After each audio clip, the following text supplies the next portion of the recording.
have everybody. Beth, We were kind of waiting for Ed Oh, that would be good. yeah. before we started. Let me see if he's on here. I see his user, but no video, no audio. So we'll give him a minute. Oh, there he is. Oh, he's doing his blinds.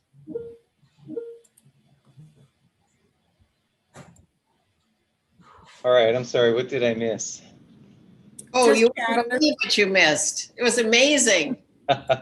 Meeting done? So we are now live. Okay, we've got all 7 good to go. Yep. Okay, thank you. I'd like to convene this Palo Alto City Council meeting for Monday, September 14th. It is 5:03 p.m. If the clerk would please take the roll. Councilmember Cormack, Here. Vice Mayor Du Bois, Here. Councilmember Filseth, Here. Mayor Fine, Here.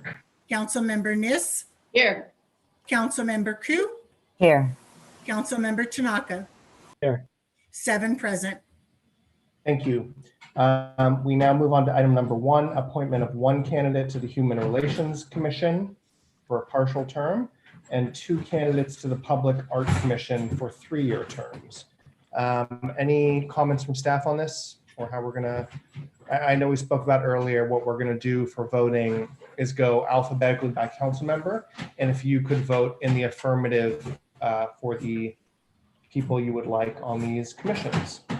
Mayor Fine, what we were going to do is put up a tally sheet so that when each council member voted who they were voting for, everybody could see who was getting the votes. And then you'd know right away who had the most votes or if we were going to have to do a second round. So if you can see on the screen at this time, we have it up there for the Human Relations Commission. Sounds good. Do we have any public comments on this item? Any member of the public that wishes to speak to the appointment of board and commission members, please raise your hand. Mayor, find no hands raised.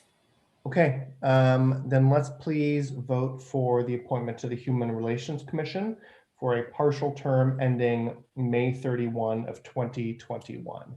Per our protocols, we'll begin with Councilmember Cormack, and on the next vote, we'll move to Vice Mayor Du Bois and rotate that way.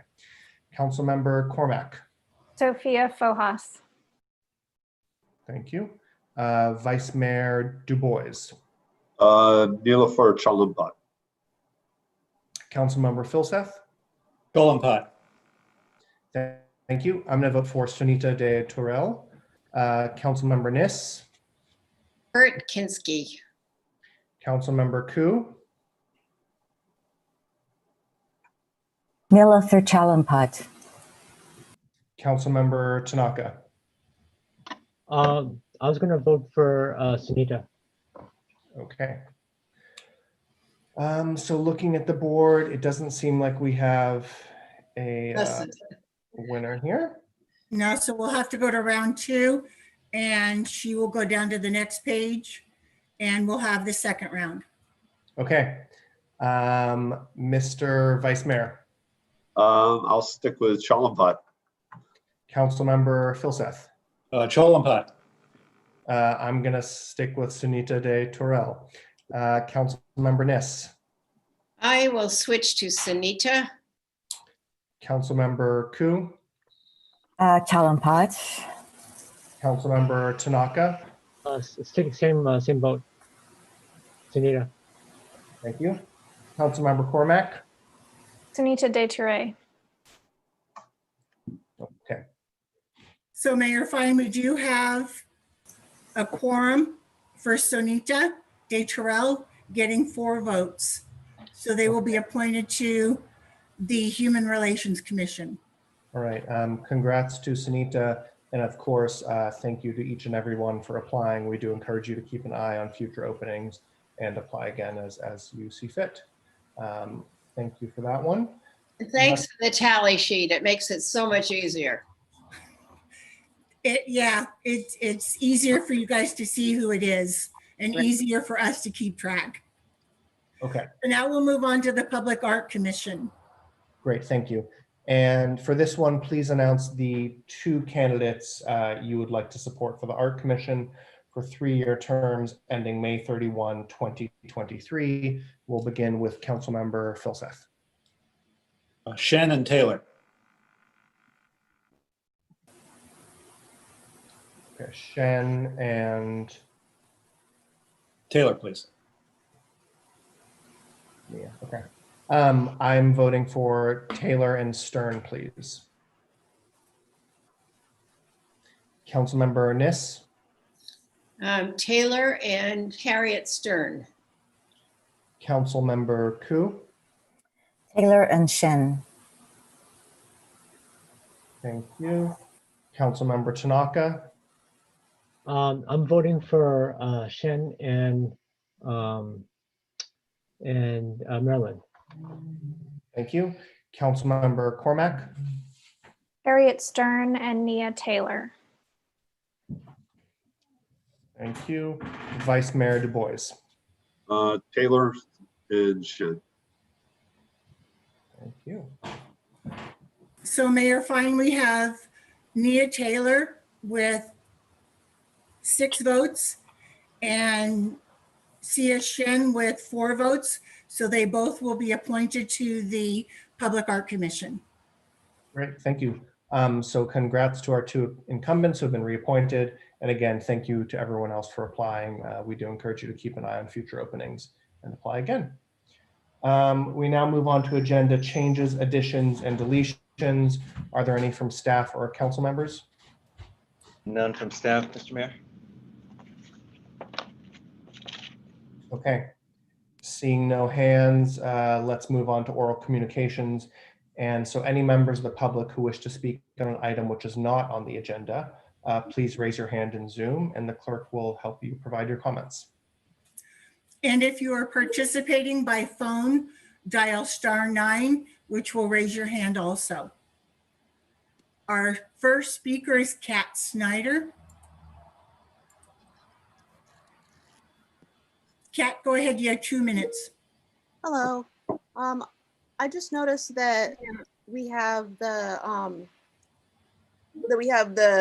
city of Palo Alto as a the city of Palo Alto and the Palo Alto Weekly have Palantir as a sponsor of the upcoming October 2nd Moonlight Run. And I just wanted to remind everyone that Palantir played an instrumental role in last year's Mississippi workplace raid that rounded up 280 Mississippi workers and put them in ICE detention.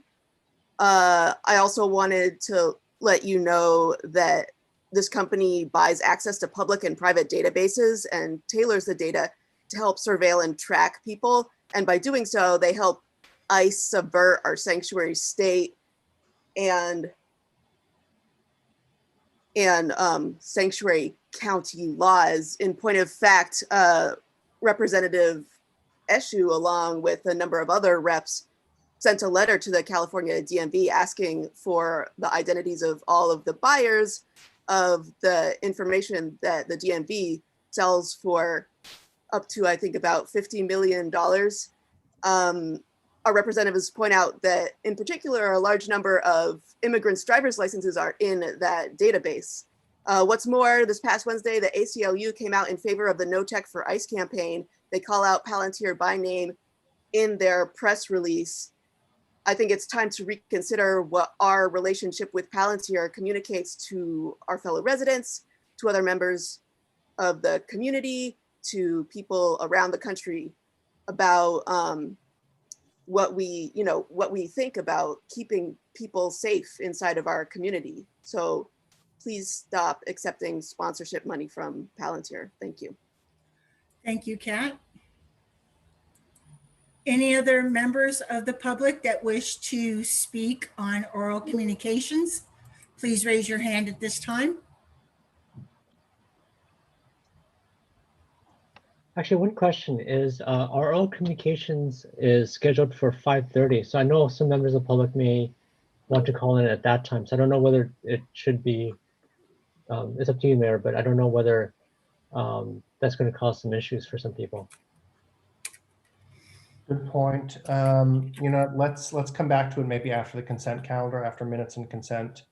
We'll ask again if we have a couple more speakers. Does that sound good? Okay. Great. Thank you. And thank you to our one speaker, and thank you to the clerk. We now move on to item number 2, minutes approval for August 17th and 24th. I will move those minutes. Second. Thank you. Councilmember Cormack? Yes, thank you. I just noted on page 2 of the second one for the special meeting, August 24th, under motion part A, it says adopt a resolution amending the carbon neutral, small thing, but we should probably just say carbon neutral plan. So I'd like to suggest that we make that adjustment. Accepted.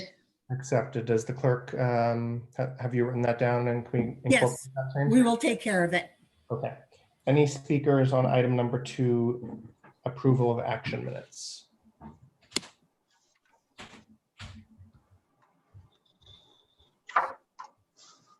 Doesn't look like it. So let's please vote. I'm first. I vote yes.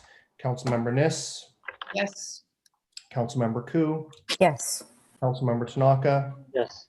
Councilmember Cormack, Yes. Vice Mayor Du Bois, Yes. Councilmember Filseth. Yes. Great. So our action minutes pass unanimously. Thank you, everyone. We now move on to the consent calendar, items 3 through 7. If any members of the public wish to speak to the consent calendar, please hit your hand in Zoom or hit *9 in your phone. And if the clerk would help me with anybody who wishes to speak on those items. At this time, there are no hands raised, Mayor Fine. Okay, entertaining any motions on the consent calendar. So, Mr. Mayor, I would like to suggest that we remove number 4. I'll second it.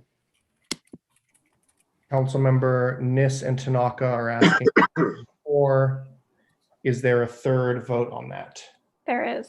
I vote for that as well. All right, thank you. So item number 4, approval of an extension of the pilot phase of the Old Palo Alto RPP for a period of 12 months has been pulled.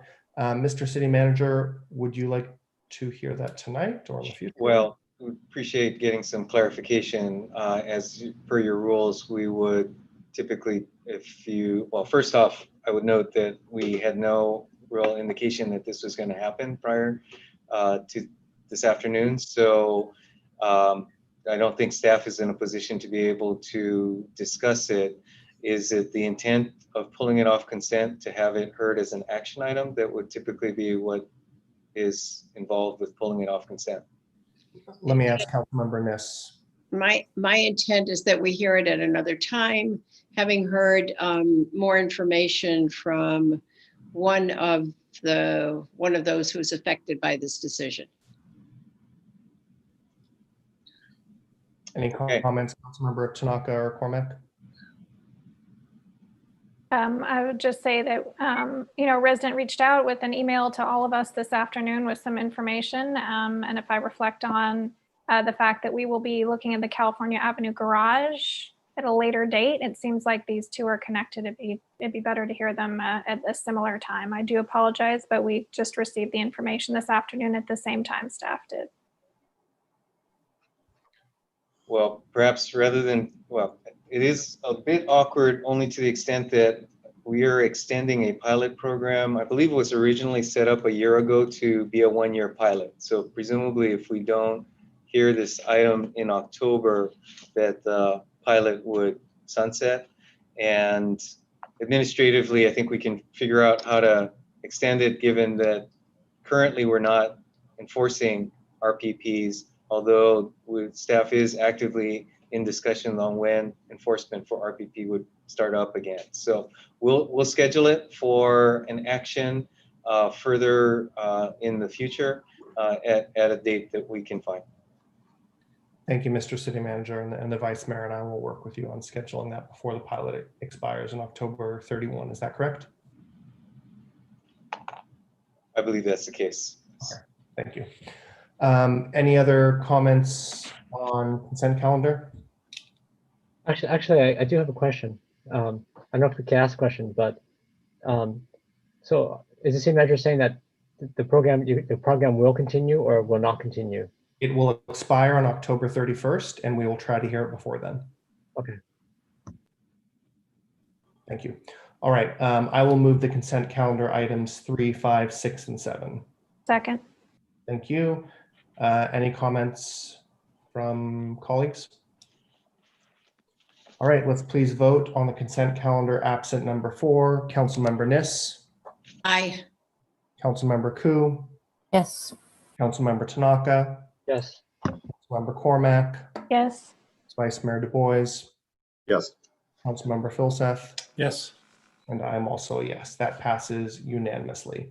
As I mentioned to Councilmember Tanaka, since we are a few minutes ahead of schedule, let's please go back to the public if folks would like to speak on oral communications, items which are not on the City Council's agenda. If you'd like to speak on those items, please raise your hand in Zoom or hit *9 on your phone. And if the clerk would please help these folks provide their comments. Any members of the public that wish to speak to any item not on the council agenda, please raise your hand or dial *9 on your phone. At this time, we have 2 speakers. Deborah Simon. Hi, so I think this is the correct time to speak. So I'm the chair of Friends of Carberley, and we are having a forum, which I think almost all of you are going to be speaking at as panelists on Thursday at 7 o'clock. We're hoping to get a large audience there as well. Look forward to hearing all of your views on the future of Carberley. If you're looking for information, it can be found at our website, which is newcarberley.com. Thank you. Thank you, Deborah.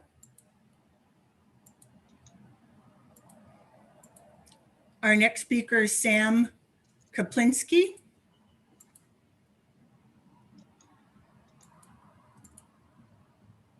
Hello.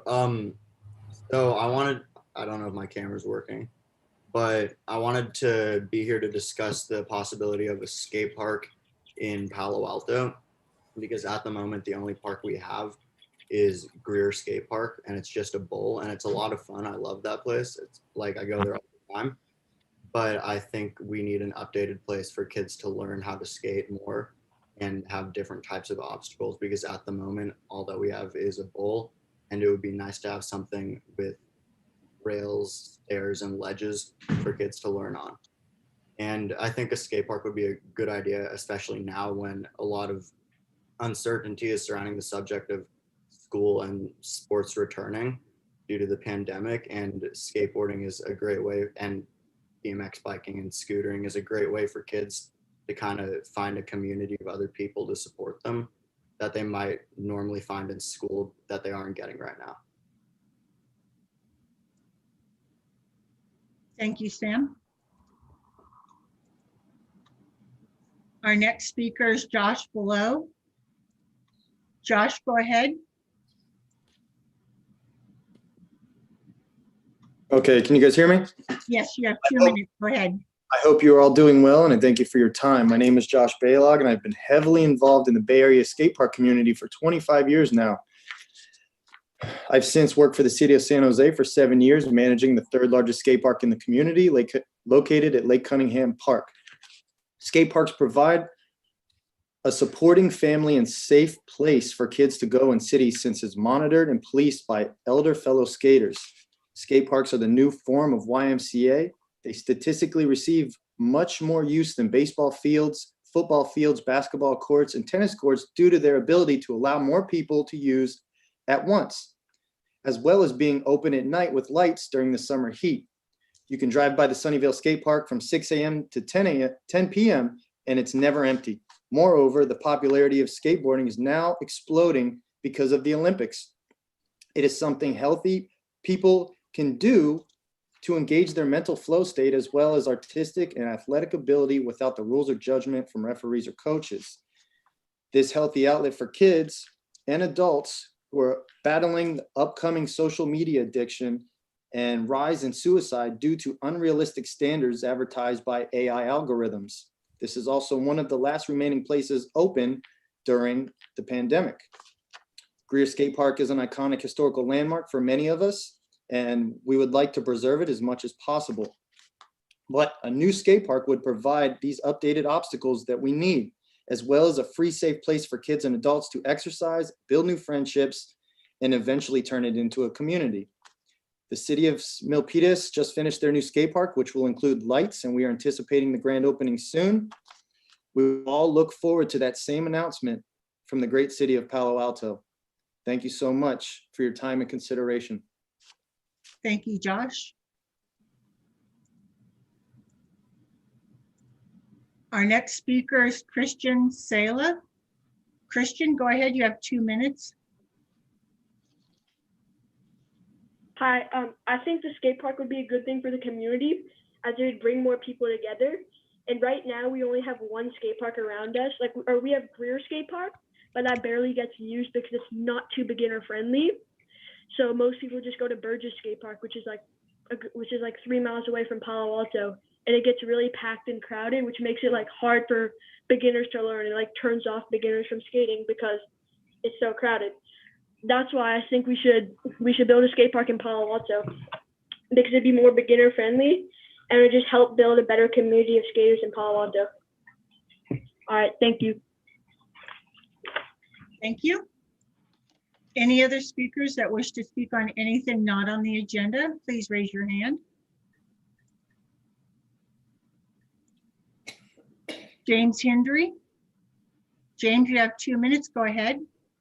Hi there. Thank you, Council, for hearing the issue. I personally am not a skater, but I know quite a few skaters, and the concerns that we're hearing from a few of the previous callers are concerns that I've heard since I was an elementary schooler. So I think it probably is time for Palo Alto to build a new skate park. I understand that the current budget would make that really difficult. So maybe just start moving on it now, maybe a study or something, and start construction in a year or two. But yeah, we should build a new skate park. Thank you. Thank you, James.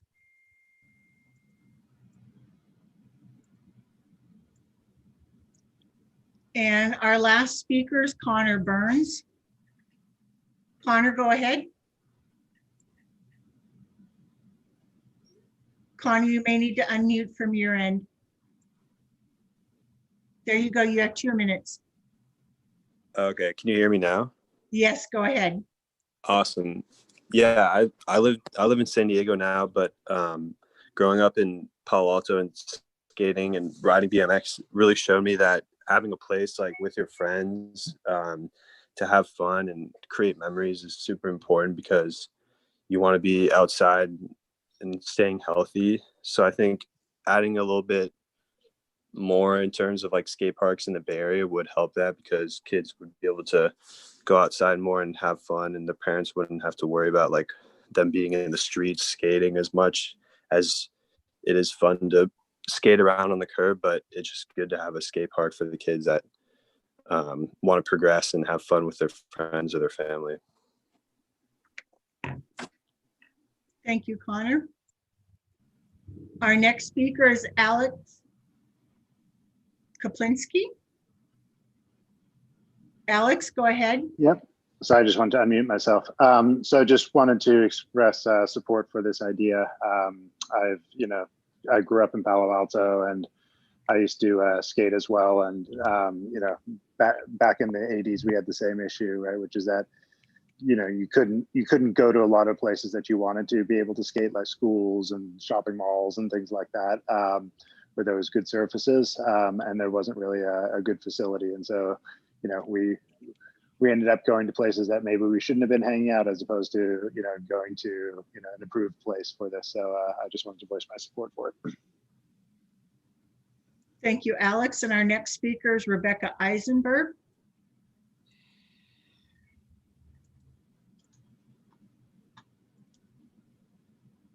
Hi, I'll be brief. I just wanted to do a +1 for skate parks. I too am the mom of a skater, and it's always nice to have more community services, more parks. We're a family neighborhood, and I think it's a great investment. Thanks so much. Thank you, Rebecca. And our final speaker is Veronica Sala. Veronica, go ahead. You have 2 minutes. Hi, so I'm a parent of a skating teenager, and my son and his friends are typically taking trains to other skate parks all over the area. They spend time at Greer, but they often need to go to other parks that are more spacious and have more options. And my understanding that a skate park that's more local would invite more community and also include kids at various levels. I also happen to be a youth psychiatrist, and in my practice, I see an enormous amount of burnout from kids in given the rigorous academics and also youth competitive sports that are often driven by the adults in these institutions, in these programs. What I notice about the skate parks is that it's kid driven and youth driven, and a lot of collaboration happens, a lot of creativity, a lot of community, and it's driven by the kids. And I feel like it's a refreshing sport and opportunity for these kids to bond with each other and kind of let out steam. So I hope that it's considered here in our community. There's some wonderful parks all over, and I think it would be a wonderful thing for Palo Alto, even just adding it to Greer. There's a little space there, wouldn't take away from the baseball fields or the soccer fields. It could just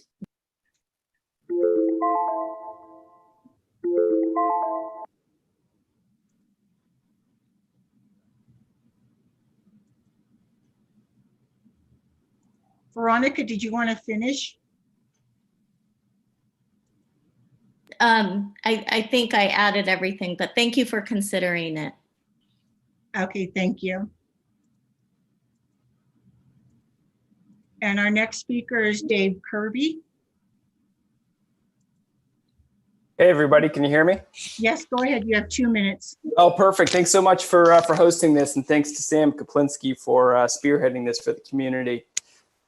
Just wanted to say I think it'd be really fantastic for Palo Alto to expand or start a new skate park. I've got 4 children, and 3 of them are actively going to skate parks all over, you know, the sort of the local Bay Area. But it'd be amazing if we didn't have to head down to Sunnyvale or to Menlo Park. I mean, the Greer one is a pretty good skate park, but it'd be great if it had more sort of street style things. Some of the things I think would be fantastic about it, just from a community building perspective, is a lot of times what I see at these skate parks is a lot of mentorship between younger skaters and older skaters. And so it really builds up the bonds, I think, from different age groups, and has a really great community feel. So I think we really appreciate you considering this, and thanks again to Sam Kaplinsky and everyone who's been participating here. Thanks very much. Thank you, Dave. And that's, oops, we have another speaker. Bennett Hardy, you have 2 minutes. Hello. I could turn on my, oh, I can't. Hello, I'm Sam's friend, Bennett. I skate with him all the time. I love skating, and I think it's awesome. And Greer is a great place to skate, but it can be improved a lot, because just because there's a bowl, like, I get hurt all the time, I'm gonna be honest. And if we had like more variety of things to do there, it would just work out better.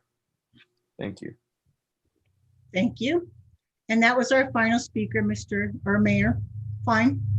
Thank you so much. Thanks to all our speakers. And just a small editorial note, it's nice to hear from the skating and being BMXing community. We don't hear from you often at City Council, so that's appreciated. Let's please move on to City Manager comments. All right, thank you very much, Mr. Mayor, members of the council. Let's see if I might be able to get the share screen. Oh, looks like I can. Let's see if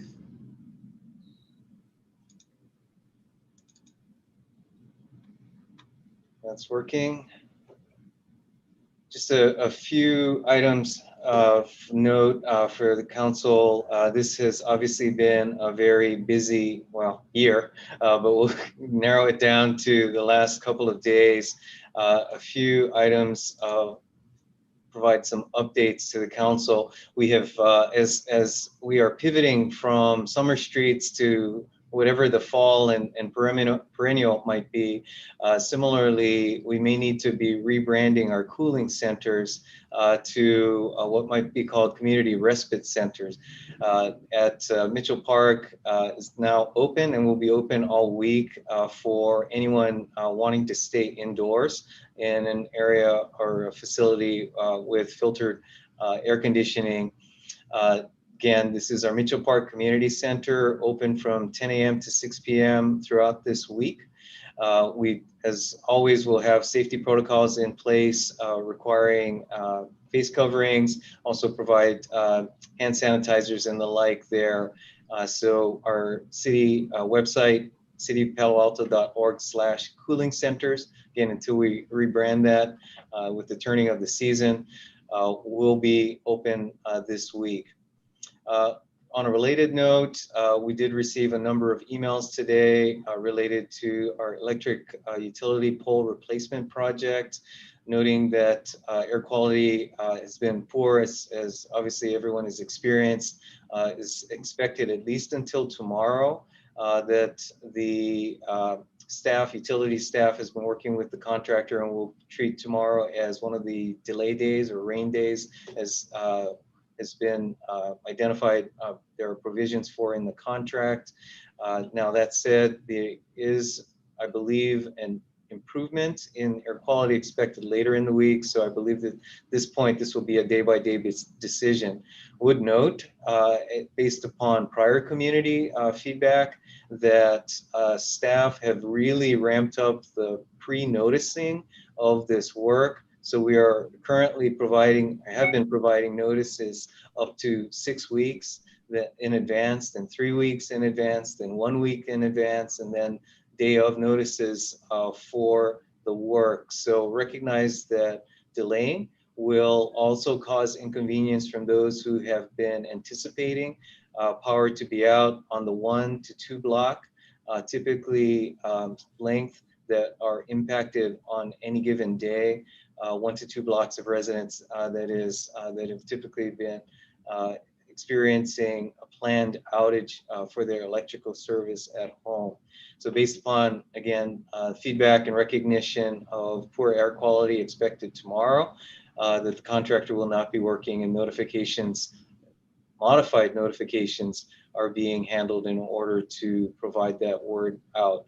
That said, again, as noted at the top of this screen, in the future, we do have the Mitchell Park Community Center open, as well as we are making arrangements with other options for residents that might feel the need to have alternative places to go.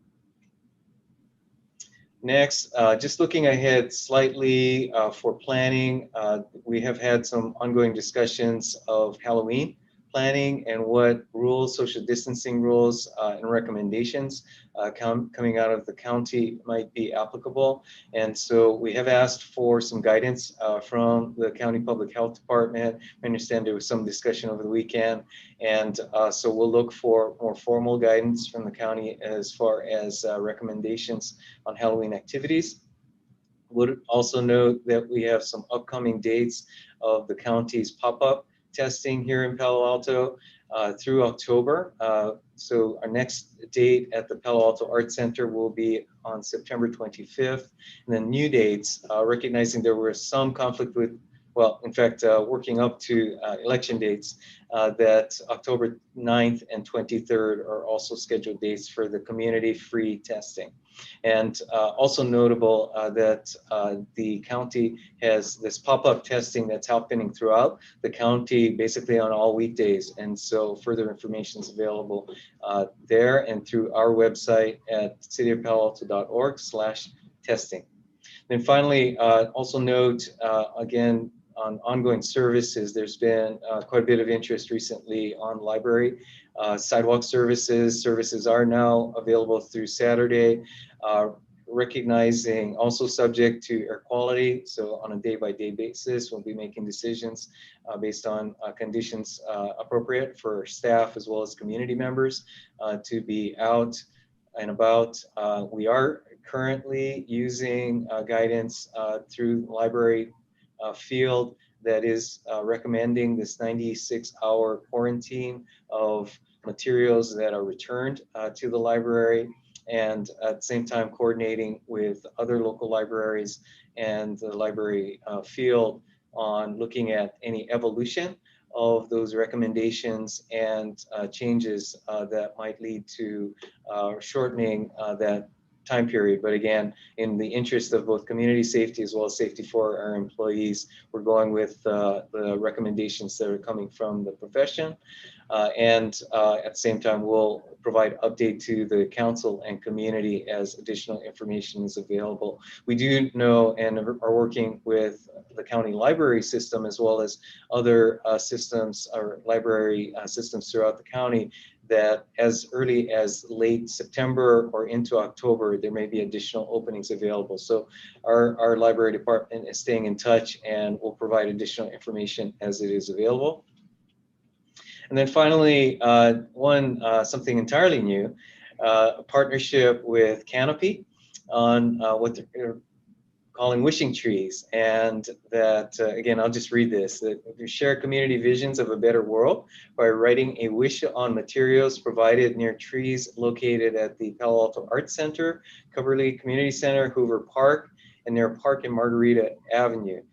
These wishes will be sent to the Imagine Peace Tower Wishing Well, where they'll be added to collection of wishes from around the world. Again, this is a partnership our city staff has undertaken with Canopy. And so more information is available on this program at canopy.org/wishing-trees. And then finally, again, just look ahead on upcoming calendar items that the next monthly city council discussion on race and equity is scheduled for September 28th. And this will follow up on your last discussion. And we anticipate having the city's independent police auditor participate in that discussion. And again, for more information, cityofpaloalto.org/race and equity. And I believe that is it. Mr. Mayor, back to you. Thank you, Mr. City Manager. I see a hand from Councilmember Niss, and just a quick reminder, City Manager comments from council members, just quick clarifications or questions. Can I make a comment? It's actually nice. Most of you have heard me be rather disparaging about the testing in the county. I went and got tested at the last opportunity. They did a terrific job, and the test was back the next morning, done very professionally. It was terrific to have it happen so speedily and to be done so effectively. So thank you. Glad to hear. Thanks, Councilmember Niss, and we'll discuss that a little bit more on item number 10, I believe. Okay, anything else, Mr. City Manager? Or should we move on to the action items for the night? Ready to move forward. Thank you. Cool, thank you. Okay, we now move on to item number 8, a study session with the city's state legislative advocate regarding bills from the 2020 session. Is our friend Nicolo here? Actually, we may be running early. So let's see where we are with Nicolo. He's not here. We can potentially switch something out. It looks like we're half an hour ahead, aren't we? Yep. Do a break. Mayor, can we just someone that raised their hand, do you think we take their public comment or no? I'm not going to allow more public comment at this moment. We've done 2 sections of that. We don't see Nicola, so let's take a 10-minute break. Sorry, we're a bit ahead. And Mr. Vice Mayor, what's it? 15-minute break? Sure. Let's come back at 5:55 and hopefully Nicola's on the line. Thank Okay. you.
Okay, I think I see 4 council members and Mr. DeLuca. Welcome.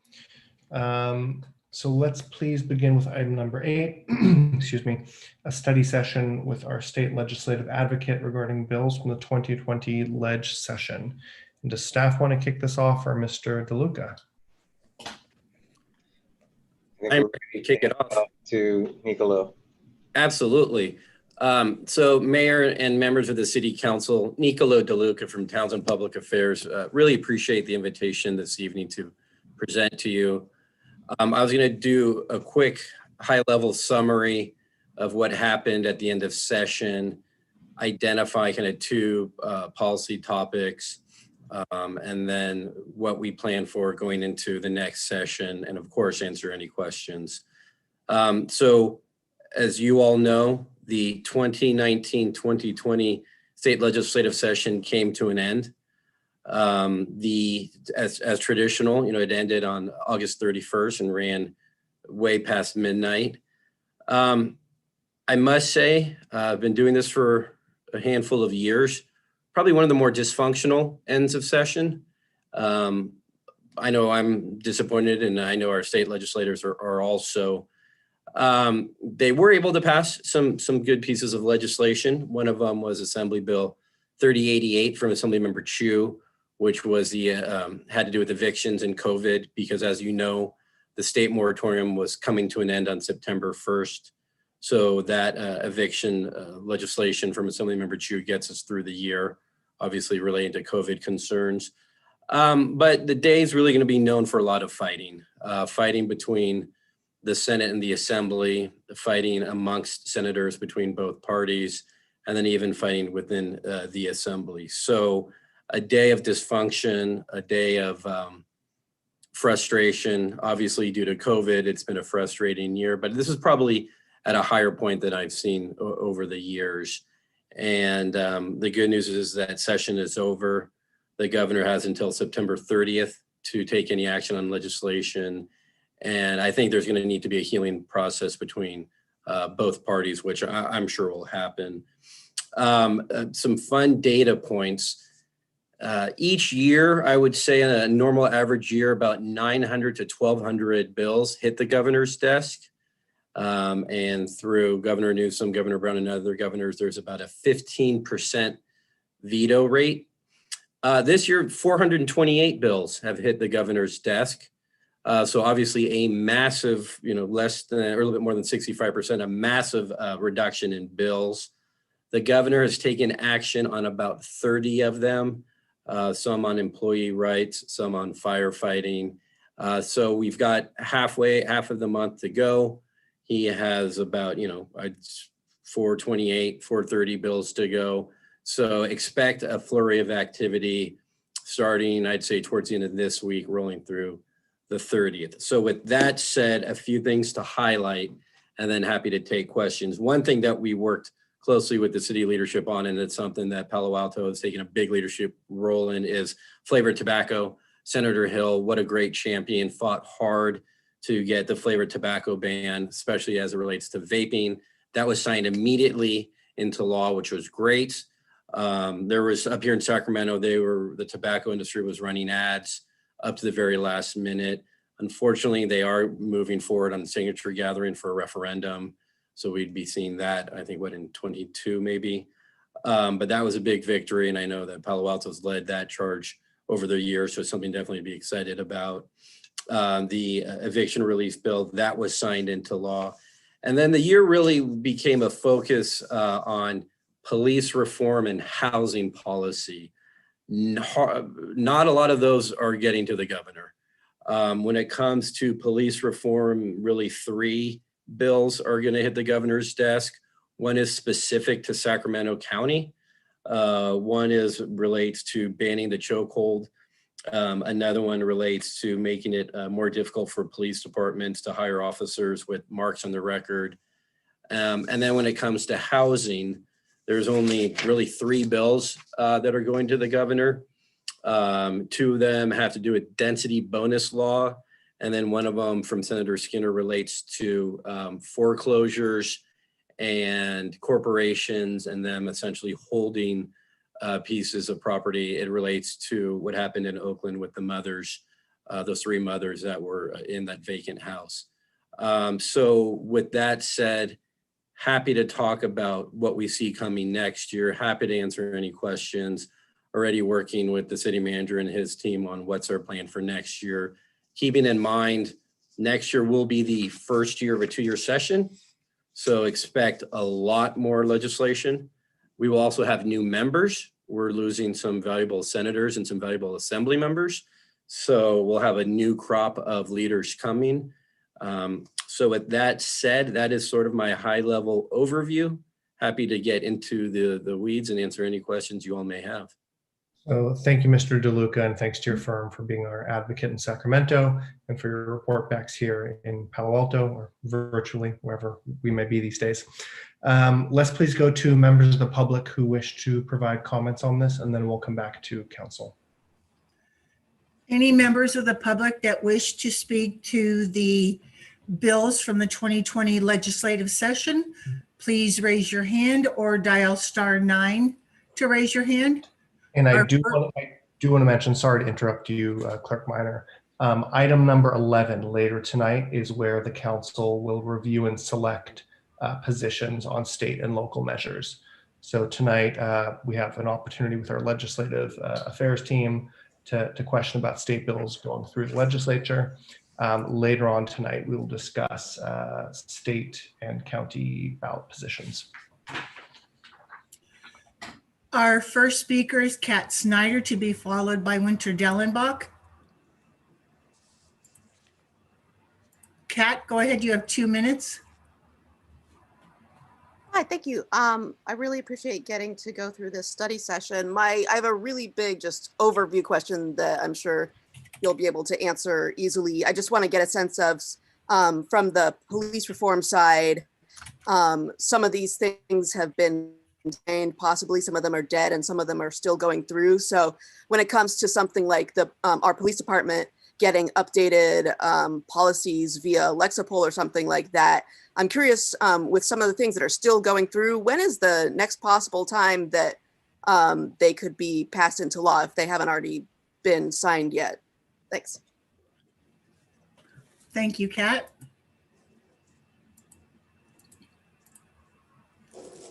Our next speaker is Winter Dellenbach. Winter, go ahead. You have 2 minutes. You may need to unmute from your end.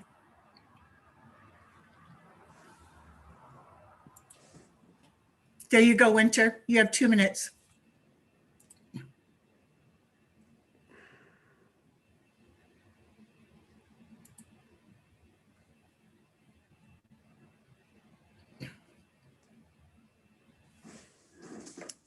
Winter, can you unmute from your end? I thought I had unmuted, sorry. On, there you go, you have 2 minutes. On Skinner SB 776, which failed, and I believe it was Bradford, and I don't know the bill number, with being more easily able to, the state being more able to decertify police. Those 2 bills. I think I saw that Nancy Skinner was going to reintroduce 776, but could you talk about a little bit, and I don't know about the Bradford bill, if it is the Bradford bill, about the decertification. Could you say a little bit when it comes back to you about what that process would be? It's a 2-year session. So would they I assume would start all over. They would have new numbers and it would be just as if they were brand new and possibly even rewritten. Could you just speak to that generally? Or those questions and maybe even more that I put to you? Thank you. Thank you, Winter. And that was our final speaker. Thank you to both of our speakers. Let's maybe start with those 2 or 3 questions to Mr. DeLuca. So one is, what is kind of the next opportunity for these bills to become laws? Some comments on 776 from Senator Skinner. and then the decertification bill from Bradford, and what's the future look like there? Absolutely. So the legislative session for 2019-2020 is over. If a bill is active, it is on the governor's desk. He has until the end of this month, midnight, to take action. He either signs a bill or vetoes a bill. Next year, so January of 2021, will be the beginning of the first year of a 2-year cycle. Then in January, that is when bills can be introduced. I am not surprised at all that Senator Skinner will reintroduce SB 776. It will now have a new number.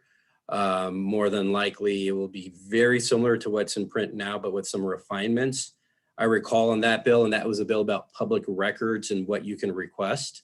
That bill was being amended to the very last minute to address some of the concerns of law enforcement and others. So not surprised that that would be reintroduced. And then the speaker was correct. The other bill from Senator Stephen Bradford, Senator Bradford's down from the Long Beach area, that was Senate Bill 731. And it had to do with the decertification of police officers, meaning if you were terminated under certain causes, you would be decertified under the post example, and you would not be able to be hired as a police officer in other cities in this state. I don't know if Senator Bradford is going to be reintroducing that bill. I do know that various groups, whether it's on the reform side or the law enforcement side, have reached out to his office to discuss what he would plan to do and trying to work together. Granted, the tone and tenor from the last week of session is always, it's high, it's pressure packed, but I have a feeling that what does get reintroduced would be during this kind of off season, so to speak, different groups working together, coming up with some agreements and putting those bills out forward. So in a nutshell, the legislative session is finished. New bills can be introduced as early as January of next year. It would be a new bill number. More than likely what you see in print would probably be about 75-85% of what would be introduced. And I am confident that the housing bills will come back, the public safety bills will come back, along with other things such as COVID, any type of COVID recovery package. I expect to see a lot of that in the governor's January budget. So to directly answer the questions, January of 2021 is when bills can be reintroduced. We're already talking to many different offices and expect the public safety bills and the housing bills that did not move forward towards the end of session to be reintroduced in some form or fashion.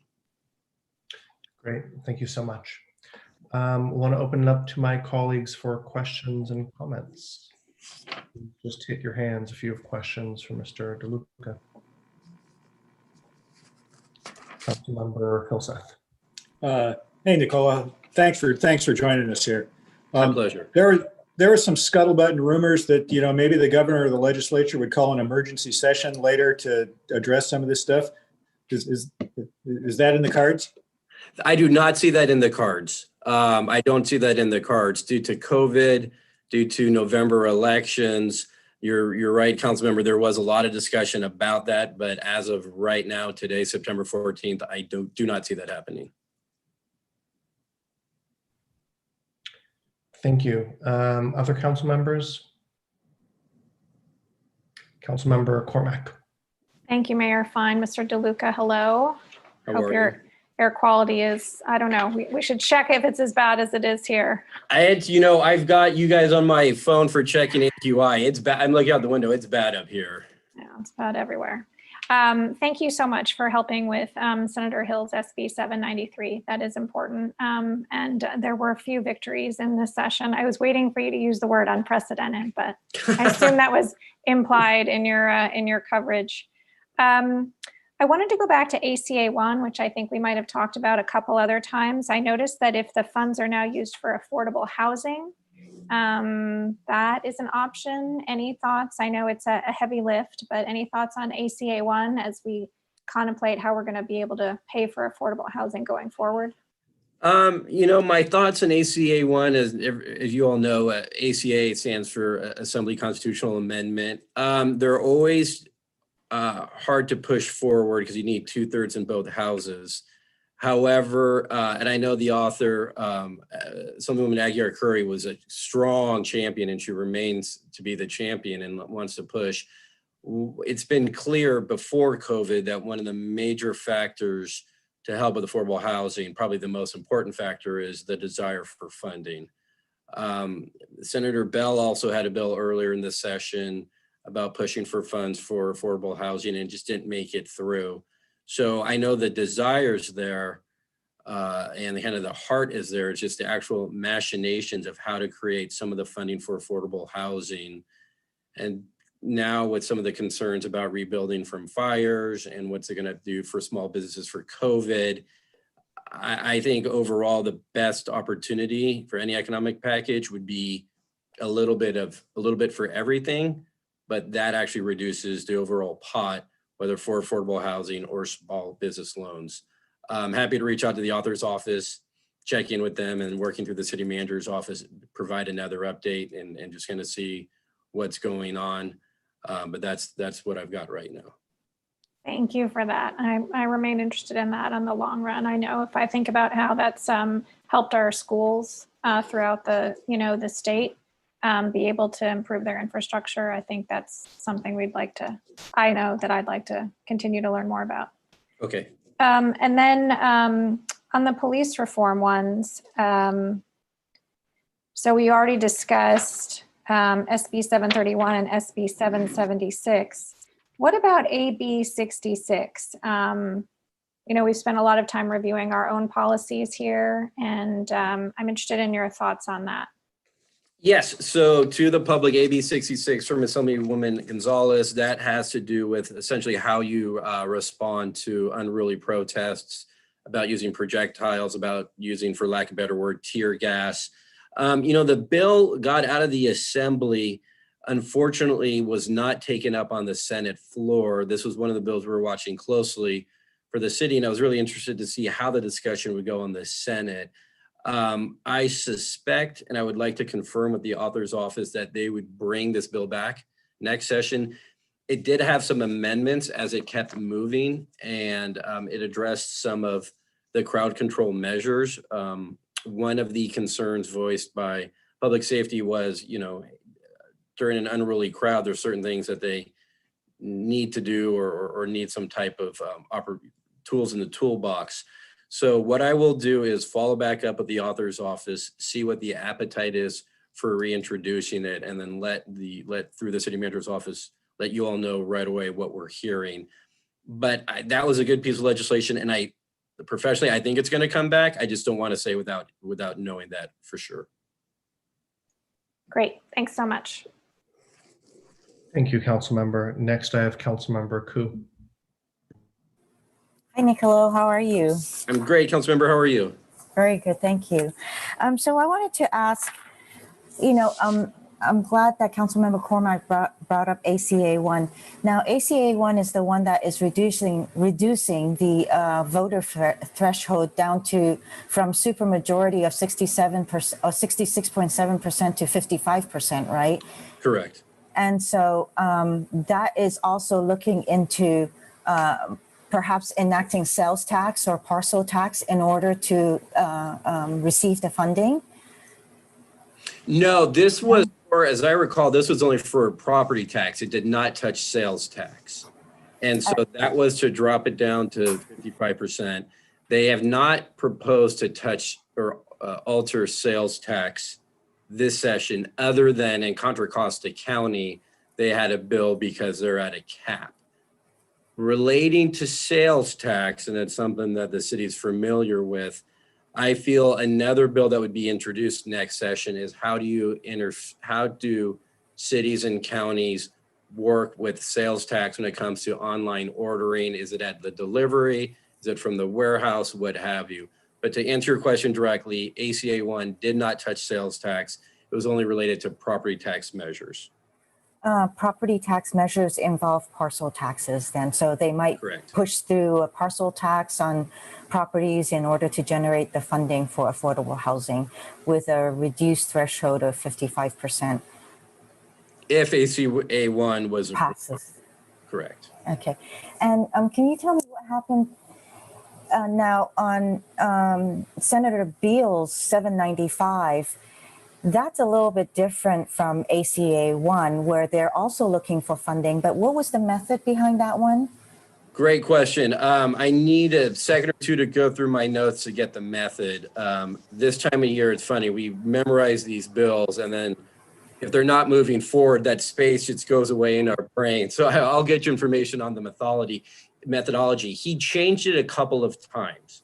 At first, it was sort of like redevelopment 2.0, and that's how they were phrasing it. And it was specifically for affordable housing.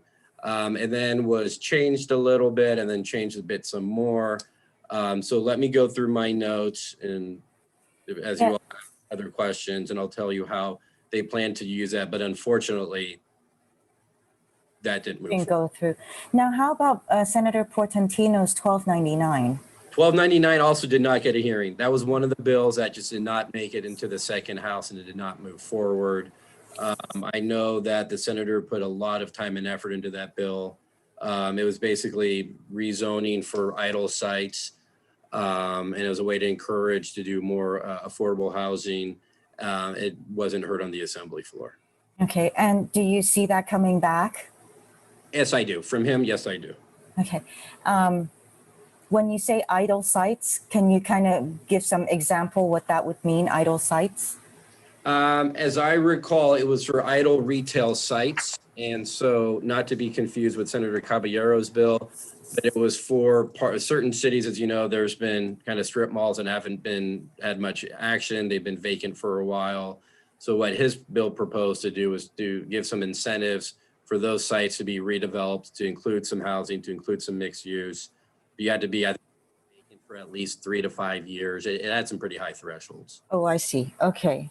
Now, on some of the policing bills that, especially 731, how can cities help in making sure that it comes back?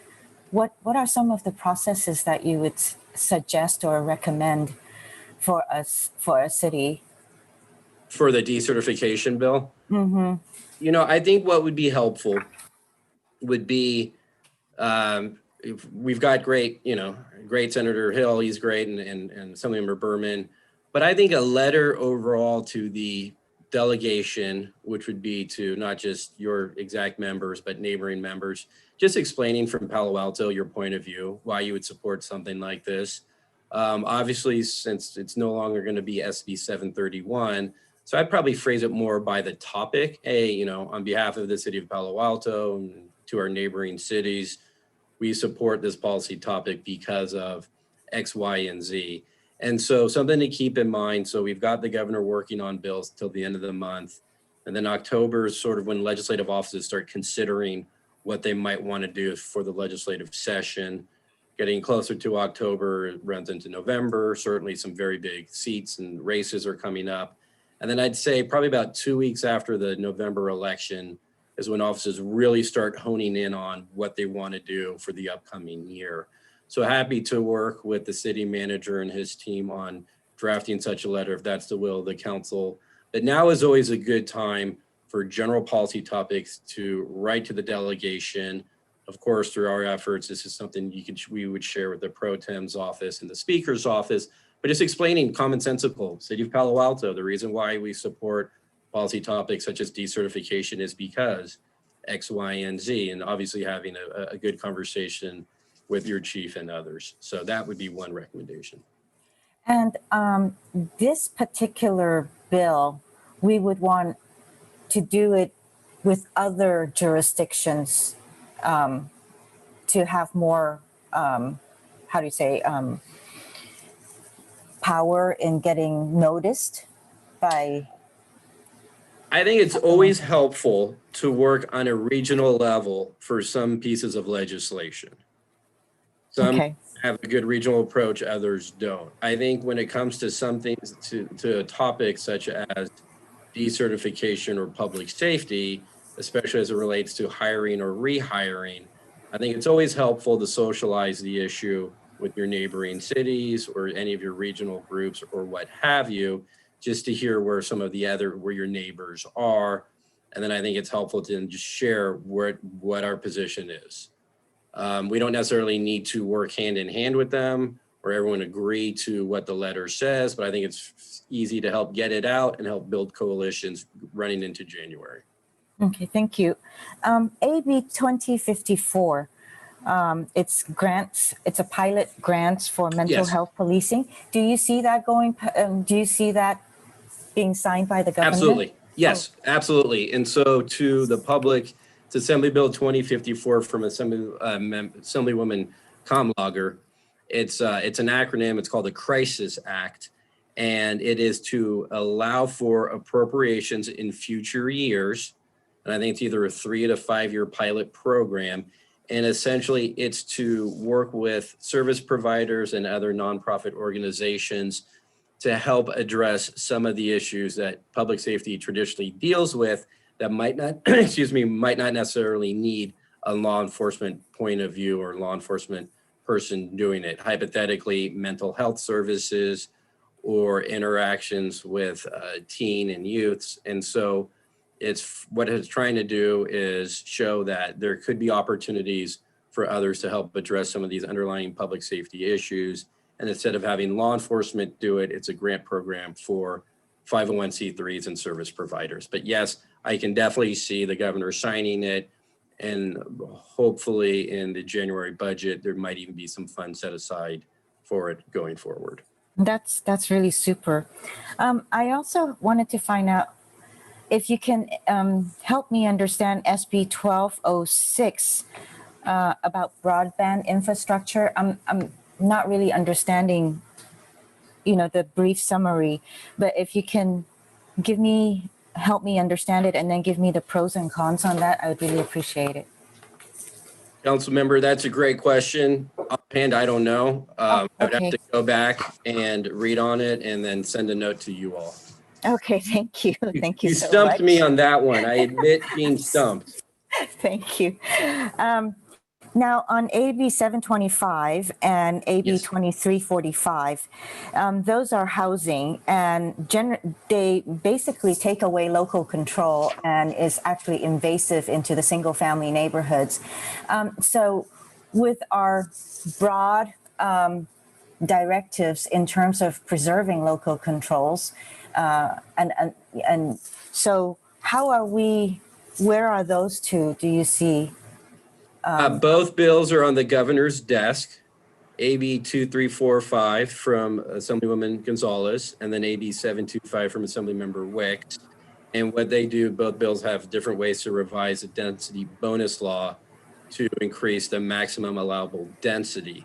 However, for Assemblymember Wicks's bill, AB 725, the very last minute there's amendments, and I think due to the population threshold, and I will double check, but I don't think Palo Alto is impacted by AB 725 because the population threshold was increased the very last week of session that bill was amended.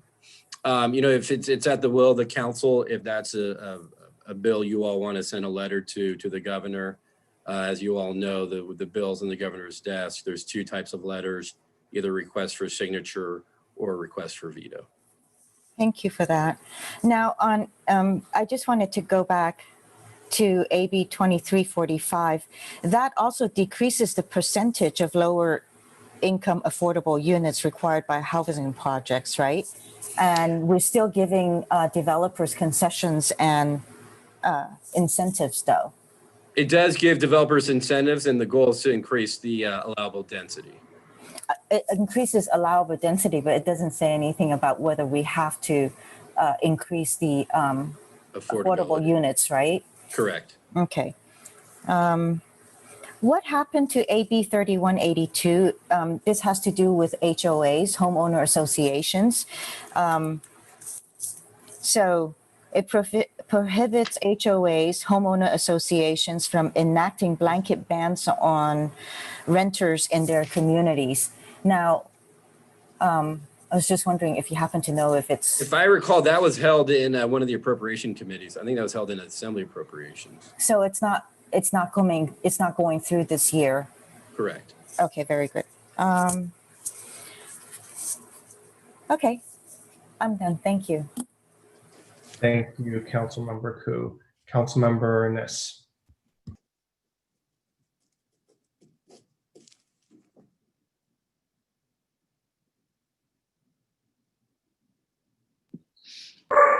The smoke has me really sneezing. My apologies.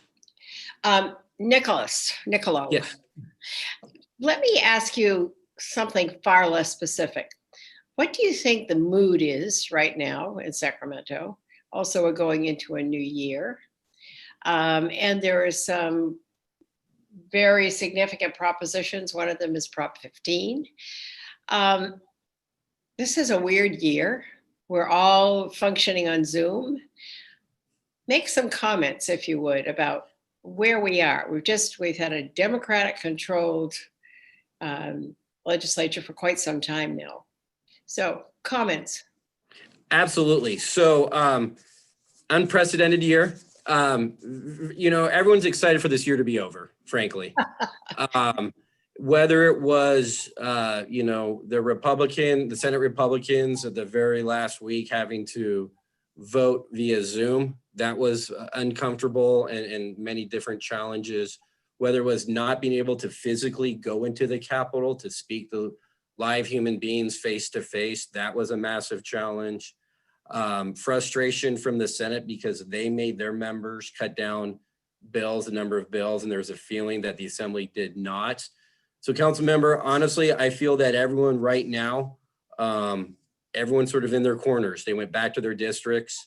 I think they're talking to their constituents.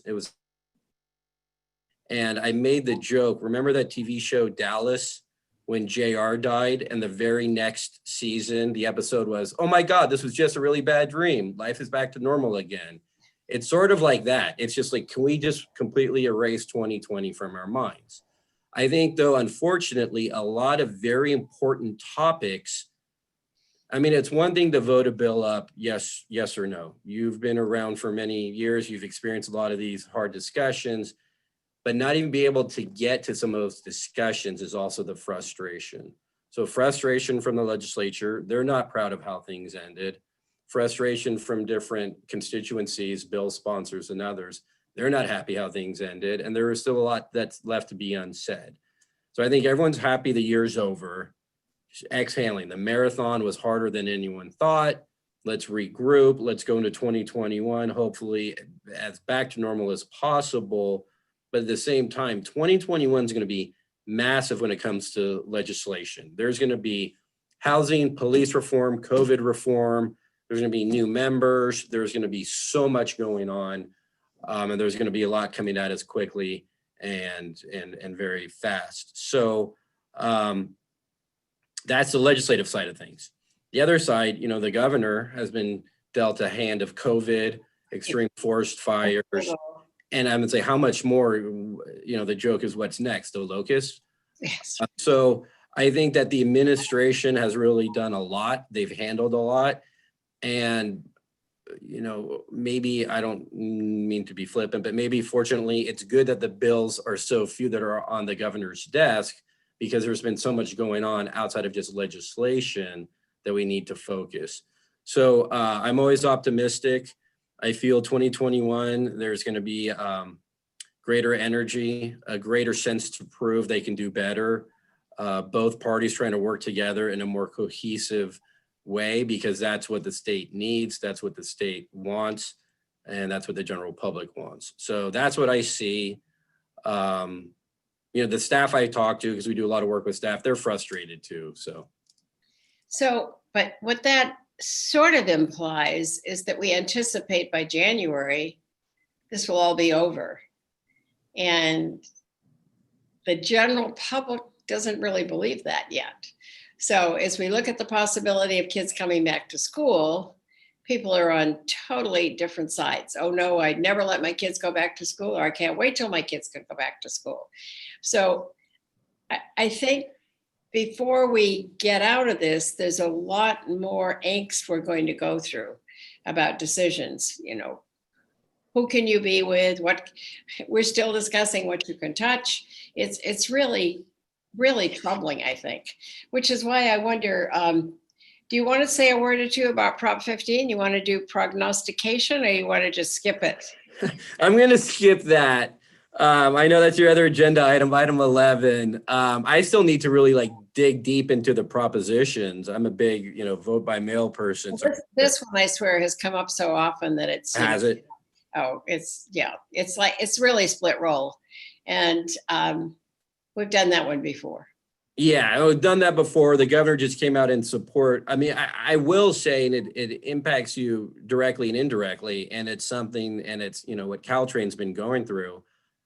With Senator Bell being termed out, he's always been a great champion for transportation. Mm-hmm. Let's be clear, with everyone staying home, there's not a lot of people riding transit. And so I've heard some discussions, and I hope it gets a little bit louder. What about all the different transit agencies? Is there going to be some type of, for lack of a better word, bailout or some type of stimulus for the various transit agencies, whether it's Caltrain, BART, Samtrans, what have you?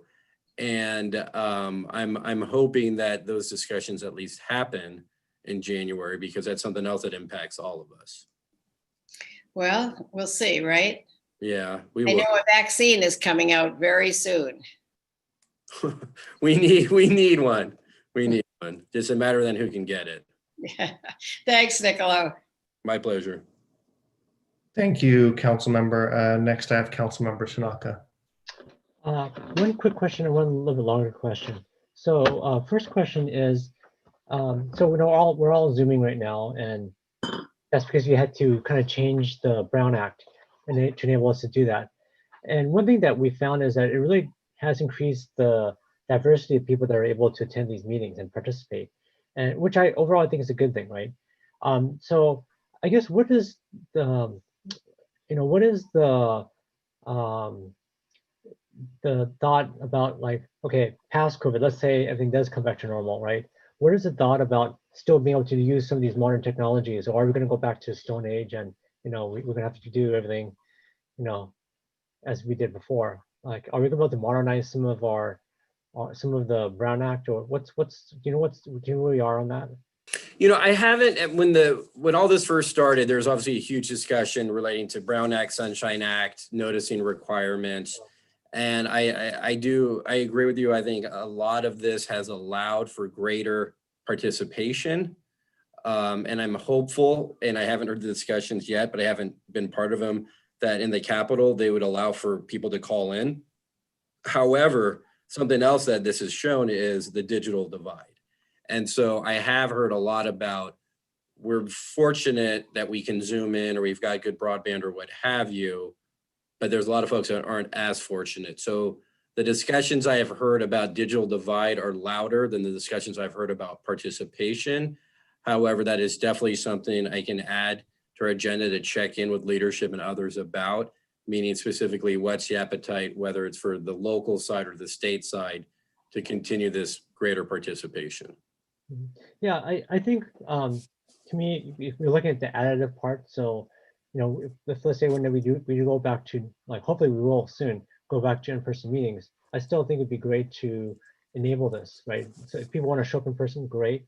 But if people want to participate via Zoom, why not, right? So to me, it's good to have participation. So I would encourage that. And then also, okay, there's some like archaic rules that we have that, like, before you need to, like, even if you're in Timbuktu, you need to post it, post agenda, X number of hours ahead of time, which made no sense. And so, like, some of these archaic stuff should be kind of cleaned up. And so I think this opportunity should be used to try to, embrace technology, increase accessibility, modernize rules, streamline things, try to make it more efficient, right? So, like, for instance, like this meeting, which is a little bit creative too, is like we can't just, like, so Zoom actually has a polling function. We could actually take votes via Zoom, but for whatever reason, we have to do oral votes. We can't actually vote like we would in the council chamber. We can't actually you can't use the polling functionality, right? We have to roll call type of voting, right? So stuff like that, which to me is, it just kind of, why not try to use the technology we have? Why do we have to resort to kind of archaic methods that maybe aren't as efficient? So Yeah, so if you can kind of look into that and push on it, that'd be great. Happy to push on it. In my heart of hearts, I can easily see a bill coming out in January with so many new members coming into the Capitol with a local government background. Just like you said, Brown Act, I can definitely see legislation to clean up Brown Act or the Sunshine Act and just to allow greater participation and some of the things you say. So happy to help push those. And Great. Yeah, because I mean, speaking of Brown Act, this differences on the local level versus county level, right, versus federal level, which is, you know, it's a little bit inconsistent. But anyways, enough of that. The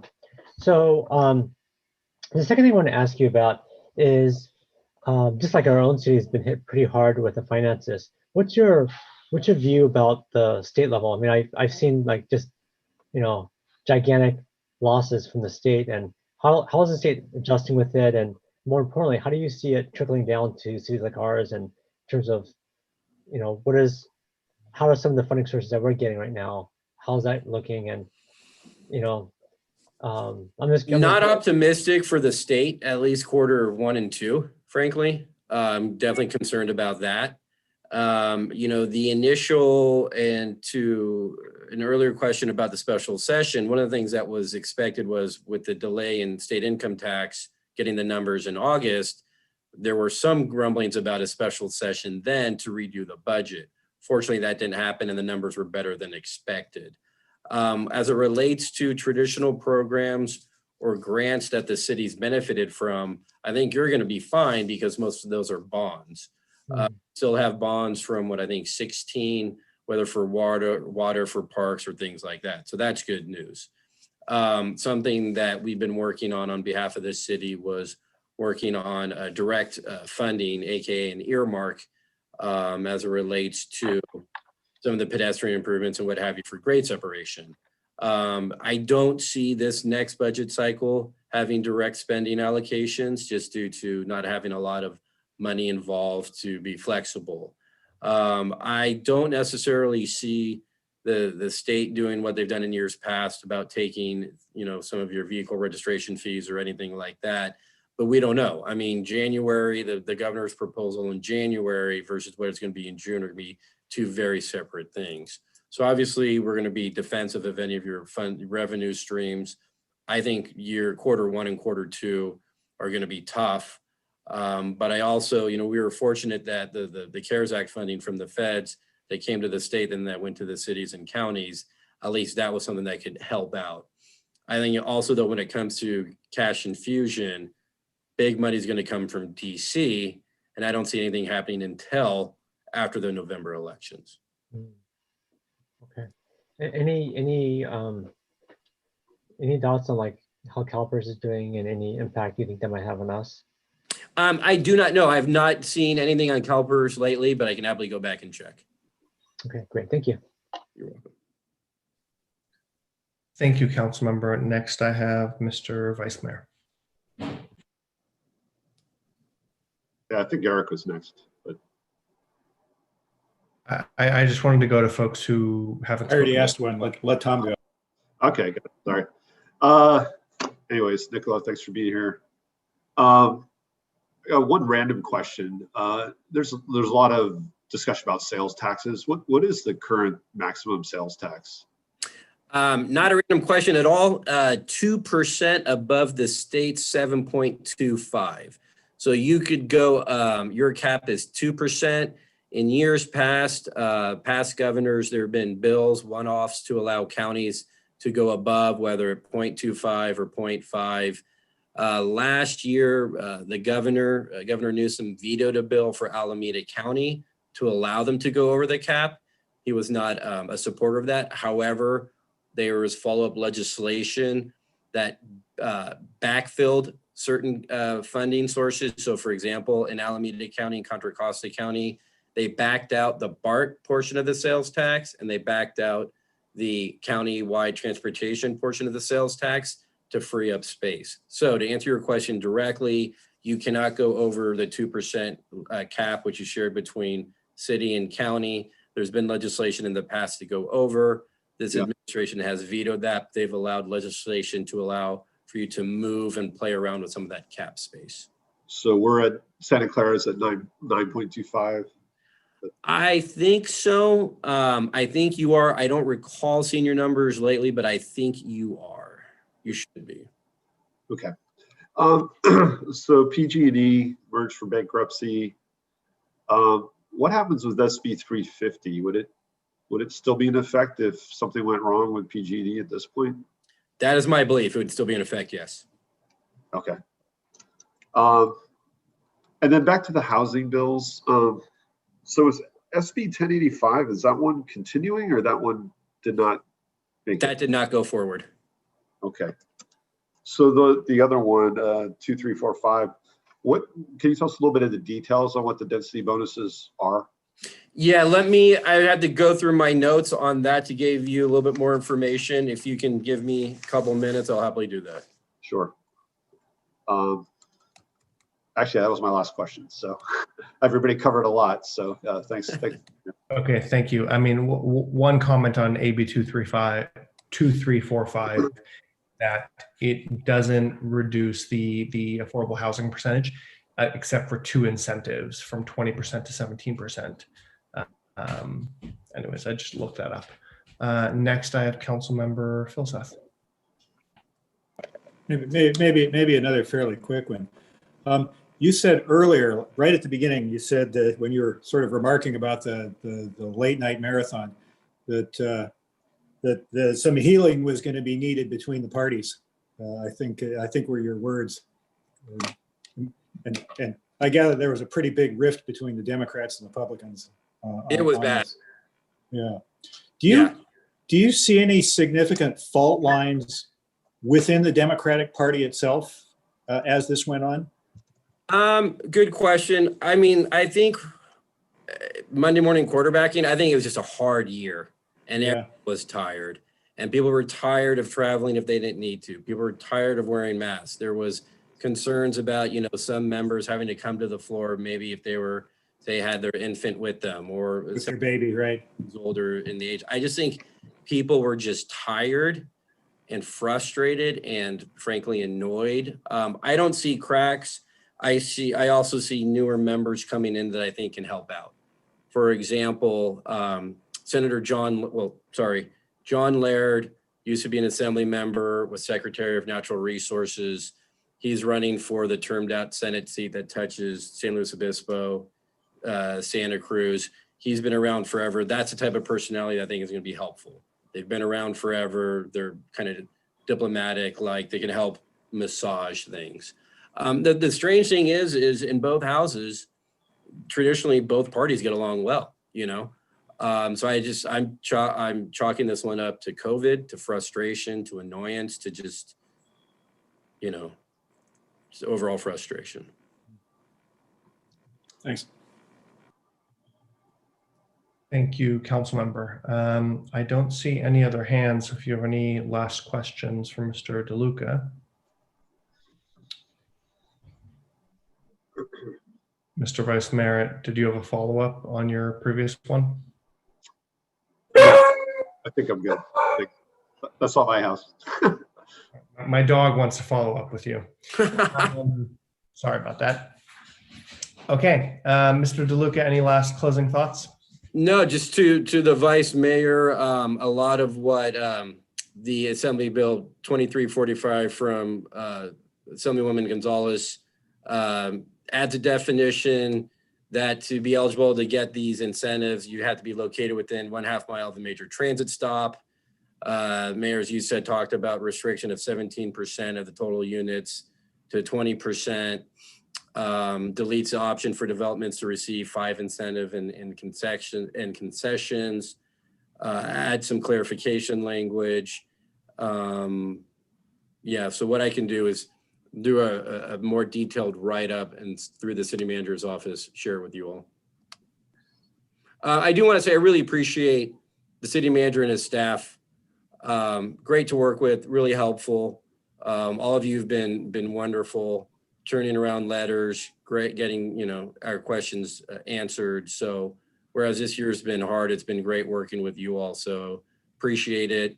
I'll be optimistic going into 2021, and we'll just keep Let's keep doing what we do, keep pounding the rock and keep pushing it forward. Likewise, and we appreciate you and your firm's work on the city and our community's behalf. So thank you. Thank you very much. Okay, that concludes item number 8. We now move on to our action calendar. Our first item is a public hearing, item number 9, the adoption of an interim ordinance amending Title 18, the zoning code, to allow 24-hour safe parking on city-owned sites in the public facility zone. Does staff have a presentation to kick us off? I would just note, Mr. Mayor, members of the council, as several weeks ago, you had an evening that our Assistant Director of Planning and Development Services, Rachel Tanner, was starring, and I suspect this will be another one, as Ms. Tanner's work is covering a number of important issues for the city, one of which has been the safe parking program. So with that, we'll turn it over to Ms. Tanner to walk you through an update on this follow-up to prior council discussion and direction. Great, thank you, Mr. Shikata. I'm going to do the sharing screen tradition, and once that's up, we'll be happy to share. I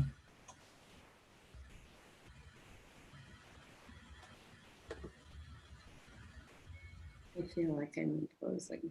Okay, is that showing in presentation mode for everyone? Okay, yes. Great. Excellent. Good evening, Mayor, members of the City Council. It's good to be with you tonight. I'm using 2 screens today, so I'll be looking away, but I am right here with you all.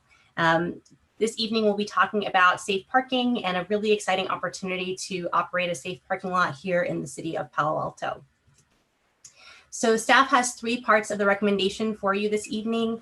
We would ask that council would find the proposed interim ordinance and approval of the lease agreement compliant with CEQA or exempt from CEQA, the California Environmental Quality Act. We would ask that council would adopt an interim ordinance amending Title 18, which would allow safe parking on city property in the PF, which is the Public Facilities Zoning District, and establish temporary regulations related to safe parking. I would note it's temporary only in that this is an interim ordinance. It isn't that they would be regulations that expire anytime during the duration of this interim ordinance. And lastly, we'd ask the council to approve the 3-year lease between the city, which would be the landlord, and the lessee, which would be Santa Clara County. So a little bit about the safe parking program and what it is and kind of its history here locally. So safe parking provides community members living in vehicles and recreational vehicles, RVs, could be vans, could be passenger car. There are many types of vehicles that folks may be living in. It provides them a designated location, which provides them with greater security and assistance than otherwise is available to those who remain on city streets. It's a place where they can park their vehicle. In this particular case, this site would provide access to bathrooms, to lot monitoring by staff from the qualified nonprofit that is a safe parking program provider. It's especially important during these pandemic times that folks have access to running water, to restrooms, and that they're limiting their need to move around frequently throughout the region. The program also connects participants to social services to help participants find permanent housing that they can afford. So it's really important to note that as part of safe parking, it really isn't just somebody who says, oh, hey, there's a lot over here, I'm going to go and park my car there.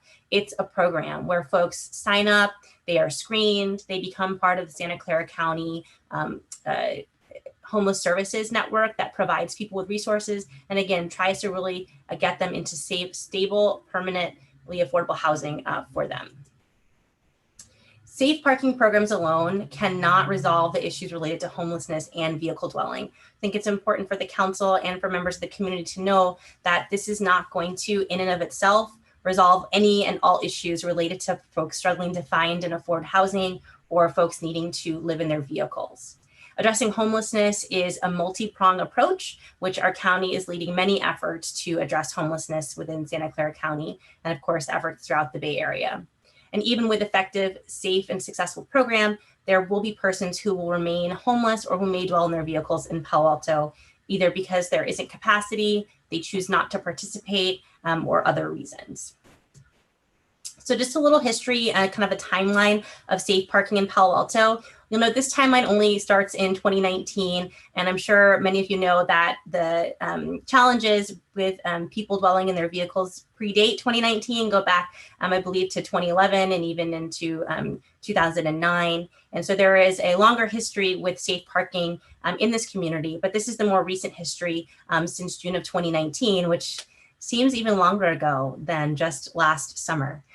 So in June 2019, there was a colleagues memo that was authored, and the council supported having the Policy and Services Committee consider how to address safe parking and to develop a program.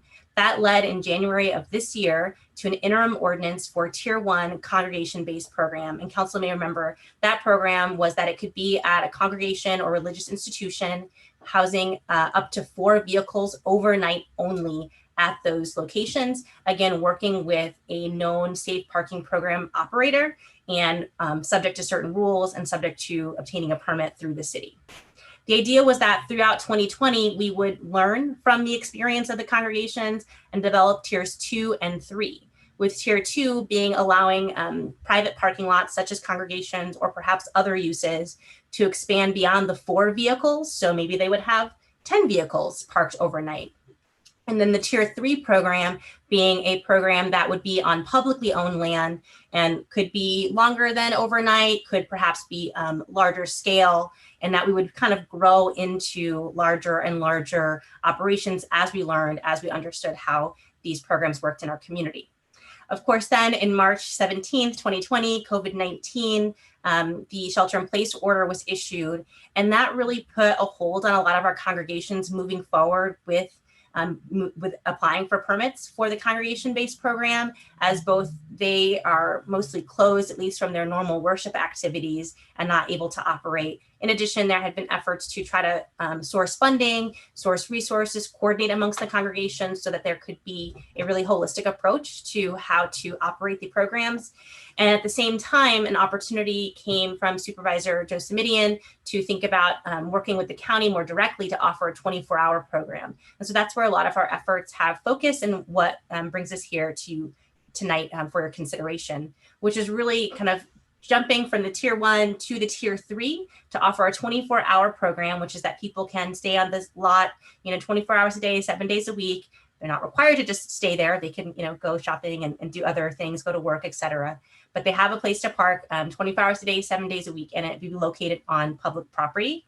The tier 1 program still exists and still is available, and this would be another opportunity.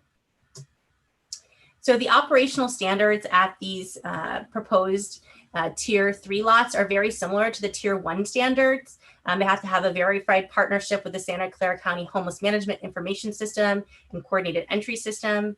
Contact information for the program operation has to be posted on the site, including emergency phone numbers, after hours phone numbers.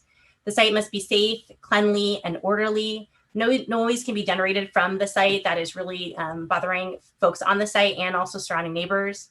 There are required facilities such as restrooms, and in this case, we're able actually to offer showers to those folks, as well as hand washing facilities. And there can be no leakage or disposal of contaminants on site. So if there is an RV that's parked there, they would need to go to a dumping site. If you can imagine like going to a campsite, there are a couple, particularly one in Redwood City, where RVs can go and safely dump their gray water or their black water, and it really can't be disposed of on the parking site. To implement the program in this particular case, what the city would do is we would lease the land, if council approves the lease, to the county for 36 months. And the county, through contract, has selected Move Mountain View to operate the safe parking program. And we'll hear later on this evening from Move Mountain View about their program, and you'll hear some of the great success stories that they have had and kind of how they operate, and they'll also be available for questions this evening. The county supports the program and the funding of the operator, and the county is the leaseholder and ultimately responsible for the care of the site and for returning it to the city in, as similar condition or better at the conclusion of the 3-year lease.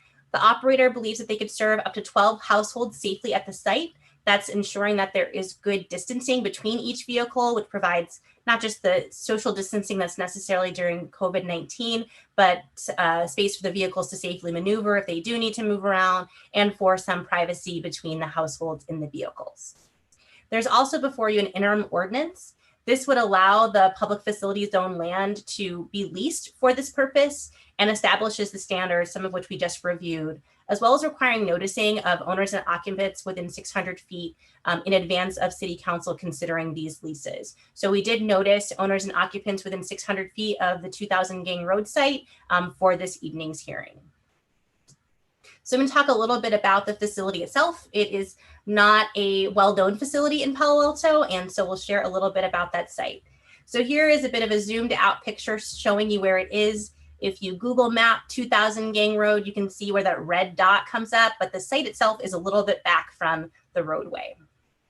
And so here you zoom in a little bit more, you can see Embarcadero Road, Gang Road, GENG, and then that yellow box is the actual site. You can see the Baylands Athletic facility there in the background.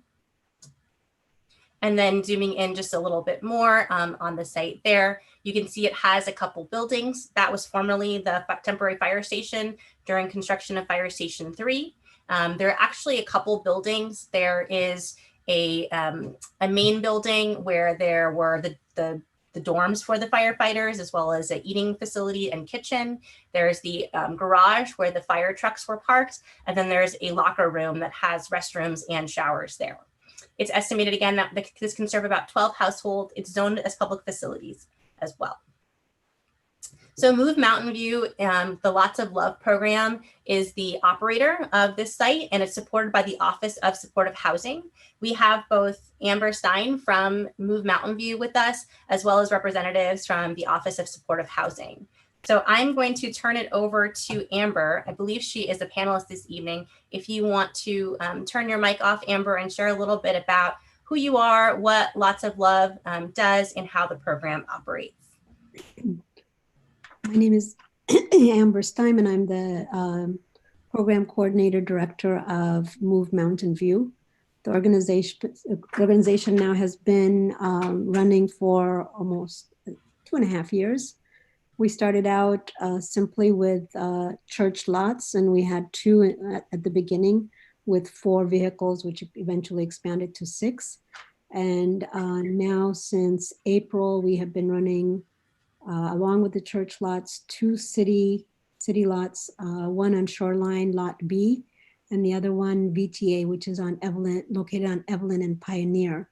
The Shoreline houses about 30 vehicles and the VTA lot 29 vehicles.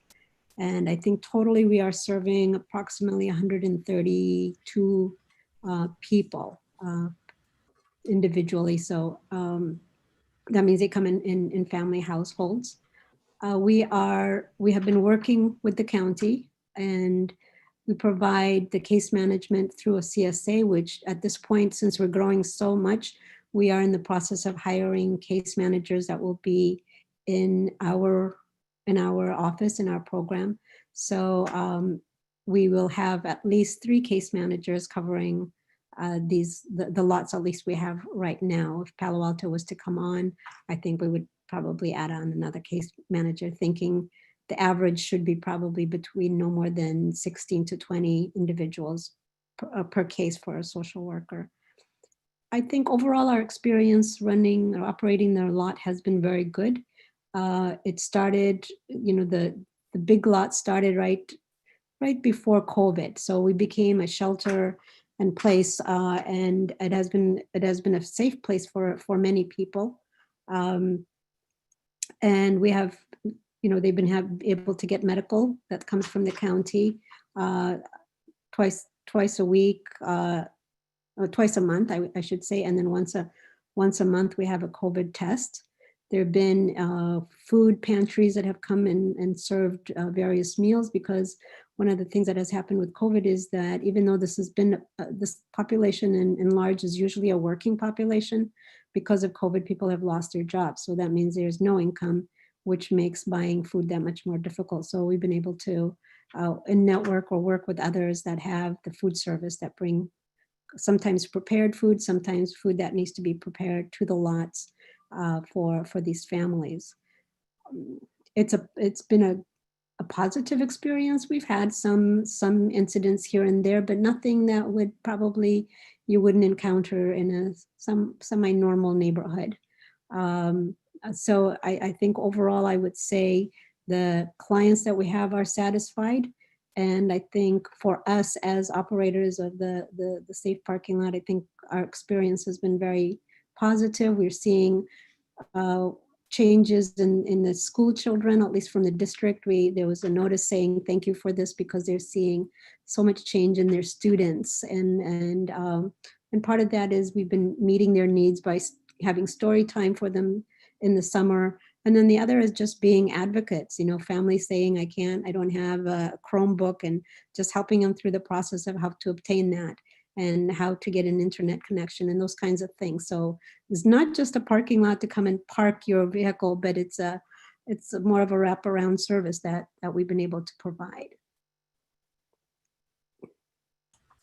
Thank you, Amber. Really appreciate that. And I just want to note to the council members, we have Reverend Michael Love, who also is with Move Mountain View, who's available for questions. And Supervisor Joe Simidian is also on the line with his staff, and then also representatives from the Office of Supportive Housing. So that concludes the staff presentation for this item. Great. Thank you so much. We really appreciate that. To Supervisor Simidian in your office, any comments from your team before we go to the public?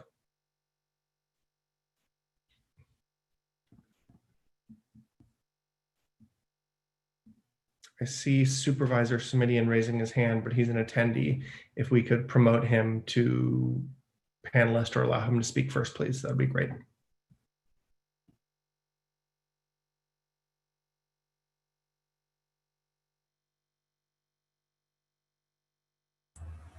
He should now be a panelist. Thank you, Mr. Mayor. This is Supervisor Simidian. I hope you can hear me loud and clear. Yes, we can.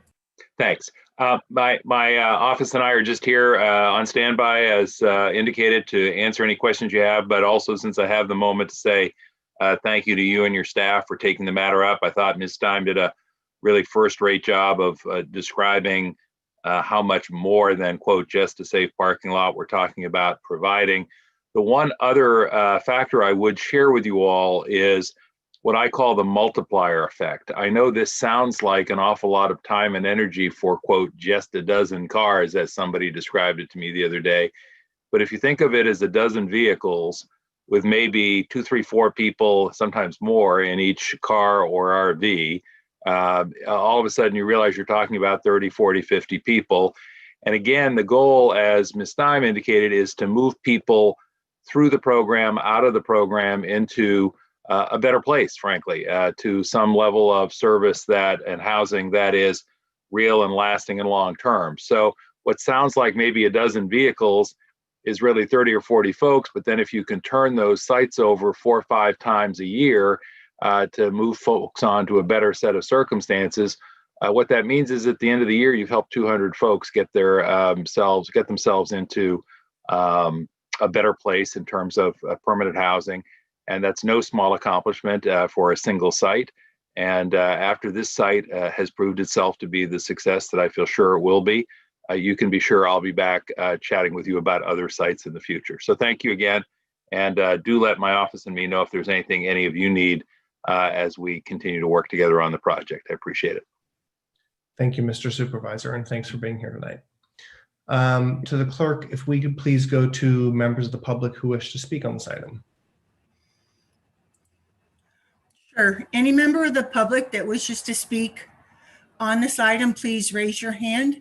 If you're using a telephone, dial *9. You will have 2 minutes.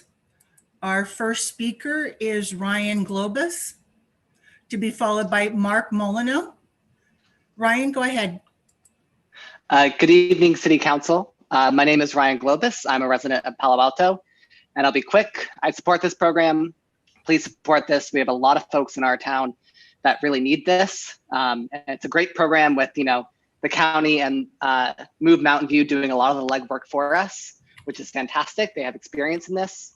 I'll also add that, if the council is considering amendments, which I think in and of itself is fine, just please make sure those amendments don't delay this process any further. There's folks that need this right now. Thank you very much. Thank you, Ryan. Our next speaker is Mark Molyneux, to be followed by Stephen Lee. Mark, go ahead. You may need to, there you go. Okay, You I have think 2 minutes. Okay. Hi there, Mark Molyneux, renter. I spoke on this when you got into the tier 1 of this, or the phase 1, back in before COVID times hit, and I commented this is good.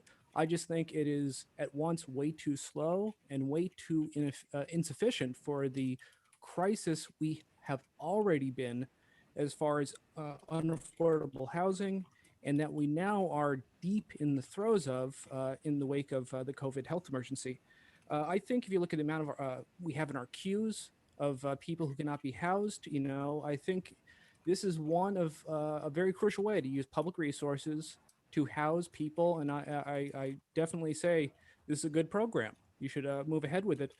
But I think we need to consider this is just not at the right magnitude we need to deal with all the people that are facing crisis. And let's be very clear, due to the insufficient state eviction moratoria, we are facing an eviction cliff in February. We are going to be facing a crisis that's going to look a lot worse, and we need to be prepared. So I want to make sure this program, which I think the details I commend, other than the speed and capacity, we need to think bigger. I hope people don't say, we've done enough, let me wash my hands, my guilt is assuaged. Your guilt should not be assuaged. We need to be doing a lot more.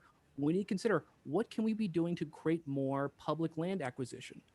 Earlier in the meeting, when I heard one council person who happens to be a realtor talk about what concerns her is destroying single-family neighborhoods, I just think we cannot afford that sort of selfishness at a time in which so many people are facing crisis. We need to consider how to change as much as possible to help people. So thank you very much. Thank you, Mark. Our next speaker is Stephen Lee, to be followed by Eileen Altman. Stephen, go ahead. Good evening, Council.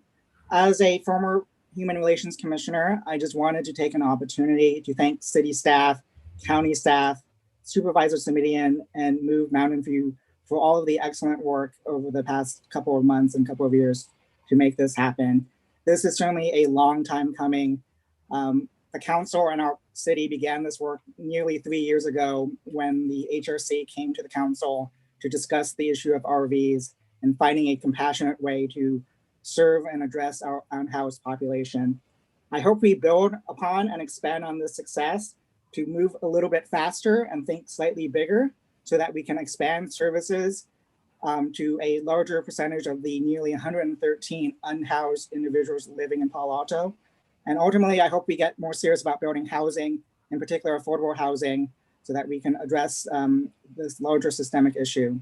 So good job, but I hope we continue to build on this success and do even more for our unhoused population. Thank you very much. Thank you, Stephen. Our next speaker is Eileen Altman, to be followed by Patty Rieger. Eileen, go ahead. Good evening, City Council. I am one of the pastors at First Congregational Church of Palo Alto, United Church of Christ on the corner of Embarcadero and Lewis. I wanted to speak in enthusiastic support of this effort. I think it's very important. I am among the faith leaders who have been exploring how faith communities might host vehicle dwellers in our parking lot. And one of the big challenges for us in thinking about how to do that was the case management services that are needed to make a program like this work. And so I'm very excited that Move Mountain View is going to be operating this program.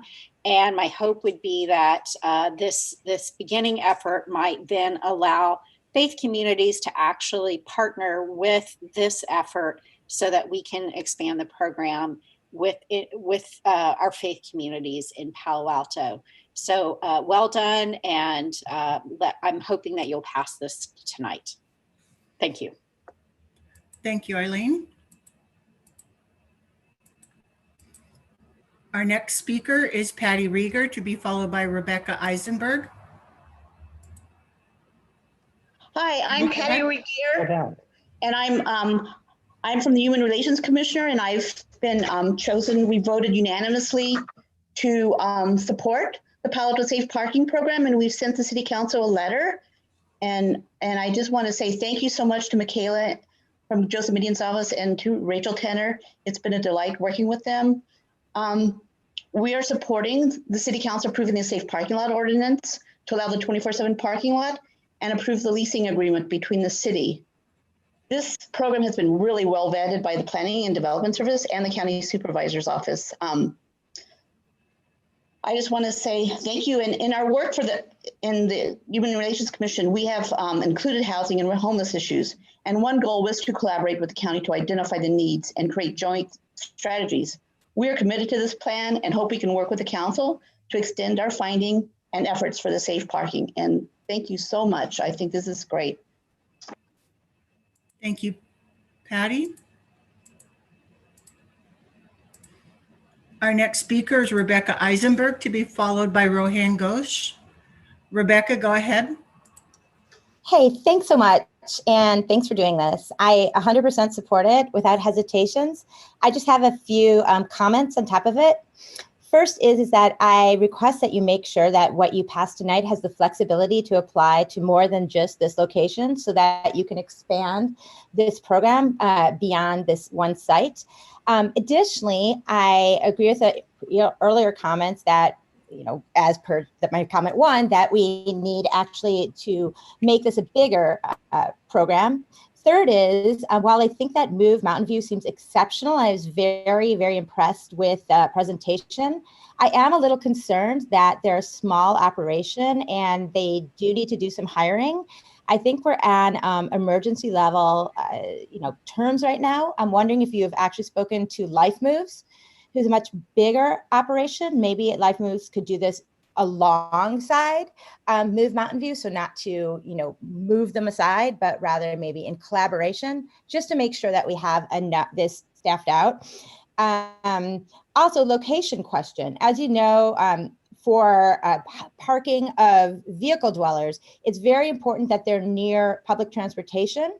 And I'm just a little concerned that they'll have access to that at this remote location. Oh, and by the way, I also want to say, you said that this is an unknown location in Palo Alto.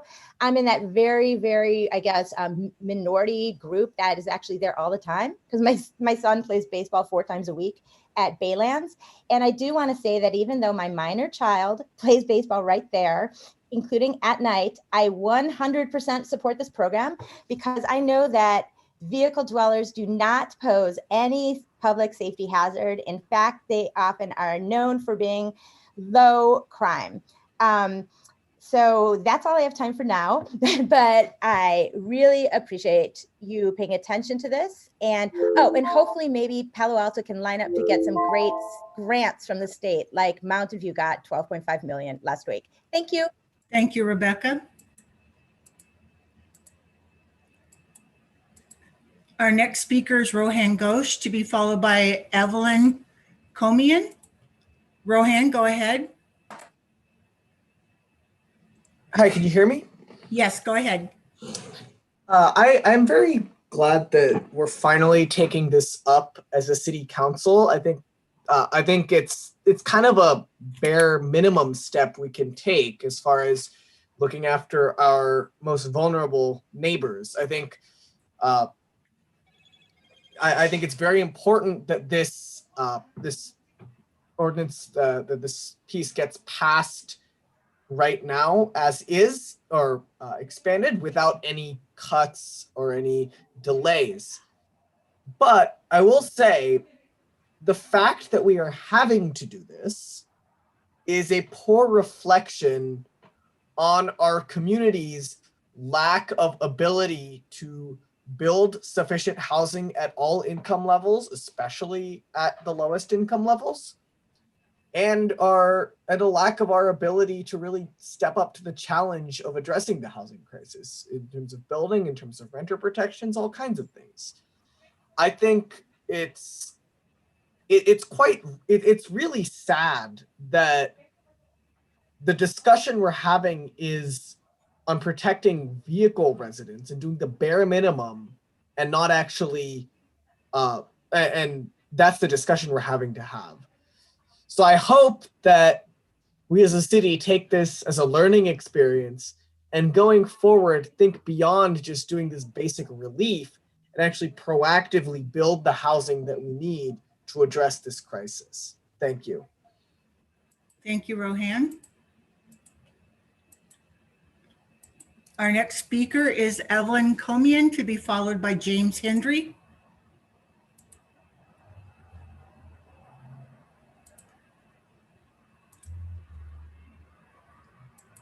James, go ahead. Hey there, Council. Thank you so much for taking up this issue. A couple of things I'd like to discuss. One is the site of this project. While I fully support the project and its intentions and its goals, I do think that this site is kind of far away from services and public transportation, which can be difficult for people. I'd also like to mention that this is similar to the 8 Can't Wait issue in that it really is just the first tiny drop in the bucket when it comes to the work that our community needs to do to address the homelessness crisis facing our community.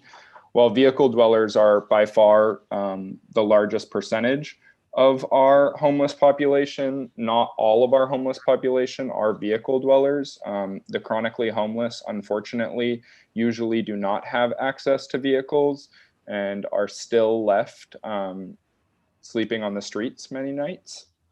So we do need to find ways to get them safe places to sleep at night. And finally, we need a housing first approach. It feels great to pass projects like this and feel like you're doing something to help homelessness in our community or address homelessness in our community. But unless we're building housing at all income levels, at all price points throughout our community, building taller, denser, along transit, this issue is just gonna grow bigger and bigger year after year. A previous caller mentioned the February eviction cliff that we're going to be looking at. That's real. We need to be prepared for that. And the only way we can do that is by increasing our housing supply. So thank you, James. Our next speaker is Evelyn Comian. Evelyn, go ahead. Hi, everyone. I am Evelyn Kilmia, and I have been providing educational materials to children and families who live on El Camino Real in Palo Alto since the COVID through my organization. And I am calling tonight to really show support and ask that we urgently vote on this, not just that we vote, but we move it ahead, because we all see the smoke and winter is coming. When we talk about vehicle dwellers in Palo Alto, they're not just people. We have children who did not pick to live in RVs, but are living there. And they're having such a hard time with everything that is happening as it is. And so let's move this. And like the city manager said earlier, this may not look like a big number. It's just 12, but it's not going to be an action that is, or philanthropy that is 3 miles wide, but it's certainly going to be half a mile deep, and it will make an impact in our community, especially with services like Move Mountain View, what they're bringing, which is an overall, and making sure that people are getting plugged into the right services and they're moving along and they're getting solutions to their problems. And so we can move these 12 and have more come in, which in essence will make a difference in the lives of more children in our community. So tonight, as you're voting and as you're thinking about all the amazing things that all the earlier speakers have spoke about, I would really want you to picture those 7-year-olds and those third graders who are living in RVs right now who need to be in a place where they can have access to the shower and running water to be able to drink. Thank you. Thank you, Evelyn. Our next speaker was supposed to be Kevin Ma.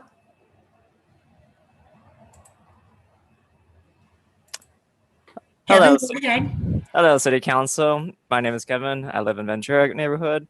I support the safe parking program in front of you, and as everyone else has recognized, this is merely a start to a long process of trying to get people housed.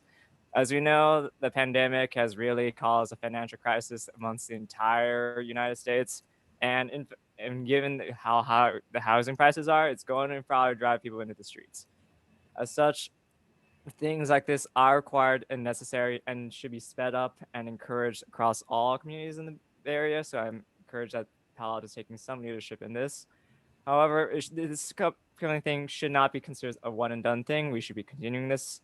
And for the proposed restrictions on the ordinance in front of you, I do want to point out that for RV dwellers, they usually do have a separate car to get to their place of work. And I do want that to be explicitly known. And I do want to point out that there's a no leakage contaminants restriction on this ordinance that is perhaps a bit too punishment wise towards people who are barely able to sustain themselves in this economy of ours, that we should instead be taking measures to actually try to assist them in improving what they can for their RVs, despite the environmental impacts that might exist because it's so close to the Baylands. But we need to recognize that there's a human cost to our society, that we should be encouraging people to live their fullest lives rather than punishing them for things that are way out of their control. Thank you, Kevin. Our next speaker is Winter Dellenbach, to be followed by Kelsey Baines, who is our final speaker. Yes, Go ahead. I urge the council members to approve any necessary recommendations tonight that moves your own Tier 3 initiative forward as this does. This modest proposal checks all the boxes, and it's free to us. At a time our city can't even pay to keep our children's theater or our children's library open. Here's some Palo Alto children could find a safe place to be until their families are helped to transition into permanent housing. This site will be run and monitored 24/7 by a very experienced local nonprofit that will assure things go smoothly and will be neat and clean.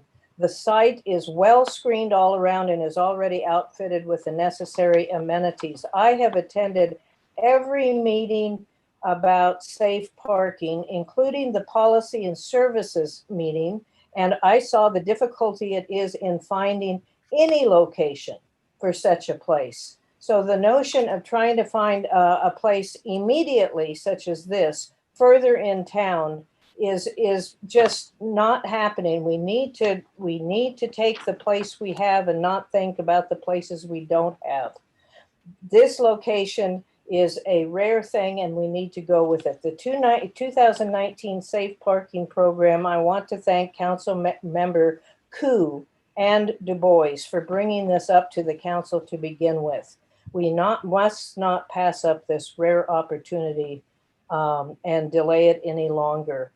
Thank you, Supervisor Semidian, for thinking about Palo Altans.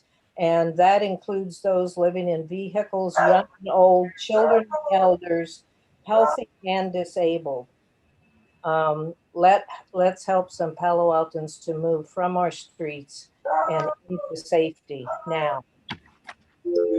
Thank you, Winter. Our next speaker is Kelsey Baines, to be followed by our final speaker, Jordan Grimes. Kelsey, go ahead. Good evening, Council. Thank you very much for taking up this important issue, which I think the previous speakers have done a great job of saying a lot of the things I had wanted to. in terms of this being a really vital service that will significantly increase the quality of life for people who are living in what are unsafe conditions under the current circumstances, where we've had very high heats, we've had unbreathable air, and if I imagine myself not having electricity right now, I would be having a lot of difficulty in terms of maintaining my health due to this air quality. So some things I like about this proposal is that vehicle dwellers are able to stay 24 hours a day, unlike our previous ordinance for church lots. I think this is really important for providing families with stability and making people feel a sense of safety and being able to better engage in case management. I think this location is fine for now, given that there is an urgency of need here. But I do think it's notable that we oftentimes cite services for unhoused people on the outskirts of town, where it's kind of out of sight, out of mind. But unfortunately, there are fewer services and less access to opportunity in those locations. So it would be great if we could identify some more central sites closer to downtown or closer to Cal Ave. So yeah, I hope we can move forward on this plan and look forward to more ambitious plans in the future, and hope there is no talk about enforcement of getting RVs out of other locations, especially given that we're kind of citing this service on the periphery of town. Thank you. Thank you, Kelsey. And our final speaker is Jordan Grimes. Jordan, go ahead. Oh, sorry. Good evening, council members, honorable mayor. Thank you for the time to speak tonight. My name is Jordan Grimes. I'm a member of Peninsula for Everyone and here in strong support both of this action and in support of expansion of these kind of programs. This action is good. It's necessary and you should take it, but it doesn't even come close to addressing the actual need of vehicle dwellers in Palo Alto. As others have noted, this issue is a direct result of our region's refusal to build enough housing to house its residents and workers. To be clear, this is a Band-Aid on a gushing bullet wound, one which will only get monumentally worse. As others have mentioned, we're on the precipice of a massive eviction cliff. Allowing this to move forward is imperative. It is quite frankly the very least you can do, and I urge you to support the safe parking program tonight. Thank you. Thank you, Jordan. Mayor Fine, that's our final speaker. Thank you very much, City Clerk, and thank you to all of our public speakers. We now return to council for comments and questions. Let's go for a round of that before motions. Vice Mayor Du Bois. Yes, thank you. So first of all, I am very happy, very, very happy to see this come back to us tonight. It really does seem like a long time ago we started talking about this. So thank you, staff, for jumping on this opportunity to work with the county. I do want to thank Councilmember Koo for initiating this round of safe parking efforts and working with me on the colleagues memo. And when it does come time for motions, I hope you'll let us make the motion. I wish the item could have been agendized a little broader tonight. I'd really like to see us get to the tier 2 and even see the city manage some of the tier 3, like Mountain View is doing, working with partners like Lots of Love. So a question for staff is, what can we do to get the tier 1 program working with the churches? I mean, in some ways, it seems like a good time to kind of get it rolling. So why has that part been put on hold? That's a great question, Vice Mayor Du Bois. That part has not been put on hold. Any congregation could come and apply for operating a tier 1 program right now today. And we did get a note from a congregation just today that there is one considering coming and submitting for the permit to operate as a tier 1 safe parking lot. So that's really exciting news. Part of what slowed us down, we really had an organizing meeting with congregations, I think a few weeks before the shelter in place started, where they were talking about, okay, who might go first, what resources might be shared amongst them, and then shelter in place happened. So I think, like many things, the delay has been caused by that. And then also just trying to find resources, how would they be able to support it? I do think that based at least with the congregation chair with us today, who's planning on working also with Move Mountain View, that there's going to be some synergy by having Move Mountain View have this slot, be able to expand their presence and some of their resources to then be able to work with those congregations and kind of achieve some economies of scale, even though the sites are distributed, not in one location. Okay, well, that's good news. Yeah, very good news. And then, yeah, same kind of question with tier 2. It seems like looking at private lots, potentially commercial lots, it seems like a good time to get a lot of that legwork done and in place. And maybe there'd be some employers willing to use their lots now while they're not really using them. So I'm supporting this. I do have some questions about how it's going to work. One of the issues we discussed last year was the difference between cars and RVs and requirements under state law that if a vehicle is not moved daily, you have to comply with campground laws. And I understand we're operating under emergency ordinance currently, but what happens? How will the county deal with this when that emergency expires? Like, will people be able to stay there, not their vehicle? Sure, it's a great question. I will give part of the answer that I know and then also invite the city attorney, Molly Stem, to add if she has additional information. My understanding is that the statewide law that allows counties and other entities to declare a shelter crisis, which previously was set to expire in 2022, is going to the governor for expansion into 2026. And so the particular nature of this crisis, which is not the COVID-19 shelter in place kind of order and that type of health order, is set to be extended. And so in 2026, we may need to figure out what the bridge is there in the future. But my understanding is that is part of the basis for the county's operating of these programs, both in Palo Alto and in Mountain View. Okay, all right, well, that sounds good. So you said there aren't any dump stations. And I'm wondering, and maybe Move Mountain View has the answer, but will somebody be able to reserve their spot, go to a dump station and come back without fear of like losing their location? Yes, and Amber, you can speak a little bit more to the program's operation if you want to at the facilities, but every person who's there or household is designated to be there and designated to have a particular location. So there's no worry about leaving and then you can't come back. Okay. Yeah, and then I'm really glad we're doing social services. I really believe that's a key component. Again, we had a discussion a year ago about maybe not requiring that, but I think it's really needed. And it really will help us, I think, understand this population and how we can help them move to permanent housing. So again, I just want to put out there that I'm a little disappointed the city isn't operating ourselves. Hopefully we can learn with the county, and I'm really happy. And thank you, Joe, for the county stepping up. Is there a way that the city can kind of monitor this and learn from it so we could replicate it? Yes, certainly. I mean, I'm really happy to report we've had weekly calls with the county to check in really throughout the summer to get this program up and running, everything from the details of what needs to be the insurance to how are we going to do the key transfer. So it's been a really great collaborative relationship, and I would expect that would continue, both in terms of regular checking in and again, learning so we can adjust both the operations at this site as needed and, to your point, come back for expanding of tier 2 and perhaps other tier 3 sites that might be up for consideration. Great. Okay. Thank you. That's my questions. Thank you. Thank you, Councilmember Koo. Thank you. So first, I just want to say thanks to staff for all your hard work, and also to City Manager Shikata.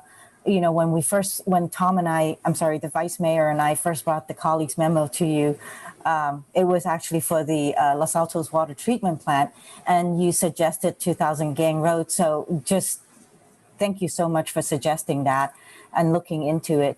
Then I also remember meeting up with Supervisor Simidian prior to the memo, our colleagues memo, and Supervisor said that if you find a site, we'll figure out the rest. And thank you so much, Supervisor Simidian. This is truly awesome. We are moving faster than we thought we would. I know that there was a few obstacles, but this is 24/7, and it's a huge step forward. I did have a question for Rachel about there's laundry there. Is there a site for laundry, washing clothes over there as well? There are hookups for washer and dryer. There presently is actually a washer and dryer, which I believe the fire department does not need anymore. I'm not sure how many loads it can handle. It's kind of like a home size one. It's not like an industrial like laundromat style washer and dryer, but the hookups are there, and it's hopeful that they can provide the laundry services on site for the participants. And when is this slated to start? So we'll execute the lease if council approves it this evening. And then there are a couple of things that need to take place on the site, and principally an exiting gate in the fence to make sure that if there was a fire that the participants could safely exit by walking if they needed to. But that should be hopefully fairly simple, and a couple other minor site improvements. So we're hoping that I would say within 6 weeks, we can be welcoming participants, in which case in the interim time, Move Mountain View can be doing some outreach to folks to get them, into the case management system and really, prepared to be able to enter the program. Great. Thank you so much. Now, the lots on Pioneer and Shoreline, are they also 24/7? Do you happen to know? I believe so. Amber, can you speak to the lots that you manage in Mountain View on Shoreline, yeah. Pioneer? Yes, they're 24/7, and during COVID, we have one church right now that is fully functioning. That also is 24/7. Oh, that's great.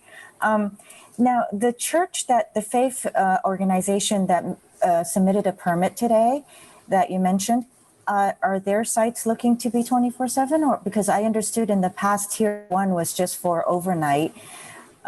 So how is this one working? Yeah, I will need to speak with the pastor via phone. It was just a quick email exchange that we had as he's saying they're getting ready and they want to submit their permit. So it was just very brief. It would be under the Tier 1, which would be just a overnight program. And so if the council was interested in us expanding that or adjusting that program, that's something staff could look into and come back with. Well, I think that might be necessitate a discussion with the organization too, whether they can support that 24/7. So maybe I'll confer with them, and then I can let the council members know what their plan is. That would be great. Thank you so much. Very exciting. Thank you.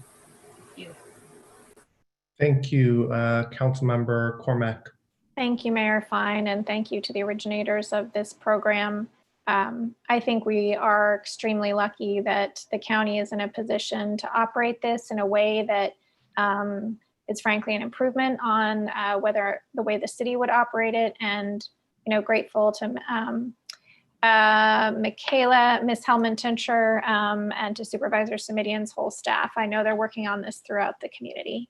So I wanted to start with that. I also wanted to say that the 24 hours is really important to me because it reflects an understanding of how people live and work and operate. And some of us have had the opportunity to visit sites that people do need to leave by a certain time in the morning, and then they relocate, and it's disruptive to their sleep and a whole bunch of other problems. So very pleased to see that that's happened. And then I just have a couple of quick questions about the structure. I understand from one of our colleagues in Mountain View that a fairly significant number of people have been moved into supportive housing. And so I wondered if Ms. Tanner or Ms. Stein has the numbers on that. I will let Ms. Stein answer that question. And if we don't have the exact numbers, we can get those for you. Ballpark is fine. Amber? I don't have the numbers in front of me. Maybe Michael does. Michael, are you there? I believe that Michael is an attendee. Well, take your time to find it. That's fine. Sorry, go ahead. Hi, this is Michael.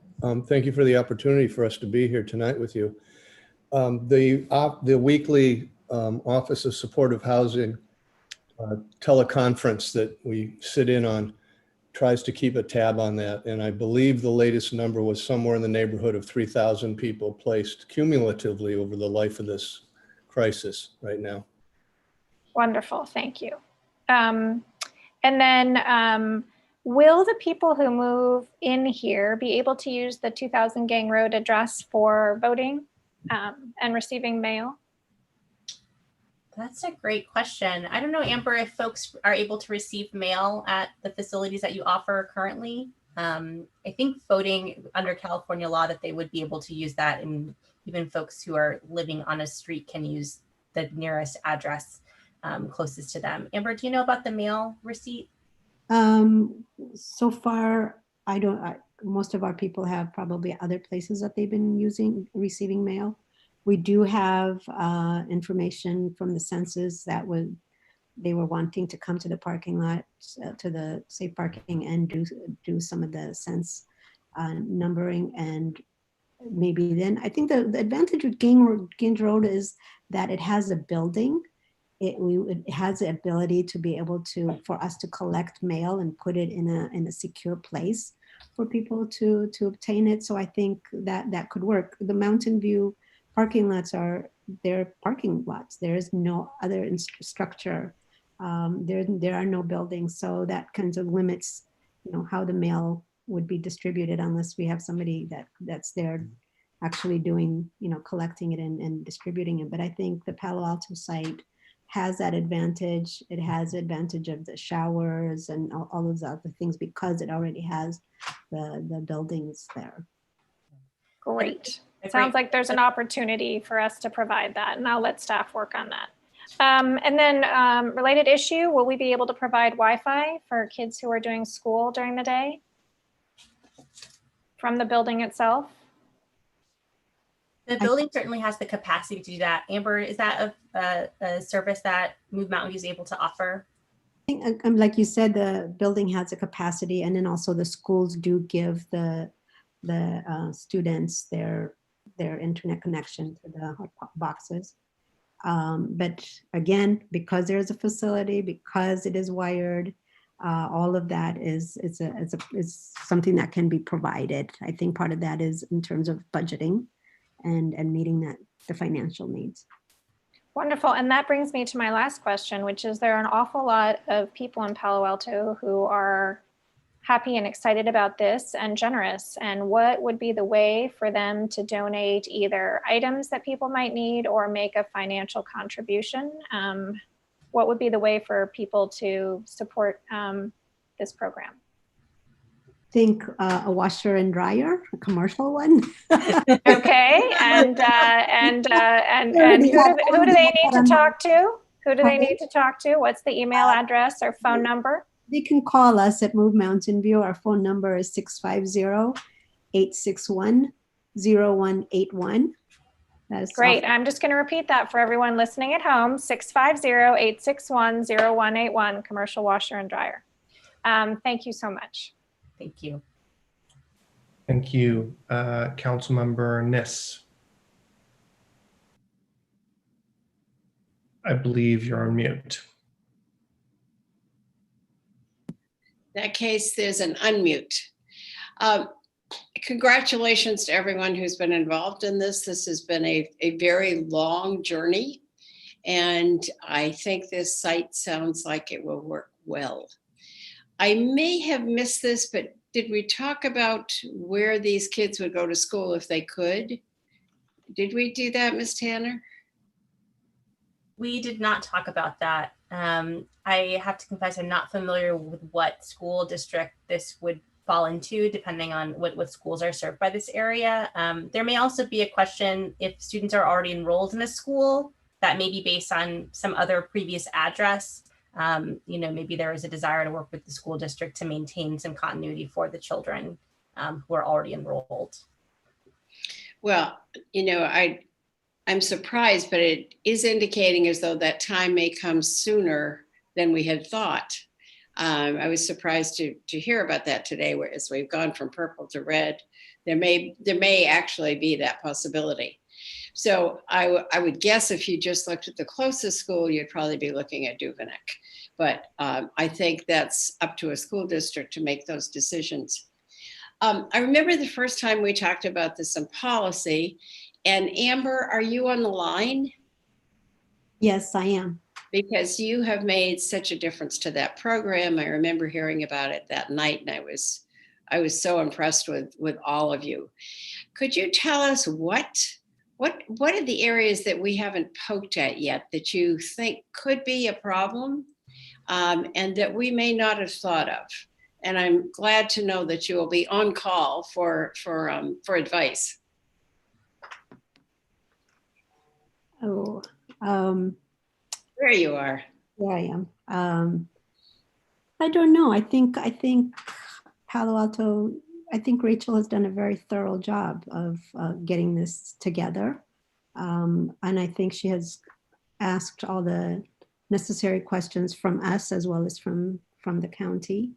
Some of it just depends on the people that come on the lots and their needs and just the dynamics of what's there. But we are learning, we have learned as we keep growing and as the numbers of people we're dealing with, you know, oh, we needed that, oh, we need that. But I think right now, you know, we're building on getting the garbage and, you know, we have the voucher system that individuals can have to empty their gray water matter into going by to Redwood City in terms of health-wise.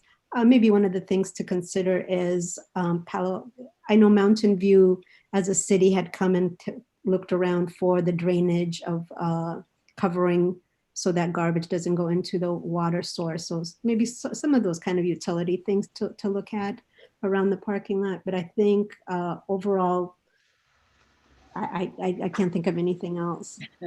What is the maximum that you've had in your move program?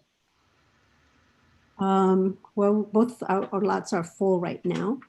So we have Shoreline houses 30 vehicles and then VTA 29. So both lots are full. And those lots are constructed in such a way that two of the parking lots are ADA standard. They meet that. And then we have porta potties that are also ADA regulated. So we're trying to meet everyone's needs. We are about to open a new lot on Terabella in Mountain View, which is going to be about the same size as the one, pretty similar to the same size as the one in Palo Alto. So that will give us a little bit of an idea of what a smaller RV lot looks like. And one more thing, what about an area for the kids to play? I think for Shoreline, they're fairly close to a park, aren't they? Yeah, Shoreline is, the whole thing is a park. So they you know, they've had the advantage of riding their bikes up and down the hills and going to the swamps, etc.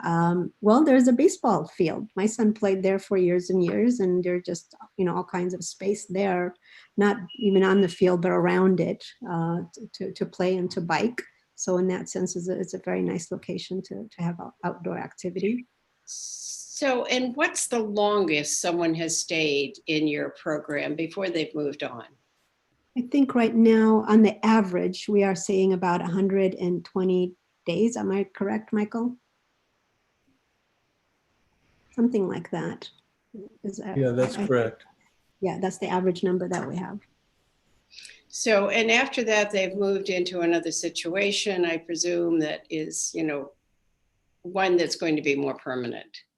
Yes, quite a few of them have moved into permanent housing of one form or another, whether it's, you know, through affordable housing, or maybe it's going back to live with relatives or moving out of county. Some of them have done that, going where the job is. So, yes.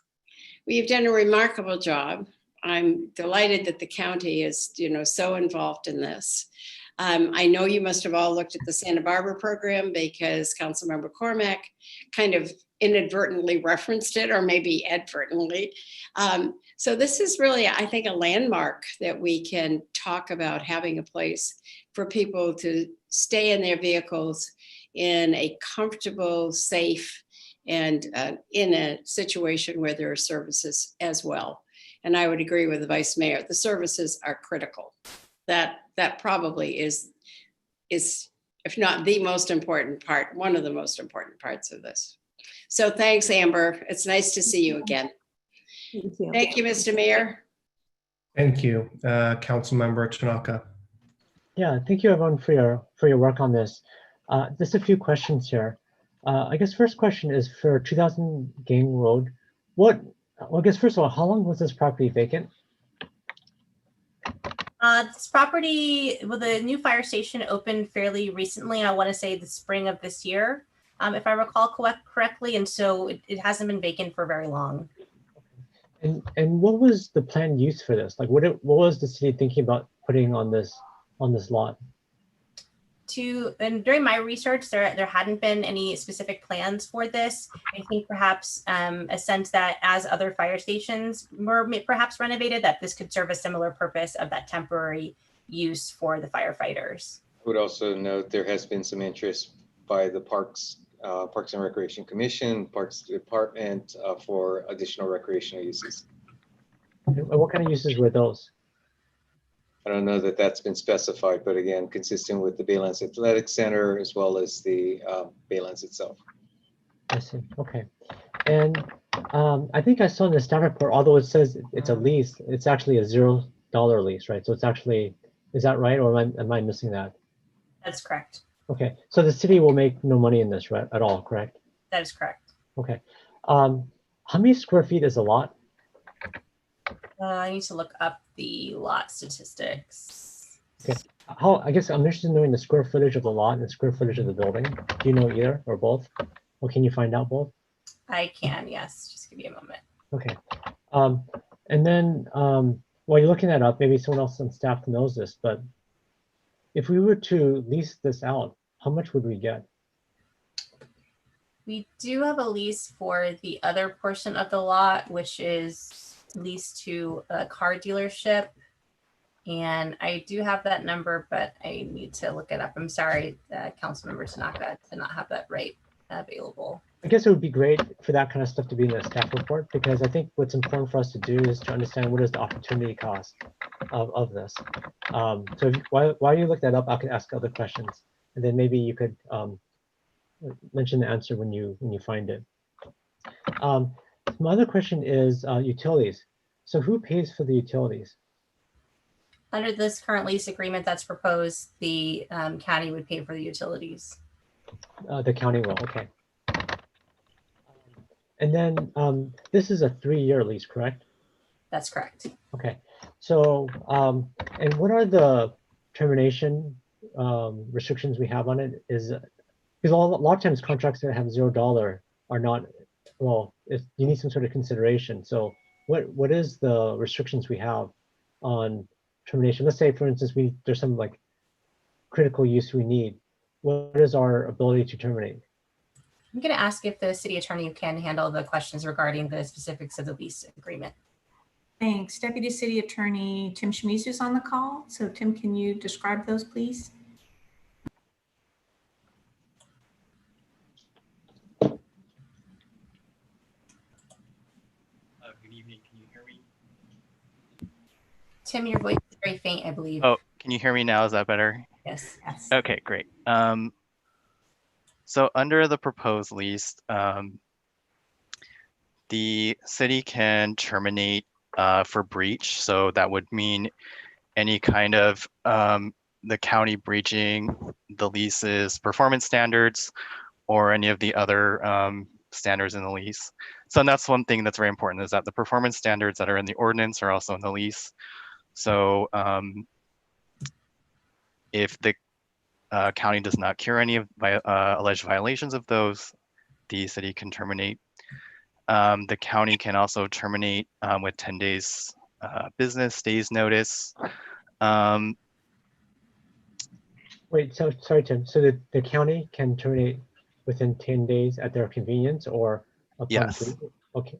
So the county can terminate in 10 days for convenience, and we have 10 days we also have 10 days that we could terminate for convenience. Is that the way it works?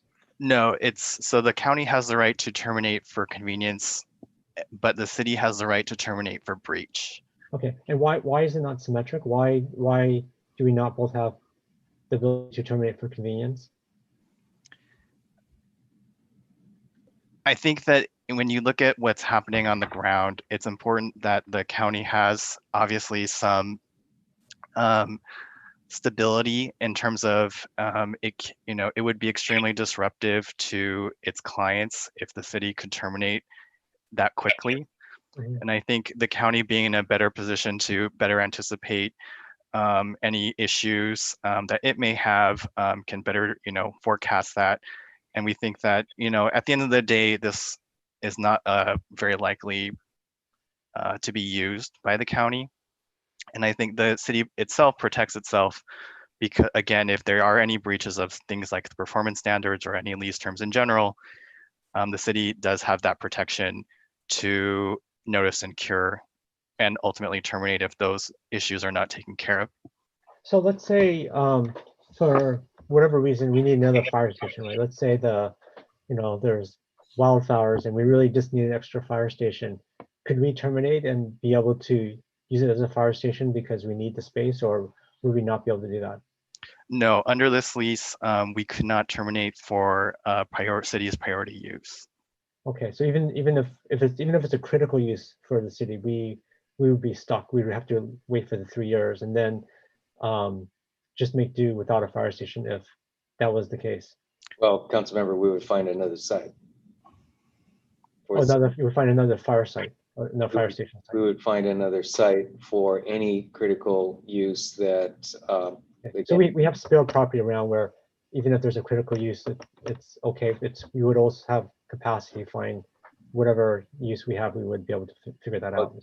Councilmember, it's pretty open-ended hypotheticals that, again, you're specifically referring to the need for another fire station. That's really not one in which we would, quite frankly, find ourselves. Yeah, I was just trying to understand. Councilmember, also to add, so the county is our intergovernmental partner, and these are needed services both for city residents and for folks who are residents of the county. And presumably, if there was a priority need for that particular space, the county would entertain discussions with the city about alternatives for this service as well. And of course, any contract or lease can be amended by mutual agreement. Yeah, but we would, correct, but it's not a symmetric contract where they could do it for convenience, but we cannot. So I get that. That's correct, because they're providing services for no cost to the city. And we're providing land and building for no cost to the county, right? That's correct. Okay, great. And then, oh, sorry, Rachel, did you want to say something? I was just going to say I did get the answers to the questions you asked. Oh, please. So the site, the portion of the site that would be leased is about 39,000 square feet. The portion leased to the Honda dealership is about 15,000 square feet. And we understand that the lease of that particular portion is about 65 cents per square foot, which is about $9,750 with annual 3% increases. So you said $9,000 a year? Per month, I believe. No, so basically the 15,000 square foot lot is about $9,000 a month. Is that what you said? Yes, I gotta just make sure I got the right numbers. This is what the real estate office reported to us about the value of that lease that is there. Okay, so for 15,000 square feet, it's about $9,000 a month. This is more than double the square footage, so it would be maybe like 20,000 or more. Because this also has a building. Good way to assume, yeah. Okay, so this also has a building on there. How big is the building? I don't have the building square footage here, unfortunately. The buildings do occupy a good portion of the site. Unfortunately, not too much of it. Otherwise, we wouldn't be able to, have the parking use there. So I would say maybe a third or less of the site, roughly. A third of it's a building. Okay. Just to be clear, that was the assistant city manager was noting that your 5 minutes had passed. Oh, okay. Sorry, I didn't know. Thank you. Okay, I'll guess I'll go on the next round then. Thank you. Thank you, Councilmember. I've got a couple comments and questions. So first of all, I'm happy to support this program. Thanks to the Vice Mayor and Councilmember Koo for working on it, and Supervisor Simidian for your work. Ms. Hellman-Tincher, thank you for all your help and support on this. How far we've come. Just so everyone knows, Michaela and I went to gun together. So fun fact. This is a absolutely needed service to support residents without homes in Palo Alto. Thank you to everyone for all the emails. I guess I have two concerns. One is about location, and two is about what I'll call the core issues. So on location, are we pushing this problem, the people living in vehicles, out of sight and out of mind? I'll note that this change tonight, it's actually a zoning amendment, a zoning change, which is applying to all public facilities. And what would this discussion look like tonight if we were using the new parking lot at Cal Ave? How about Cubberley or El Camino Park? For Cubberley, we actually tried that many years ago and we canceled it because of public feedback and community concern. And so I guess there's something going on in my head where I'm saying, what does it mean about us as a community that we're enthusiastic to support vehicle dwellers in a parking lot in the Baylands where it's out of sight and out of mind? And what does that say about us? And that's something I can't avoid talking about. The other side of this program that worries me is the core issues. And this program is only effective if we have transitional affordable housing. As Councilmember Cormack and Supervisor Simidian mentioned, Mountain View has been effective in part because they have transitional housing where people can go into these safe parking lots and eventually find a new place to call home. And that's great. That is something we want to support in Palo Alto. But every time this council opposes new housing, we are harming existing and future residents, and we are harming their chances of finding a future safe home. How many people who use this program will not have a future in Palo Alto because we haven't fostered a housing positive future? And that's something we really have to think hard on. This problem, this issue, this reality of people living in RVs that are sometimes falling apart on El Camino, it doesn't come out of nowhere. It comes out of the fact that we live in an extraordinarily expensive region and we have failed to produce housing at many different levels of income. So that worries me. I don't want a community that is super subsidized and super privileged. And I would encourage us when we have other housing discussions to think about that. That said, I am happy to support this. I think this is one small step. It's a Band-Aid, as somebody mentioned, but sometimes we have to step back and think about some of the bigger issues. Anyways, those are my comments for the moment. I believe Councilmember Filseth is the only one who hasn't spoken on this first round. If you'd like to, feel free. If not, we can go into the second round. I'll weigh in on the second round. Actually, let me ask a quick one here. As many people have pointed out, demand is likely to exceed supply for these units. What's your experience managing that with Life Moves? How do you do that? I mean, with lots of loves. How do you do that? Councilmember Filseth, is your question kind of when there's more people than there are parking spaces, kind of what happens to those folks? Yeah, I'm assuming that there are always that's going to be a common situation. So yeah. How do you allocate them and how do you balance the demand there? Yeah, what's Lots of Love's experience in Mountain View doing that is really what I'm asking. Yeah, Amber, can you speak to your experience with the wait list and kind of how that is maintained and what those folks may have available to them while they're waiting? Okay. The way it's structured in Mountain View has a set of criterias that people must meet in order to have space on the lot. One of the priorities given is to families that have children in the Mountain View school system, senior citizens that have had ties into the community, people that are working and living in the community in Mountain View, and then also people with disabilities. Those are the criteria that we look at when to see if individuals fit into this structure that Mountain View has created. Even with that, there is still, yes, there is a need. There's no doubt about that. My thinking is that we can't help everybody, but to stop helping thinking that we're not going to help everybody, so not to help anybody, it's we have to start somewhere. So I think part of that is also it moves us to be able to find the next solution, find the next process for our people, the housing, being creative in terms of maybe not here, but somewhere else. Those kinds of things to open up for the next group of people to come through. It's not easy. And yes, it would be nice to help everybody, but we manage it as best as we can with what we have. Okay, cool. Thanks very much. And, you know, I think it is actually a reasonable location. It's, you know, it's self-contained, it's got facilities, it's got space and so forth. I'm looking forward to see how it works out. Thank you, council member. Okay, let's open it up to comments, questions, and motions. We are right about on time. This is scheduled to go to 8:15, so we're all okay there. Council member Koo. Thank you. I was remiss not to thank Ms. Stein, Mr. Love, as well as Ms. Kiomian. I'm sorry if I said your name wrong, and also Ms. Hellman Tincher. So I just want to say thank you, as well as to Eileen Altman and to all the faith-based group that has been working on this. A question that had come up about mail.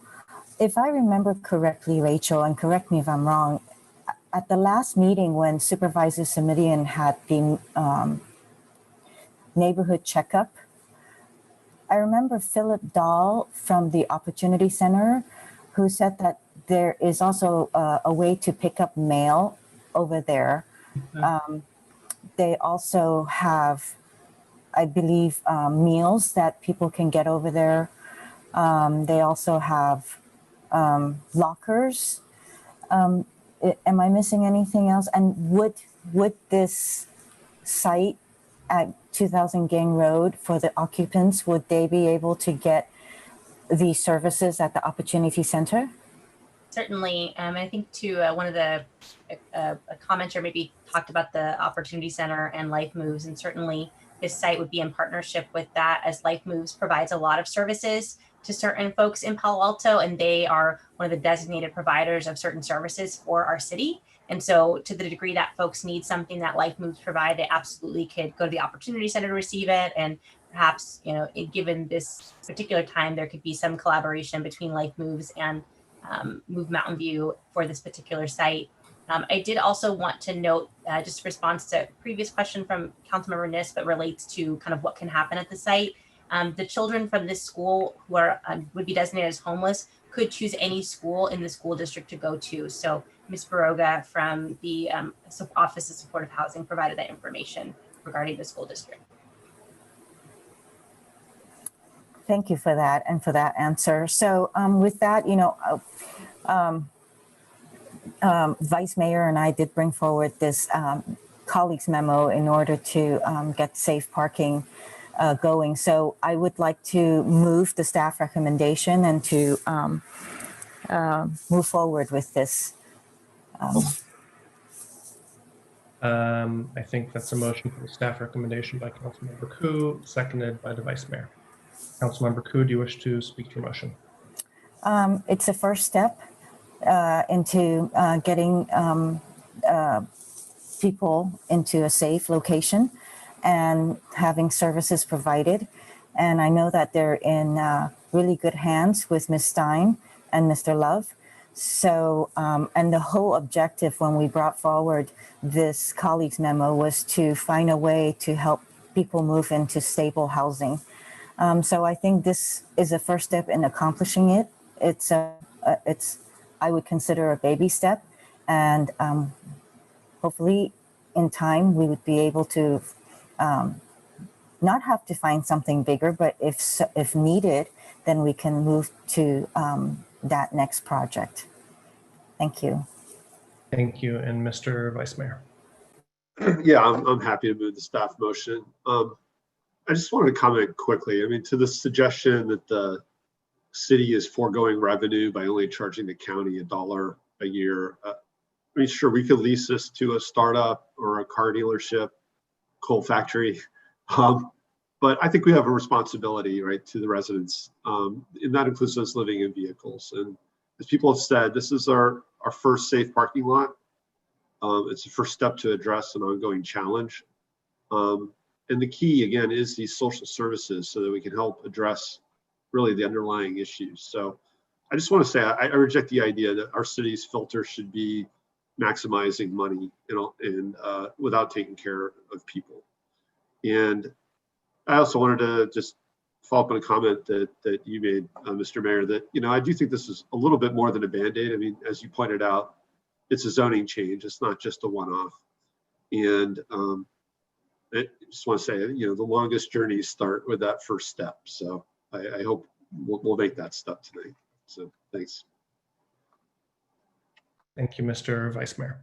I see Councilmember Tanaka and then Cormac. So I'd like to just continue the question I was asking earlier. So Rachel, the building, is it single story?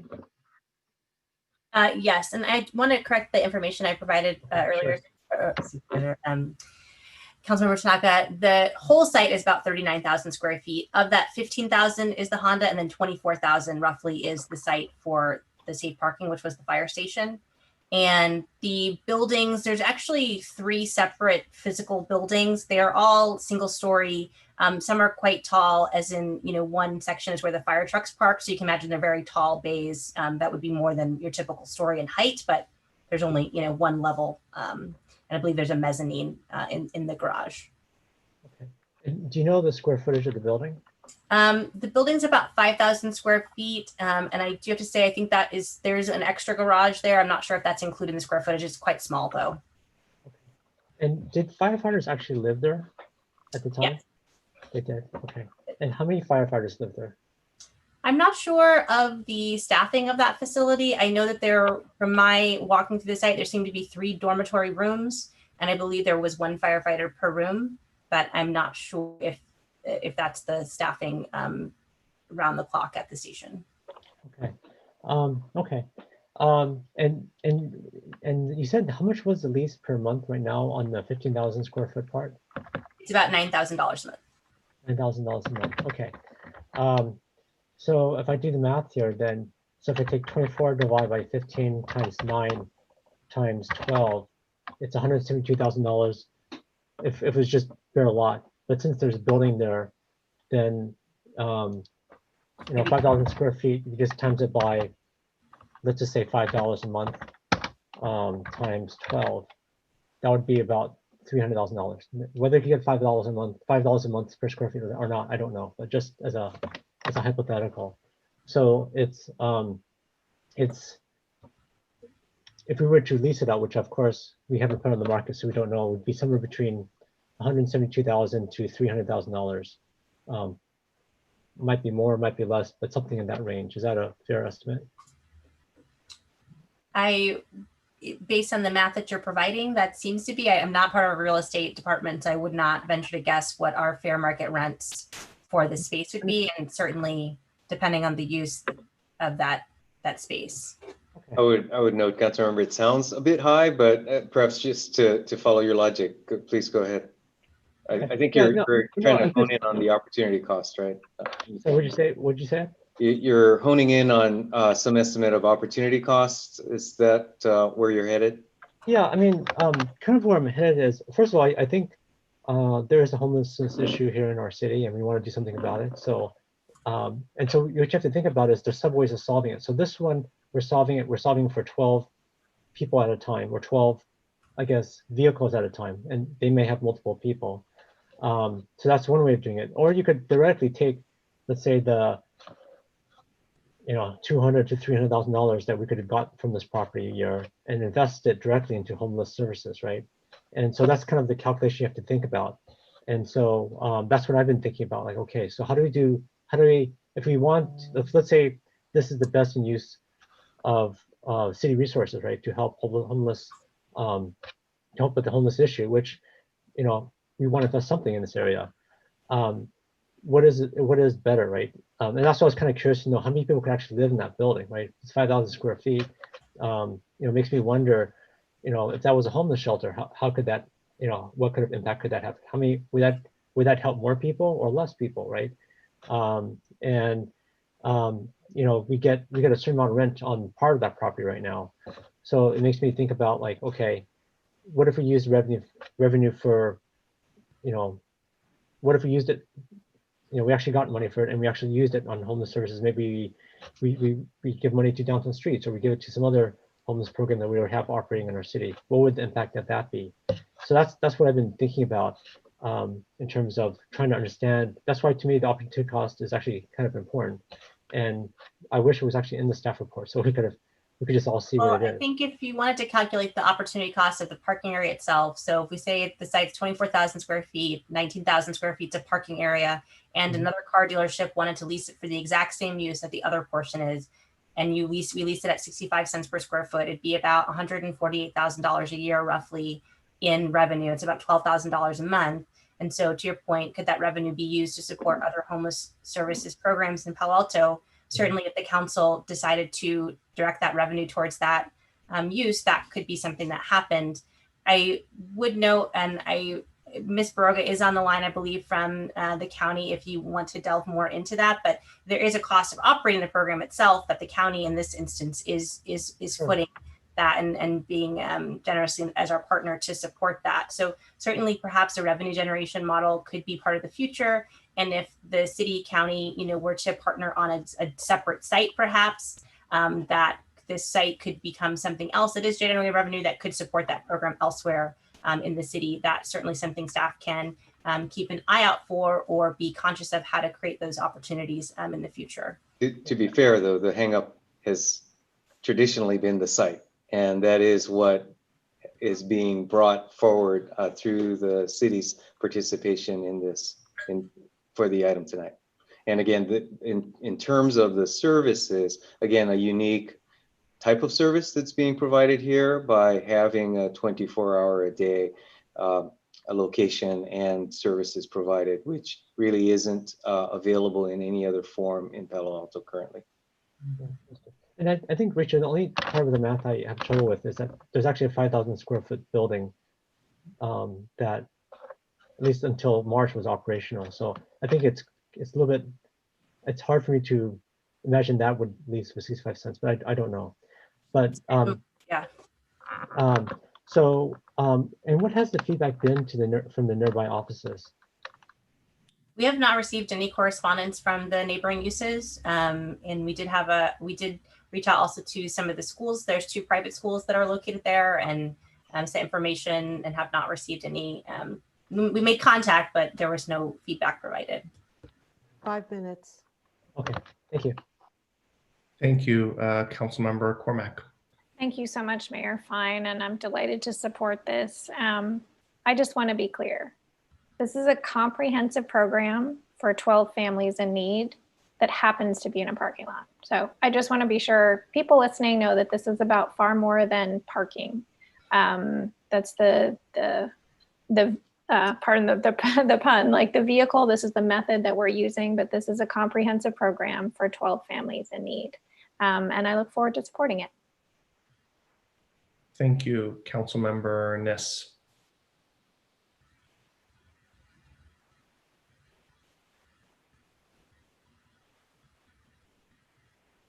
So the mayor got me thinking. One of the reasons this program is successful, and I'd be glad to have someone from Mountain View indicate this isn't the case, but one of the reasons it's successful is there is a place for those who might stay the 120 days, which we heard is the average, to move on to. We have not been providing that place to move on to. We have not now added any affordable housing going on 10 years. We do have one in the works, but we haven't even done a shovel of dirt yet. For these programs to be successful, there has to be a next step. We're not providing a next step here. So, in fact, there hasn't been anything available in our affordable housing for, I would say, a number of years, if you've talked to the housing group. So My question would be, and this is just rhetorical at this point, terrific program. We've answered a number of questions about it, but then it's 4 or 5 months from now. Where are the families going to go? Do they have to leave Palo Alto to find any housing, any long-term permanent housing? And from a truly humanitarian point of view, we've got to think, where do people who are living in their dwellings, living in their trailer, whatever it may be, where do they go next? So I am certainly supporting the motion, but I think we should be thinking of what happens in just a few short months after this begins. Thank you, Mayor. Thank you, Councilmember. Councilmember Filsath. Hi, thanks. Two minor nit observations. Given the 120 days average, if that's for Mountain View, if that's a model here, it's actually 36 families a year, not 12, and that's a good thing. Second, on affordable housing, Mayfield Place actually did open in 2017, which is 70 units of 50 to 60% AMI, 50 to 60% AMI housing as part of the Stanford Agreement. As far as the other thing, I think we got to try a lot of things, and I think we're going to learn a lot from this experiment, and so I'll support it too. Thank you, sir. Okay, seeing other hands. Councilmember Tanaka, I see your hand. Is there like one last short question? No, not a question. One thing I was thinking about is, so I'm just looking for the maker and seconder of the motion, is whether, well, let me ask, so this program is going for 3 years, right? But what I wonder is what input or what control does, let's say after a year we figure out it's just not worth it, or we want significant modifications, whatnot. What power does the city have to change this? Again, council member, this is the city attorney. A party to a contract can initiate conversations with the other party about modifications that they'd like to see. So there isn't a right to that once you enter into a contract. But there, of course, is the ability for us to talk to our partner at the county.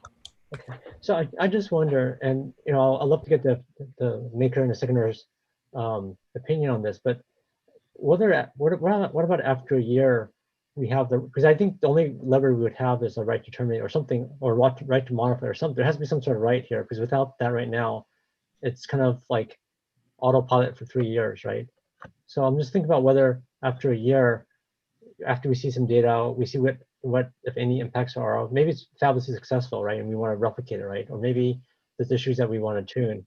I wanted to see if the maker and seconder were open to, and I'm not really locked into any particular idea, but just more that we were able to make adjustments. Versus, because right now we would have to, I think right now the way the contract's structured, we would really not have that right. So I don't know if Councilmember Koo or Vice Mayor, if you guys have any thoughts on that, I'd love to get some of your, because 3 years is a long time, and I just want to make sure that we have some control over this. Not just we have to negotiate again, but something where we actually have some direct control over how this program is conducted. So Councilmember, is there an amendment you're proposing?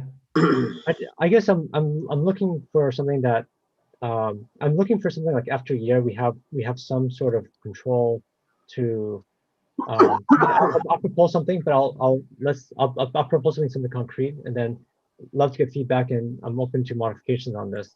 What if we have the right after a year to terminate, and that way we can we won't necessarily terminate, but if we wanted to make some modifications for whatever reason, we actually have some control. So I'd love to get the feedback from the maker and seconder. So I assume that that's an amendment, a friendly amendment to have the right to terminate after 1 year. Yeah. Okay. Is that acceptable to the maker and the seconder? Actually, no. I believe that the county, in finding their funding, there needs to be some sort of stability, and they need to submit for funding every so often. And I think that, you know, if anything, if Ms. Hellman Tincher is still here, or if Mr. Supervisor Semidian is here, they can help comment on this. But I really believe that we need to have some length of stability for the county to be investing in this. And as somebody, I think Molly said that we are partners with the county in this endeavor. Okay, thank you. So I that's think, Mr. Vice Mayor. Yeah, I think Lydia said it well. I think it's important we give the county for 3 years to go fast. They're a good partner. We talk to them. Okay, thank you. Mr. Tanaka, I think your amendment is rejected. You can make it unfriendly if you want. Thank you. Okay. I'm going to suggest we vote on the motion on the floor. This is the staff recommendation.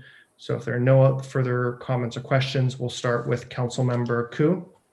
Yes. Councilmember Tanaka. Yes. Councilmember Cormack. Yes. Vice Mayor Du Bois. Yes. Councilmember Filseth. Yes. I'm a yes. Councilmember Niss. Yes. Okay, that passes unanimously. Thank you, everyone.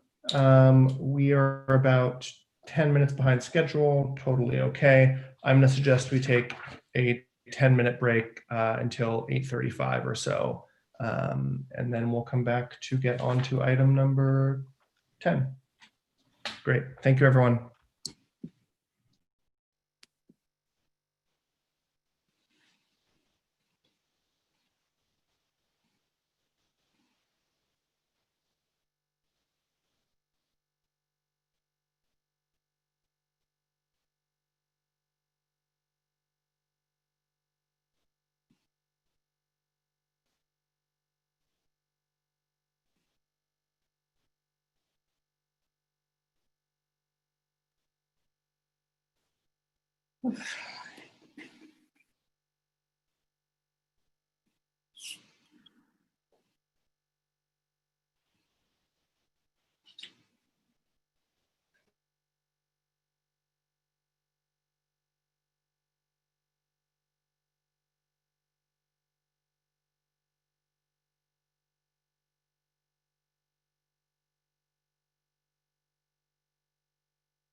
Hi, Monique.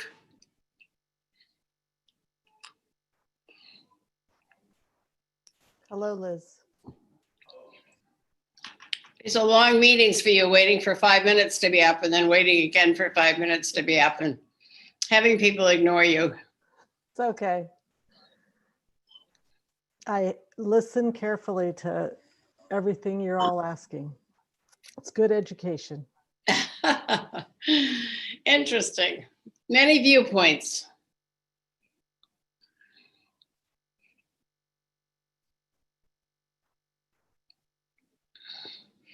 Allison? Yes, Councilmember Niss, how can I help you? What year did you get your MBA? 1993. I'm looking at the Stanford Business Review. I check it out from time to time. Don't think I'm in there this month.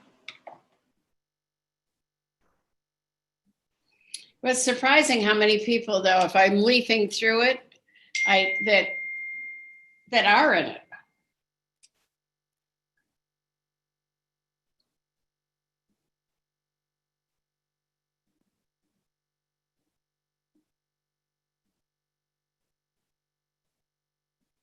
Okay, I see 4 of us. I'm just going to give us each another minute or two until 8:40. Now you tell me I could have actually finished my dinner. I know, similar. I'm gonna go shove off to the side, need a little bit more. Mine hadn't arrived when we had our unplanned earlier break, so.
Should we get going? Let's roll. Okay. Let's please move on to item number 10, a verbal update and possible direction to staff on COVID-19 related to business recovery efforts. Mr. City Manager, if you and your team want to take it away.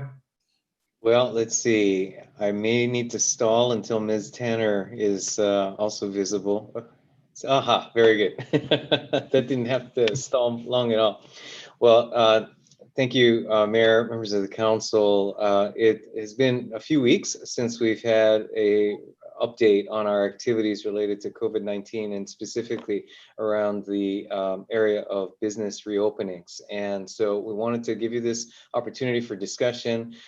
We're hoping that this is actually what we'll optimistically consider a turning point at which we're turning from responding to the issues of the day to being able to give ourselves and in service to our community a slightly longer runway in terms of the issues and the strategies that we will focus our attention on. So with that, Ms. Tanner has put together with our team a nice overview of where we are, and look forward to the presentation and discussion to come. Thank you. Great, thank you, Mr. Shikata. We'll be sharing the presentation.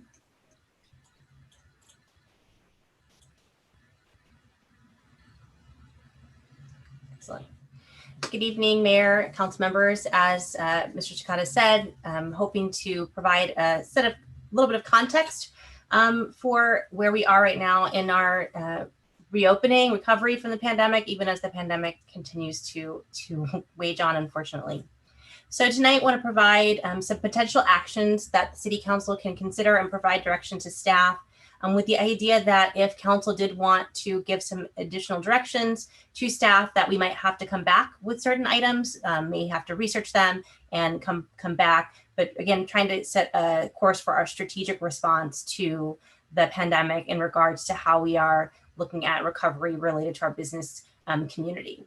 One of the focuses of this report and update is kind of the storefront business, which primarily are retail or personal service businesses, not exclusively. So if you can think car dealerships, for example, are retail businesses, even though they're big, and we don't think of them as a storefront shop in the same way that we might think of the pharmacy or a clothing store. And so all of these items aren't necessarily exclusive to those storefront businesses, but in some ways, those that relied heavily on people coming to their location to purchase goods or to have a service performed on site, those are suffering in a different way than some of the businesses that have been able to pivot to remote operations. We're going to cover a couple of different topics, including just reviewing the statewide recovery framework, and as well as retail and consumer trends, which is evolving, particularly the statewide recovery framework, as there are new restrictions and relaxation of certain restrictions. We're going to talk a little bit then kind of temporally about surviving and thriving right now, supporting businesses that exist and are operating or trying to continue operating here in Palo Alto. Look a little bit at what we might do thinking about the post-pandemic economic recovery. And so how would we help new businesses to open once we get to a certain phase? And I confess, I don't know exactly what phase that would be, but a point where folks are feeling, hey, I could open a new storefront at this point in time because there's a vaccine, something has changed significantly that would allow those entrepreneurs to feel their business would be successful. And then lastly, looking at long-term and larger scale recovery strategies that focus more on long-term resiliency of Palo Alto and really wouldn't necessarily affect our day-to-day experience of the pandemic right now. So we're first going to focus on the statewide recovery along with some retail and consumer trends. So on August 28th, Governor Newsom unveiled a blueprint for a safer economy, a slow plan for living with COVID-19. And I think that idea of it being a slow plan really helps us to think about this isn't a quick recovery. It isn't about trying to get through the recovery as quickly as possible. It's about how do we do this as safely as we can, and what does that look like? So this plan had 4 tiers, and each tier is color coded, and each county in the state of California was designated a color on August 28th. The 4th tier is the purple tier, and that's where, or I should say it's tier 1, but it's where you're worse off in terms of COVID. And then it goes up to the 4th tier, which is yellow, and that's where there's minimal spread. Tier 1 is where it's widespread. And we are currently in tier 2, which is red, and that's substantial spread. So we were upgraded on September 8th, which is from the prior week. And these tiers are based on 2 metrics, which is the positivity of the testing rate and the cases per 100,000 people in that county. And so if we can maintain or achieve, let's say, the ratings associated with the orange tier, which is the next least restrictive tier, for 3 weeks, then we can move into that tier. And so last week's movement on Tuesday was a one-time movement where counties could move up just 1 week after the previous designation, and now we have to wait 3 weeks. So it's really trying to get people to get improvements, sustain those improvements before then allowing more activities to take place. It's important to remember, though, and might be somewhat frustrating for residents and for businesses, that even though the state blueprint may allow certain activities to occur at a certain tier, the stricter orders, if there's a stricter order in the county health order or at the state, controls what can happen. So, for example, movie theaters are not allowed to open right now in Santa Clara County. And indoor dining remains not allowed in Santa Clara County because the county health order is more restrictive than the state in that regard. So it's something we have to look closely at. And for businesses in particular, when they're looking at the regulations for their particular type of business in terms of what they need to do indoors or outdoors to safely operate, they need to really read carefully the state guidelines and the county health guidelines and work through that. There is a great county hotline that's available, though, for businesses to call if they're not sure what to do, and they will get answers for those businesses. So they're really trying to do a great job of providing clarity when it can be a little bit difficult.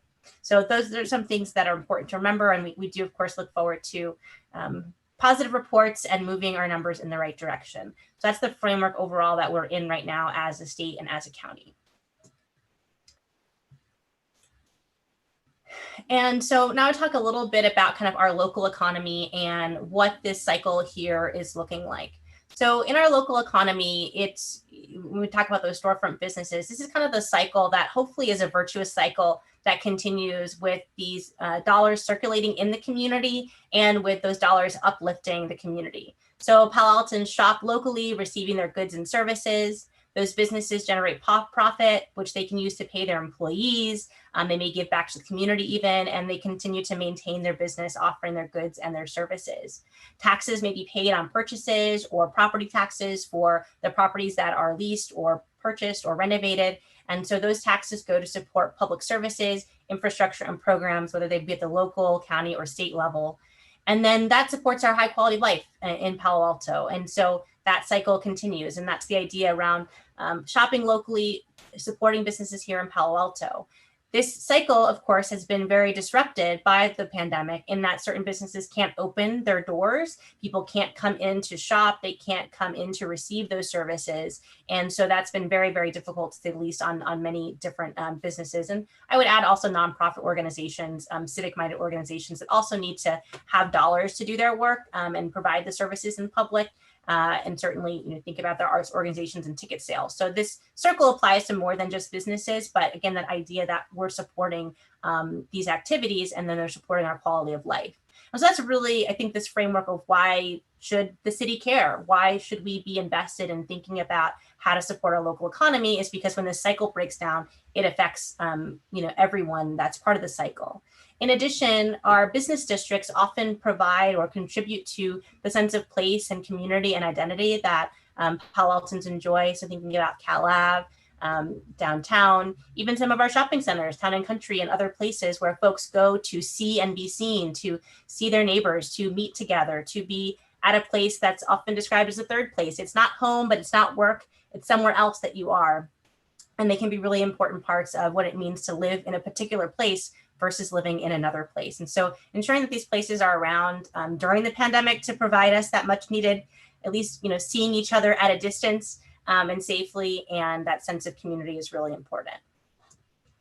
So some of the trends that I think it's important to think about pre-pandemic, and this comes from David Greensfelder, who gave a presentation at the end of 2019 about retail trends, and he works in the Bay Area in commercial real estate and commercial retail in particular, thinking about strategy. One thing that's often out there is that retail is dying.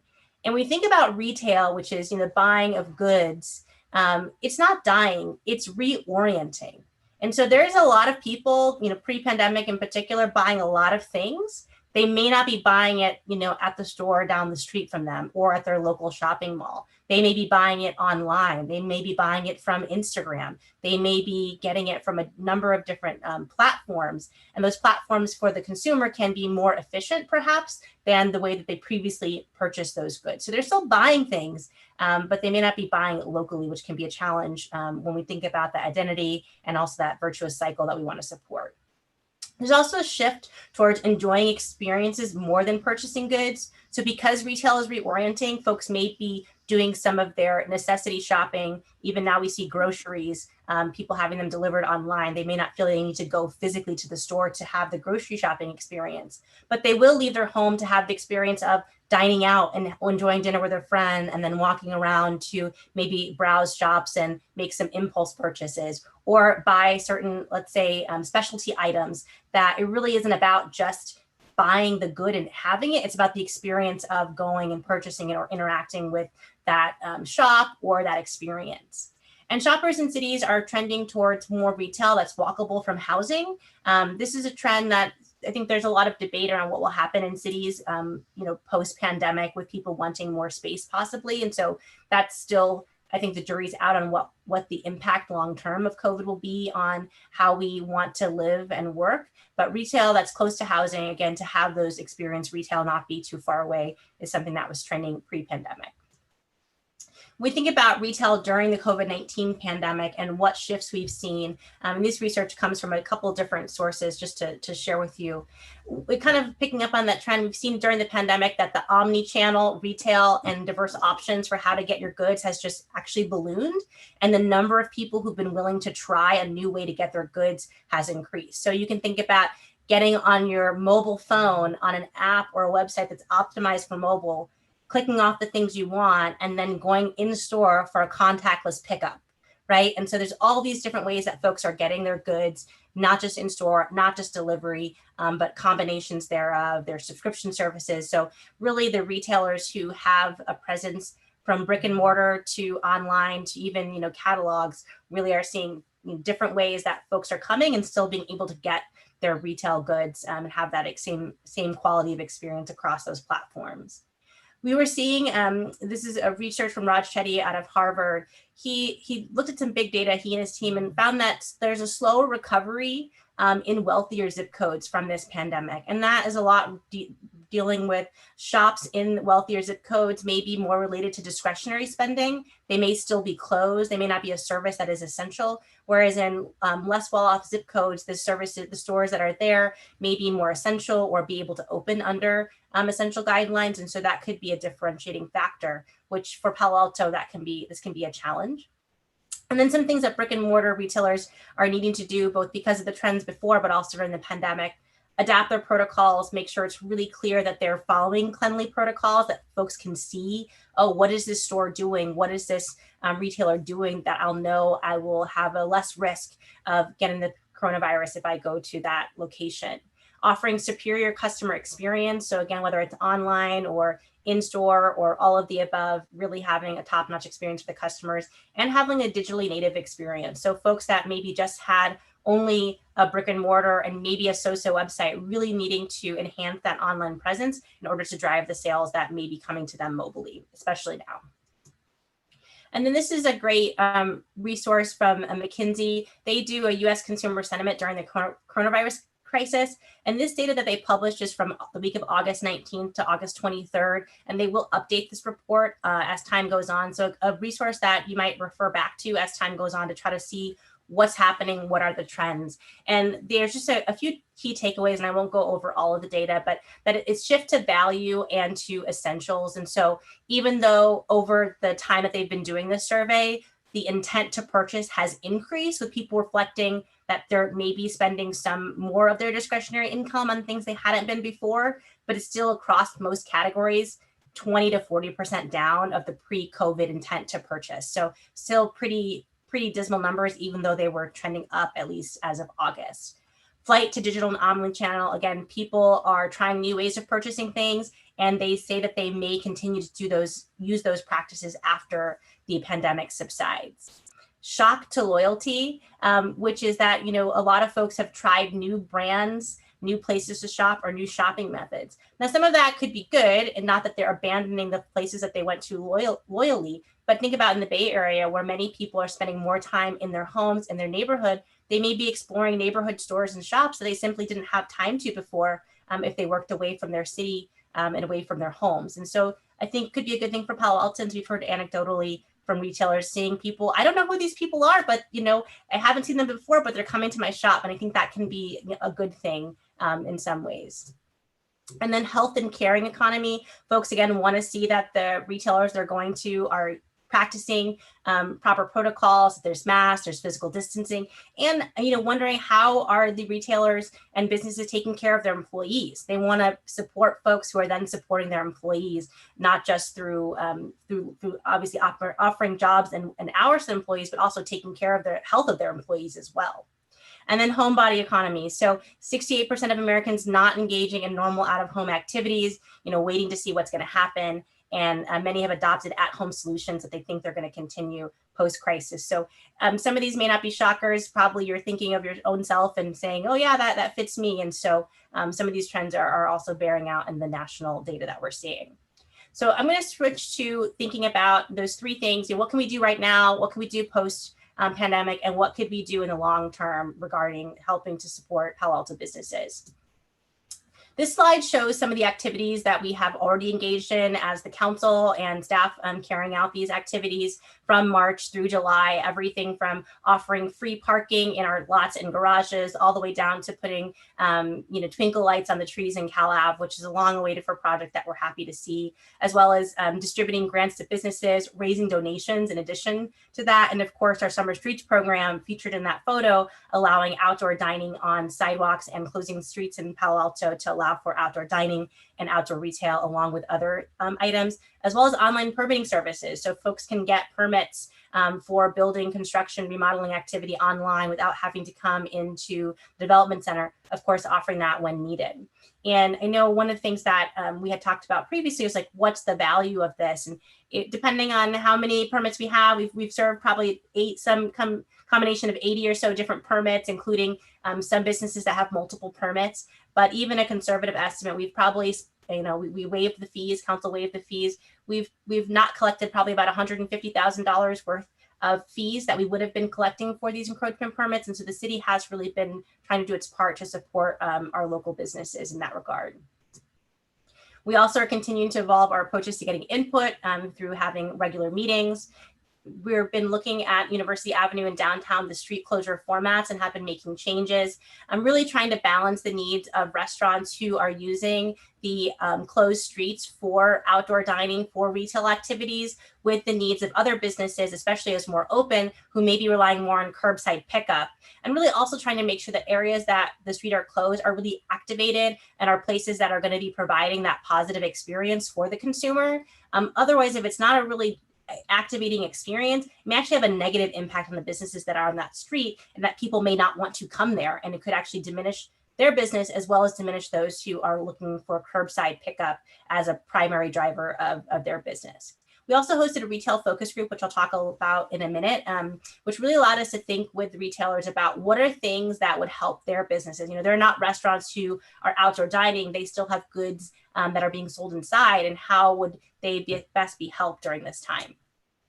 So that's where we have our Uplift Local campaign, which you can see here, the image on the right showing our new logo, and really encouraging people to eat, shop, and celebrate Palo Alto. We hope this idea and this campaign concept really can be evergreen and carry us through the pandemic, encouraging folks to really turn to their local retailers, local service providers, try a new place, and think about how they can participate. Some of the ideas that we've come up with that we're going to continue to work with our retailers to refine would include thinking about the holiday shopping season. How can we encourage, starting as soon as October in a few weeks, folks to think, instead of turning to an online retailer that's maybe based at a warehouse somewhere, how could they turn to their local businesses to buy gifts, and if they need to ship them off to places, to ship them off as well, and really have this holiday shopping season, which is for many retailers very important, still be very successful for them. So that might be coordinated marketing, outreach, as well as making sure our empty storefronts are decorated, at least perhaps for the different holidays that are coming up, and really again trying to make sure our shopping districts are destinations where people can come to and safely enjoy kind of the public and enjoy being out and purchasing their goods there. Some other measures that we can take, and some of these are underway, and some of them we may not be able to effectuate immediately. Working on guidelines for weatherizing for outdoor businesses, especially outdoor dining, which will likely continue even through the rainy season, which we hope we have a rainy season. Continue our business liaison and outreach. We do have testing that's available twice a month here in Palo Alto, at least through October, and we hope beyond. There's been some requests for rapid testing, which is quite expensive and not something that we're able to offer at this time. And again, our testing is offered in coordination through the county. We want to support compliance with health orders, help businesses adapt their physical spaces. So be ready to understand what kind of permits they may need to physically adapt an indoor space so we can serve them quickly. We could look at adjusting our signage requirements. So if you think about A-frame signs, technically you're not supposed to have an A-frame sign, but we have a lot of A-frame signs out there right now, and they are very helpful for people to know that a business is open and that someone can stop in. So what does it look like during the pandemic to think about relieving some of the regulations around signage? A temporary cap on delivery fees is something other cities have taken up to ensure that those restaurants who are using delivery services maybe are getting a fairer share of that. And so we've seen some cities San Francisco notably, but also smaller cities like Fremont take actions to have caps on delivery fees. We're planning to and would hope to have council support for having some more industry specific outreach to understand how different industries are reacting to the pandemic and what things are looking like. Are there ways the city can help? Again, the retailers is an example of that focus group we just did. We could review how state and county eviction moratoria impact the commercial tenants. As you may know, the AB, I think it's 3088, passed this year. And so that will help to relieve eviction moratoria for residential tenants. But the county's current order eviction moratoria for commercial tenants, we don't know if it will be renewed. We don't know if the governor will do something at the state level. And so keeping an eye on how that type of policy does impact our local businesses will be important. The current one expires at the end of September.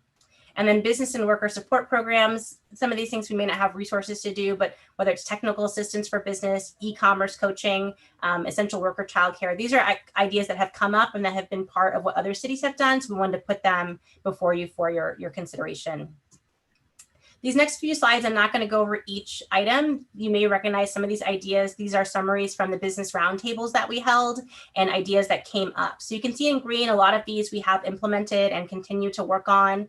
Some of them we haven't gotten to, and some of them, such as reassessing property taxes, don't really fall to the city to manage, but are certainly things that we wanted to bring forward as what businesses said would be helpful to them during those roundtable discussions. And then similarly, this is another page of ideas from the business roundtable discussions. So I promise I'm not going to be talking too much longer. I only have a few more slides. We're going to move into the second thing of what could the city do when we're thinking about post-pandemic economic recovery, which not to try to be too much of a, using a crystal ball, because I certainly don't have one. I think we probably assume a certain number of businesses have or may close permanently. Some may reopen in the future and some may not be able to reopen in the future. I think that's a reality, unfortunately, of what we're looking at. And so if we're faced with a certain number of vacant storefronts, we want to understand what could we do to help those storefronts be filled with businesses that are perhaps reopening under some kind of new creation or that may be opening for the first time. So some of these are measures that the city could consider in ways to help to ease that path for businesses reopening. We could look at the retail preservation ordinance. Do we need as much retail square footage as we currently have? And as buildings redevelop, do they need to rebuild that retail space? Do we have too much retail space? Is a question we could ask and try to understand the answer to. We could adjust parking requirements. So for some uses, it could be difficult for a more parking intensive use to open in an empty storefront if they're required to provide their parking on site. There simply may not be enough parking on that property to provide the number of parking spaces that are needed. And so if we can understand how much parking really is needed, in particular areas like Cal Ave, where we now have a new public parking garage, do we need as much on-site parking as is currently required by the code, or are there some revisions that we can make? We could also look at adjusting our zoning code to recognize experiential retail, and that often retail may have multiple uses. So it's not just a coffee shop, it's a coffee shop and a running store like Zombie Runner. It's not just a place to have Blue Bottle Coffee and Hana House. It's also co-working. It also has meeting space, it has events, has other activities. That's probably going to be more common as, again, we are looking to retail becoming more than just it's one shop. It might need to have multiple business lines to be successful. We want to look at also kind of related to that at the code to see, are there things that we currently don't allow in our retail districts that actually could be good for retail? So something that's become very popular and opening more and more are storefront medical offices or urgent care. And those can actually be a good anchor for retail districts because people are always coming there to visit their doctor or to get care and can be driving foot traffic. So not what you typically would think of having as being an anchor, but something that we may want to look at revising.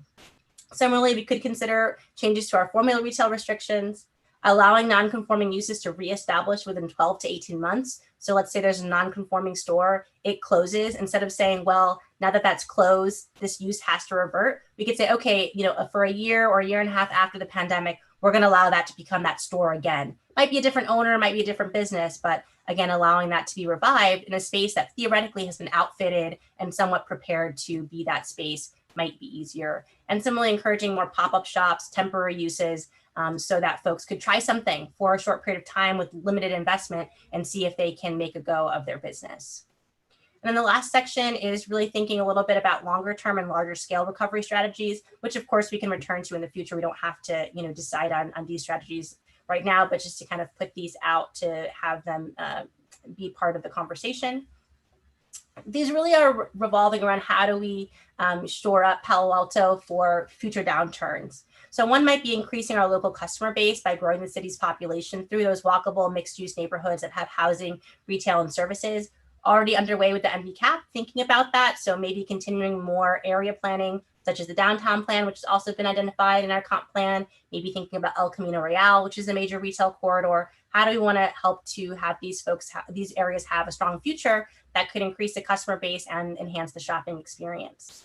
Number two, we could think about how do we support experience retail through destination and placemaking in downtown and other shopping districts. We're kind of giving this a go with our Summer Streets program and thinking about what if we did something different, what would that look like, and what's the city's role along with the chamber, the bid, other entities in helping support really positive experiences, really strong public realm that people want to come out and say, yeah, let's go to Palo Alto this evening, to hang out on Friday night.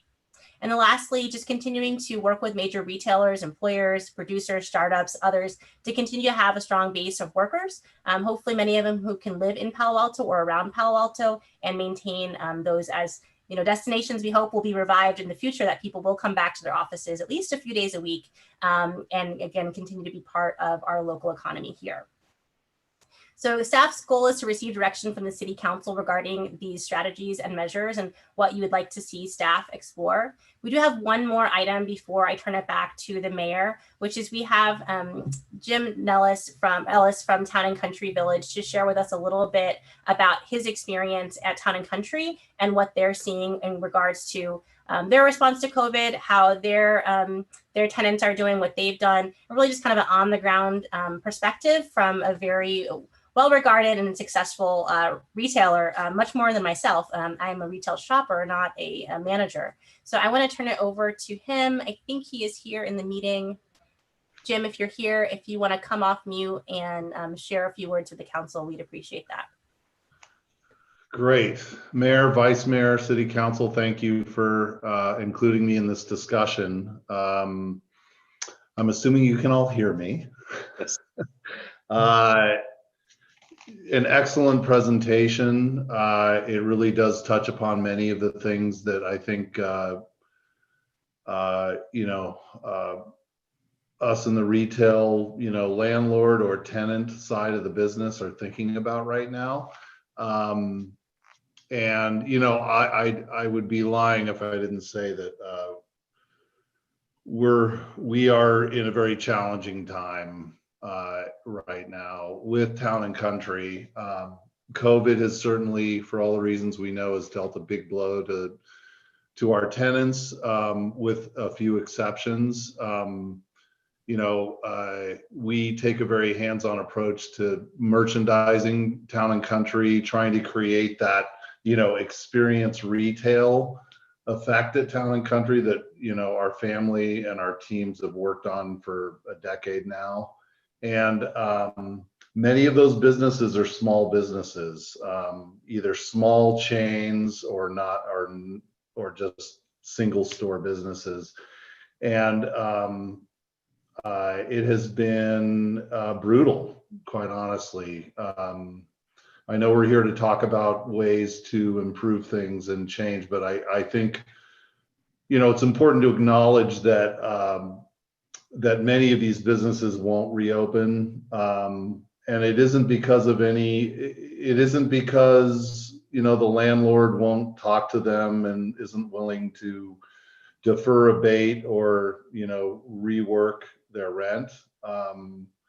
It's because they've been closed for such an extended period of time. And they really, even though now, for example, general retail businesses are open and able to receive customers, our sales are down year over year for this month, 60 to 80%. So when a retail business has sales impacted to that magnitude, any one cost line item doesn't really solve their problem.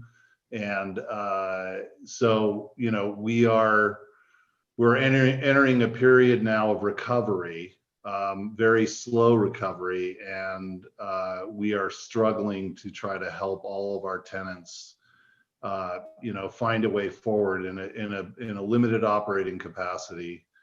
And at Town and Country in particular, you know, I think went into the pandemic with about a 6 or 7% vacancy factor for the center. Otherwise, all the tenants were in occupancy and open. I believe right now we are at 15% vacancy, heading to 20 to 25%. We have been working very hard on reopening businesses on a one tenant by one tenant basis. And, you know, many tenants are still up to the challenge. I have to be honest, there are tenants that are having trouble finding the inspiration and energy to try to operate through this environment. And I think it's also good to remember that from our standpoint, you know, the pandemic has been absolutely terrible, but we have kind of a triple whammy. We have our very well-regarded customers across the street, Palo Alto High School and Stanford, and they're both effectively shut down. So we're, I think, bearing the brunt of that as well. So I don't want to take more time than I've been allotted, but I have a couple of thoughts on other things that might help tenants at Town and Country. And I'm obviously very appreciative of the city of Palo Alto's efforts to expedite our outdoor seating programs. We implemented as fast as we could traffic safe barriers around new seating areas in our parking lots. And we are now working with the city to implement a significant tent program where we're going to set up outdoor, you know, kind of like wedding type substantial tents for the winter, so that hopefully our food providers and restaurants can continue operating when the climate is not so friendly. As you can imagine, it's almost impossible to operate a restaurant without having the ability to seat anyone inside. So these outdoor areas are allowing many of these restaurants to actually just extend their life until they are able to operate in a feasible manner.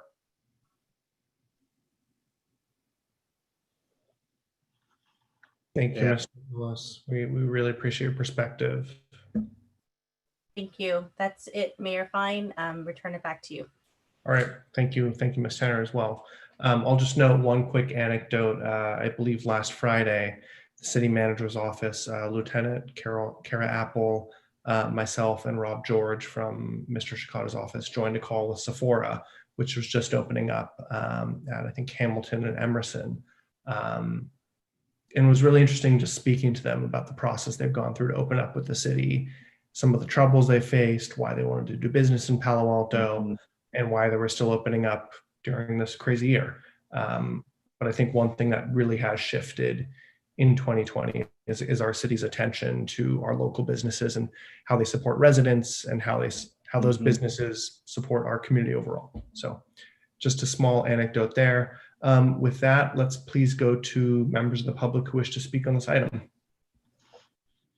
Any members of the public that wish to speak on this item, please raise your hand or dial *9 on your phone. We have one speaker at this time, John Schenk. John, go ahead. You have 2 minutes. Great. Thank you, Ms. Miner. Good evening, Council. Boy, these Zoom meetings, I'm not sure I'm getting used to them yet, but it's better than just feeling like I'm hiding from smoke. Anyway, I thank you all for continuing to work on this and listen to staff. Staff has been wonderful in that I would say just the level of communication, the outreach, the efforts and the time spent with residents and and retailers alike is fantastic. I think it's pretty clear to all of us that the policies so far have focused on restaurants, and those restaurants, certainly on University, have benefited greatly. I urge you to not forget, as you consider what we've done and what we will do in the future, that you've heard from many other retailers that need your attention as well. I forget if it was the last meeting or two ago that the owner of Reposado and Creamery submitted a letter with more than 40 downtown retailers that shared that University Avenue would hurt their businesses. It's a lot easier to hear from the folks that say it's been great. And it has been great for them. I think, as we continue to work together, as staff's been focused, trying to find how do we, weave a middle ground, and to steer clear of the misinformation from, informal polls or somebody walking around thinking that they've figured out downtown retail. I do ask that you continue to encourage staff to acknowledge, as Rachel was just talking about, but retail was struggling beforehand. And I think survive and thrive is a little catchy, but not super realistic, because thriving is not realistic in an environment such as ours in the near term, or even, longer term without changes. And that's whether it's more density, more people for shopping, certainly changes to our downtown retail ordinance. It's going to broaden the level, the types of retail we can attract, loosen some of our design guidelines that are the most restrictive around, and find ways to make the parklets and the walking experiences more positive permanently. That's it. Thank you very much. Thank you, John. Our next speaker is James Hendry, to be followed by Michael Eckwall. Hi, Council. I will be very brief. Thank you for taking up this issue. I just wanted to point out that of the 50 businesses that received the initial $10,000 grant, one of them was 7-Eleven. That's something that I was less than thrilled to find out about.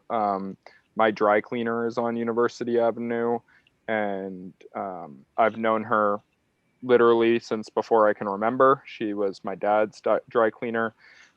She's a South Vietnamese immigrant and former refugee, and she's losing her dry cleaning place, and I believe she did not get a grant. And just to hear that a grant went to a large worldwide franchise like 7-Eleven, as opposed to a wonderful woman who's been running a business on her own, and it's the business that feeds her family.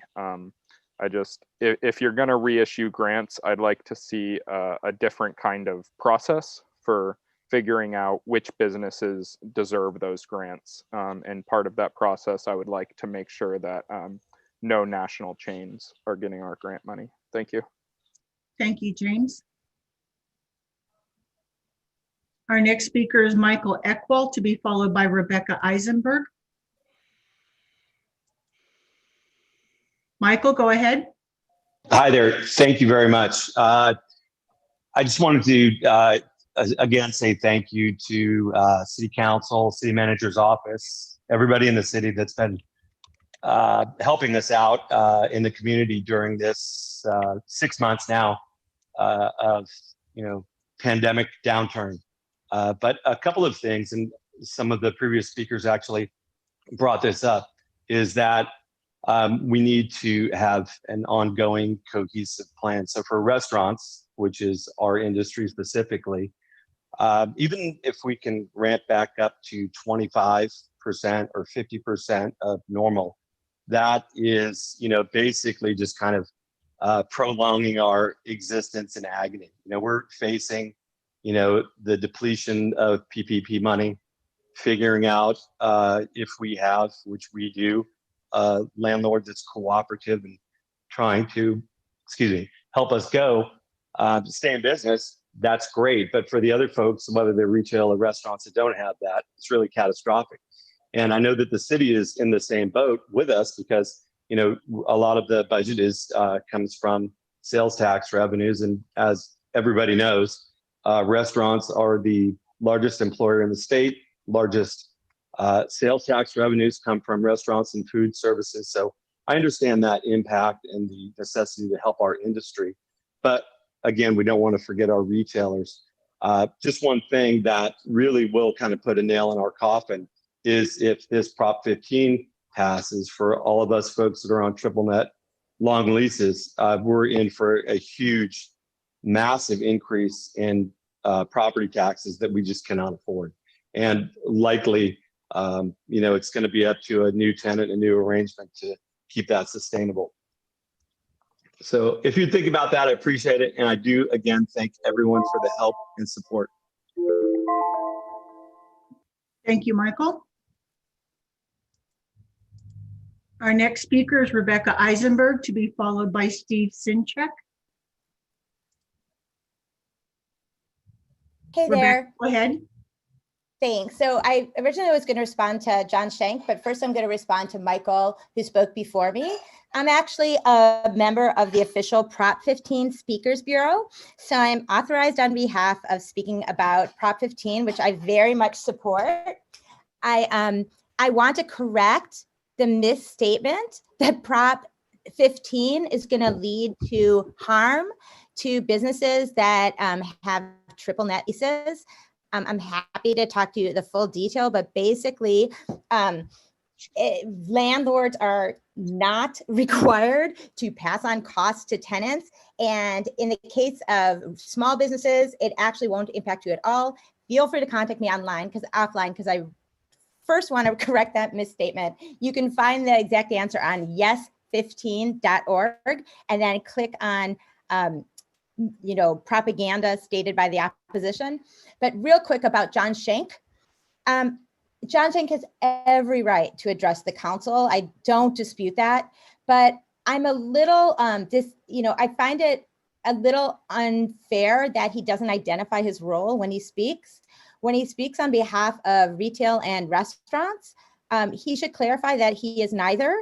My understanding is that he is the owner of one of the largest commercial developer firms in the state that local financial press estimates to be worth many hundreds of millions of dollars, if not billions. He doesn't disclose this publicly because he doesn't have to, of course, as a private business, but also Palo Alto doesn't ask for that information because Palo Alto has decided not to tax our wealthiest businesses.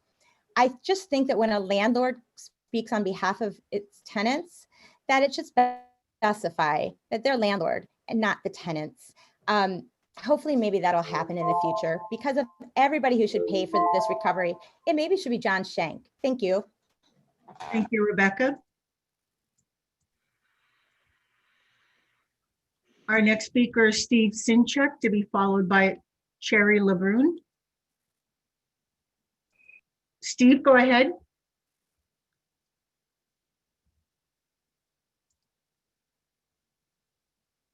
Steve, you may need to unmute from your end. There you go.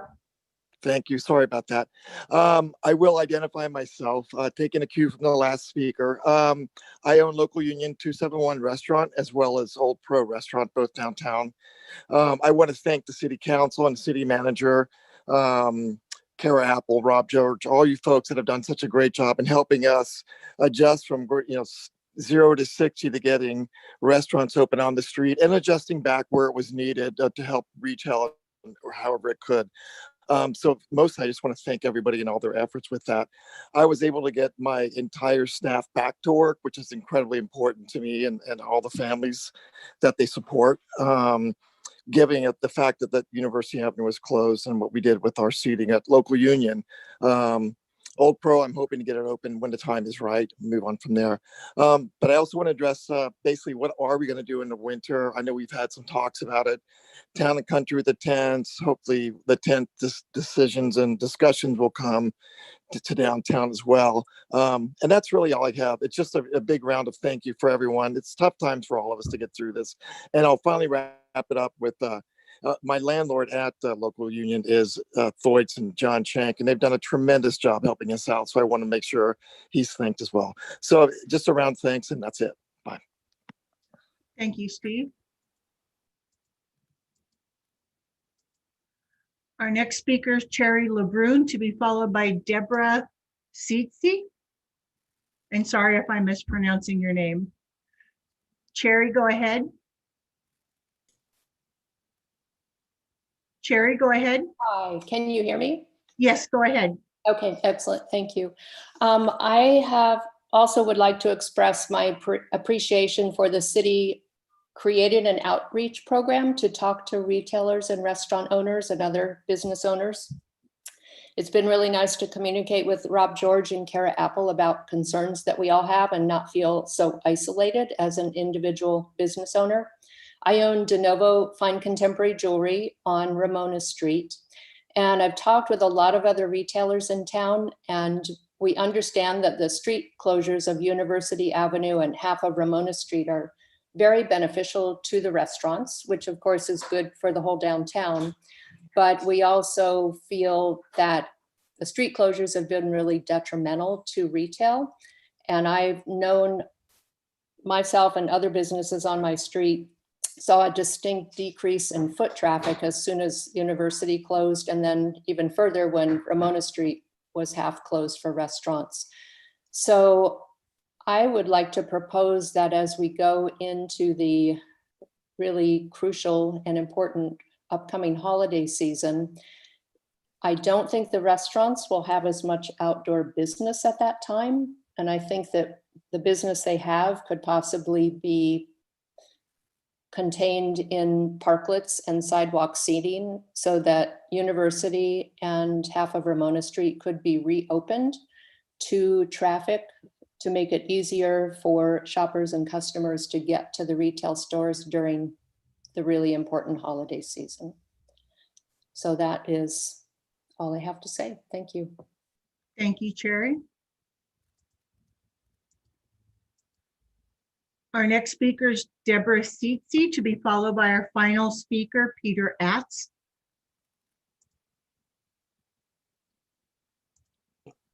Deborah, go ahead.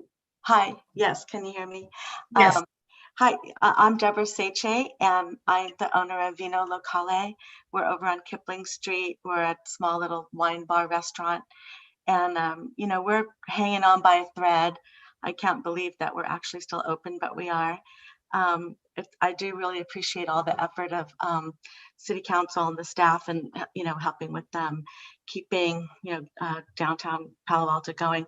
We're really pretty suffering from being on a side street and the street closures, and we could really benefit by having better signage and just something that would alert people that there are restaurants over on side streets. Maybe the universal symbol for food or something, you know, A-frames are good, but just something that alerts people that we're there. And I'm also really worried about the wintertime and the rains, and wondering if there could be some assistance with tenting with material that could withstand patio heaters, you know, being under the tents. I think we have to really think about that. And also just want to express that John Shank and the Thoids, they're our landlords too, and they've also been really great in helping us out. So those are my concerns, and just hoping that we can survive another year before we get to the recovery. Thank you, Deborah. And our final speaker is Peter Atz. Peter, go ahead. Yeah, it's actually Peter Katz, K-A-T-Z. Ah, it just says ATZ. Sorry about that. That's okay. I do want to echo what a number of the other speakers have said. Very appreciative of what the city of Palo Alto does. I'm the owner of the counter on California Avenue. The whole Summer Streets program has been, you know, kind of a savior for us. But there are a lot of other things that I know folks have worked on in the background just to help things run smoothly and just make things easier. And very appreciative of that. I did want to actually direct a question, if possible, back to Rebecca, because I know she was talking about her interpretation of Prop 15, as Michael alluded to the fact that small businesses would be impacted by Prop 15 if it was passed, in terms of higher triple nets, higher property taxes. And what she said was that landlords were under no obligation to pass on these higher property taxes. But I need to tell you, Rebecca, unless I'm misunderstanding, which is why I'm asking this question, all of our leases give the landlords the right to pass on the property taxes. And in almost every case, I've never seen it where those property taxes increases were not passed on to our tenants. So I'm just curious, and I'd like to understand, perhaps we're all misunderstanding what Prop 15 does, but as Michael said, this would be fairly devastating to most of the small businesses that are barely making it, if making it at all right now, to see our property taxes increase potentially exponentially. Thank you, Peter. And that's our final speaker, Mayor Fine. Thank you, Clerk Minor. Thank you to all of our speakers. Unfortunately, the council is not allowed to respond to specific requests or discussions between public speakers, but you're all certainly welcome to email each other. With that, we now return to council. Probably a round of questions and comments is warranted, and then we can have motions if needed after that. The first hand I see is Vice Mayor Du Bois. Yeah, so I have a lot of thoughts about this one. I don't want to sound harsh, but I really think we should get written staff reports issued, like a week ago. There's a lot of interest in this topic, and I just want to say I'm uncomfortable with the lack of transparency. I also really like to see us start getting more data. We're getting a lot of anecdotal evidence. And one thought I had is if not all of our city staff are back to work, could we have staff call up the handful of hotels we have and get us current TOT data? And are there more creative ways we can start to get a read on sales tax? So I just want to see us get more creative and start to using data in some of these discussions.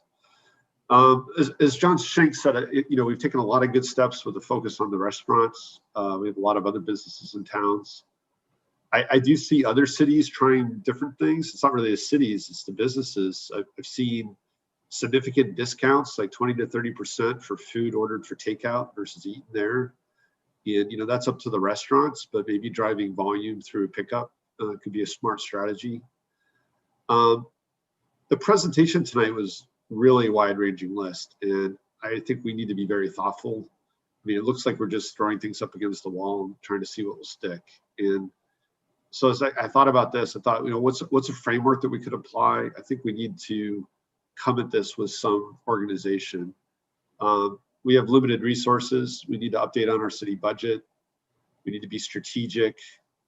So at the top level, I think there's the economic impact of COVID on the country. And concern is if we're entering a major recession, are those macroeconomics going to outweigh any small program that we may do in the face of a global recession? So I think we need to understand the macro climate. I think we should talk a little bit about what is the role of government, private enterprise, what are the kinds of things that make sense for city to do? And then I think a really useful framework is really looking at things in kind of the short term, the midterm, and the long term. And for the short term, we've done some things like leveraging public space temporarily. We've eased parking regulations. I think for a city, focusing on public health and safety is a very important area. So I think more rapid testing is just a good idea for all of us. It's a good idea for the businesses. It's a good idea for the residents. I think childcare is another one. It just gets people more functional. I'd really like to start to understand what the city is doing in terms of thinking about itself as an employment center. And how do we look at ventilation, and do we need to upgrade our workspaces? So when we start to think in the short term about tents, same kind of questions about ventilation. How do we deal with an enclosed space in the winter, whether it's inside or outside? And I think the points about thinking about enabling a good flow for holiday shopping, that seems to be a very pressing short-term concern. For me, then from the report, kind of the shift to values and essentials, to me, that says we need to maintain our retail preservation ordinance. We need to help keep rents at retail levels. If we allow a lot more uses, those rents are going to go up. If anything that would require a subsidy from the city, I think we need to really have it come back with a budget. I really don't want to do like one-offs And it's been quite a while since we've really gotten a budget update. So that was short term. In the medium term, maybe the short term, some temporary signage. Signage isn't really meant to replace advertising, but if it can help with some location finding, I think that makes sense. People use their phone quite a bit. And then long-term post-pandemic changes, I really think tonight we should focus on short and midterm, and for several reasons. I mean, first, there's a lot there. And second, back to this issue of what's the macroeconomic situation going to be, and does it make sense to try to make long-term decisions now? And then third, and it's a real issue, is, I think we want continuity, and I don't think this council should pass some things in the long term that could potentially get reversed with a new council in a few months. I think what the business community really values is continuity, and we don't want to really create whiplash.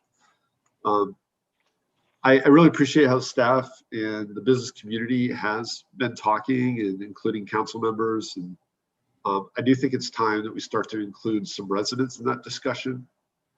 I think we have to figure out if we're facing some long-term changes in behavior, and how locally serving businesses are going to survive versus businesses that are maybe relying on commuter business. And I don't know that the city can do anything to accelerate that commuter business coming back. I also think it's going to be important to get community buy-in. And there'll probably be some difficult decisions we need to make. So I would urge us to get a little more formal and include some residents in those discussions. I know I kind of ran through a bunch of stuff there, but again, I would urge us to really think about a framework, because it's going to be a very random discussion otherwise. Councilmember Ness.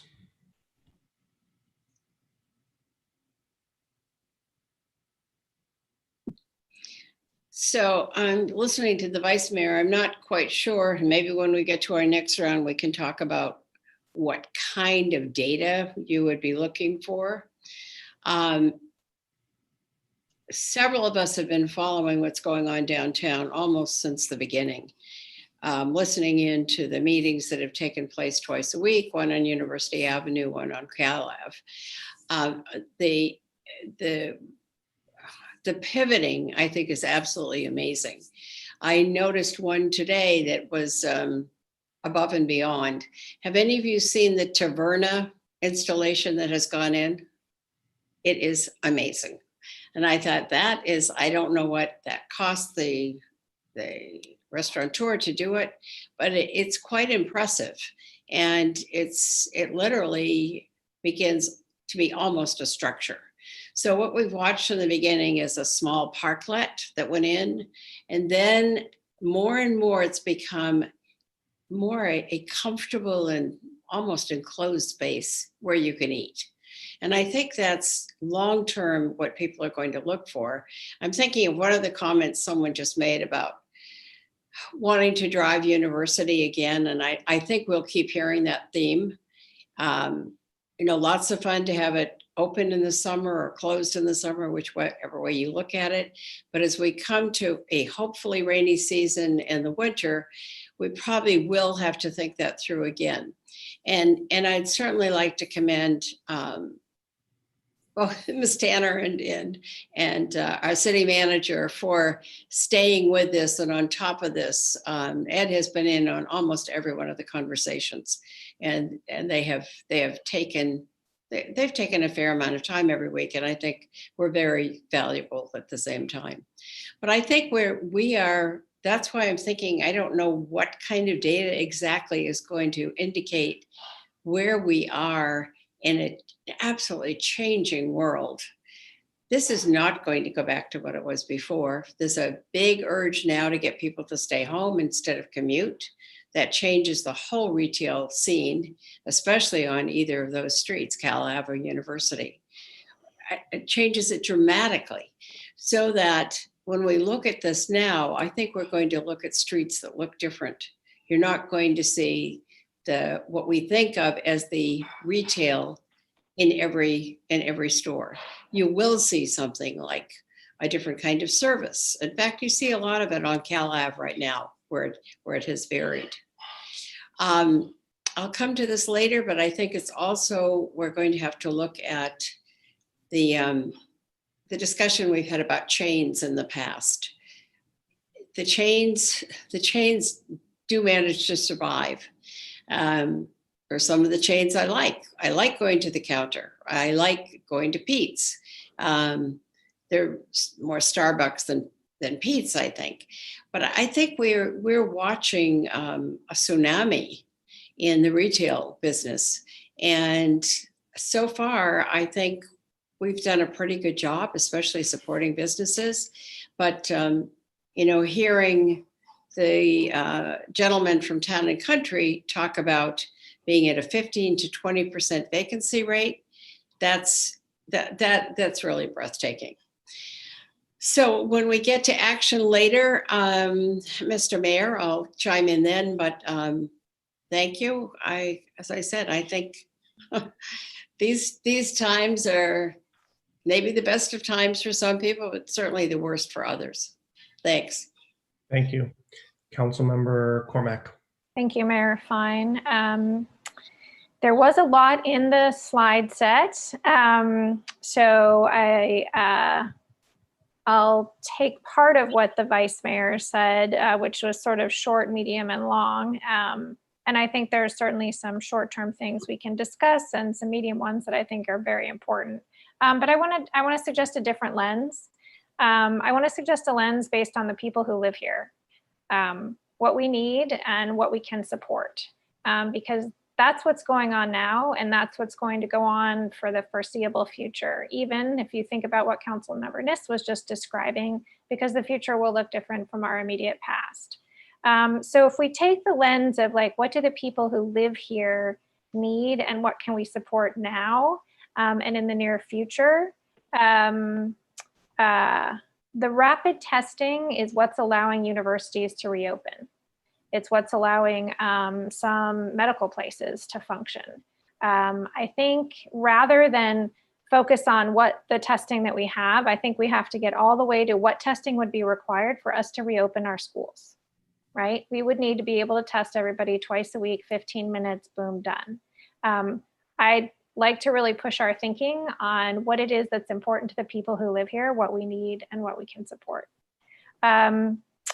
Other things that are super important are childcare. I draw everybody's attention to the piece that Lisa Rock and I'm forgetting the name of the other person wrote. This is a really important industry and people are not going to be able to go back to work, families, unless we have childcare available. Other short-term things, the holiday campaigns, great, empty storefronts. Don't know about you, but I remember, I'm a terrible artist, but I remember when I was in elementary school painting like some Halloween contest on like storefronts. So I'm confident we can come up with something great there that would really engage the community. The industry specific things I think are very important. We learned this in the business roundtables. We talk about retail, but even within retail, there's so many different variations, even personal services. So I'm very supportive of the industry specific things. Very interested in what Ms. Tanner was suggesting around medical services, right? That is a reflection of something I've been talking about for years. I know most of you agree that we're moving from goods to experiences. And medical care is a huge part of this community. Not just our largest employers, but also part of the reason sometimes people choose to live here and to retire here. And having more medical care available in the neighborhoods, I think is a fantastic idea. I want to thank the members of the public who spoke about the staff, how wonderful the communication has been and how much time has been spent. I know others have said it, but this has truly been extraordinary if you think about what the staff has done in partnership with the business community and how flexible everyone has been from week to week, block to block. That's the overview that I want to provide for now. And I think two people have said tonight something that is, it's hard to say, but it's true. Not all of these businesses will reopen. And so we need to take a step back and think about you know, what is it that we want here for the people who live here? Councilmember Tanaka. Yeah, thank you, staff, and thank you for everyone who called in. This is a really important topic. You know, we're basically in a crisis right now, and we need to figure out how to get out of it. So, you know, while I think it's a wide-ranging slide deck, I think staff really did hit upon a lot of really good points. I just want to start off with just some basics here. So I don't know if my colleagues, you guys saw the informational report, and I don't know whether we can even talk about it now, but I think that's if you guys haven't looked at that informational report on the sales tax digest summary for 2020 Q1, I just want to encourage you guys to do that, because it kind of tells you how it's going to look going forward. Anyways, if I don't know whether City Attorney, we could talk a little bit about that now, or whether we have to kind of wait for it to be maybe at one of the finance committee meetings. And also, Mayor, I don't know whether you want to derail us in this or not. I would encourage us to keep on the topic at hand, but if there's public information. Okay, so maybe we'll talk at one of the finance committee I think, I mean, to the city attorney, correct me if I'm wrong, but if there's public information out there that's relevant to the topic, I believe we're to discuss it, correct? Sure.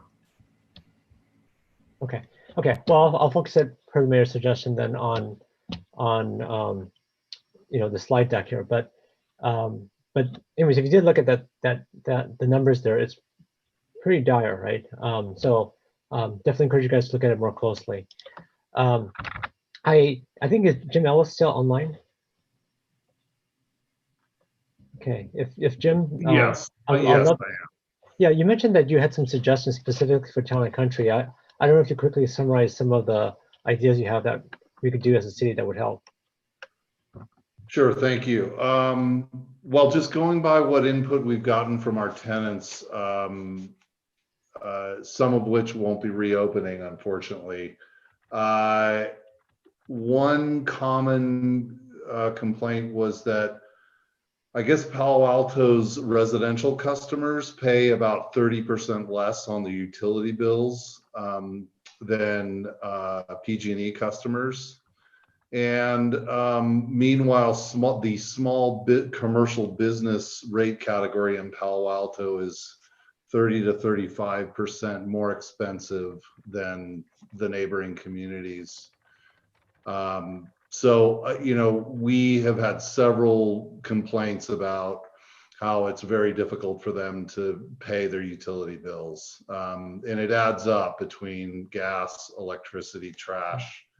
You know, we are in a time where the full service restaurant industry is in the process of being fully disrupted, and there won't be any full service restaurants in Palo Alto other than very high price point restaurants. And part of the reason for that is the minimum wage. And I'm sure that's probably a sacred topic, but if there were a way to modify the rate of increase in the minimum wage, even for a temporary period, that would be a very strong signal to the restaurant industry that Palo Alto was looking for a way to, to help them. And I think the final thing is there's been a lot of talk about the evolution of retail and what creates experience-based retail. And absolutely, it includes things like, medical services, even some cosmetic services, some types of education, pop-up stores, even, we're seeing interest from event-oriented places where it's a flexible event where you can do a wine tasting one day, or you can do a meeting of some sort with food service. So, those are the immediate ones that come to mind. We do have a letter request into planning, requesting that they consider some of these evolving uses in retail, which have been adopted at some of the best-in-class retail centers in the country already. But we have a request into the city for them to consider some of these uses as an amendment to our current zoning. Okay, cool. Thank you so much for your feedback.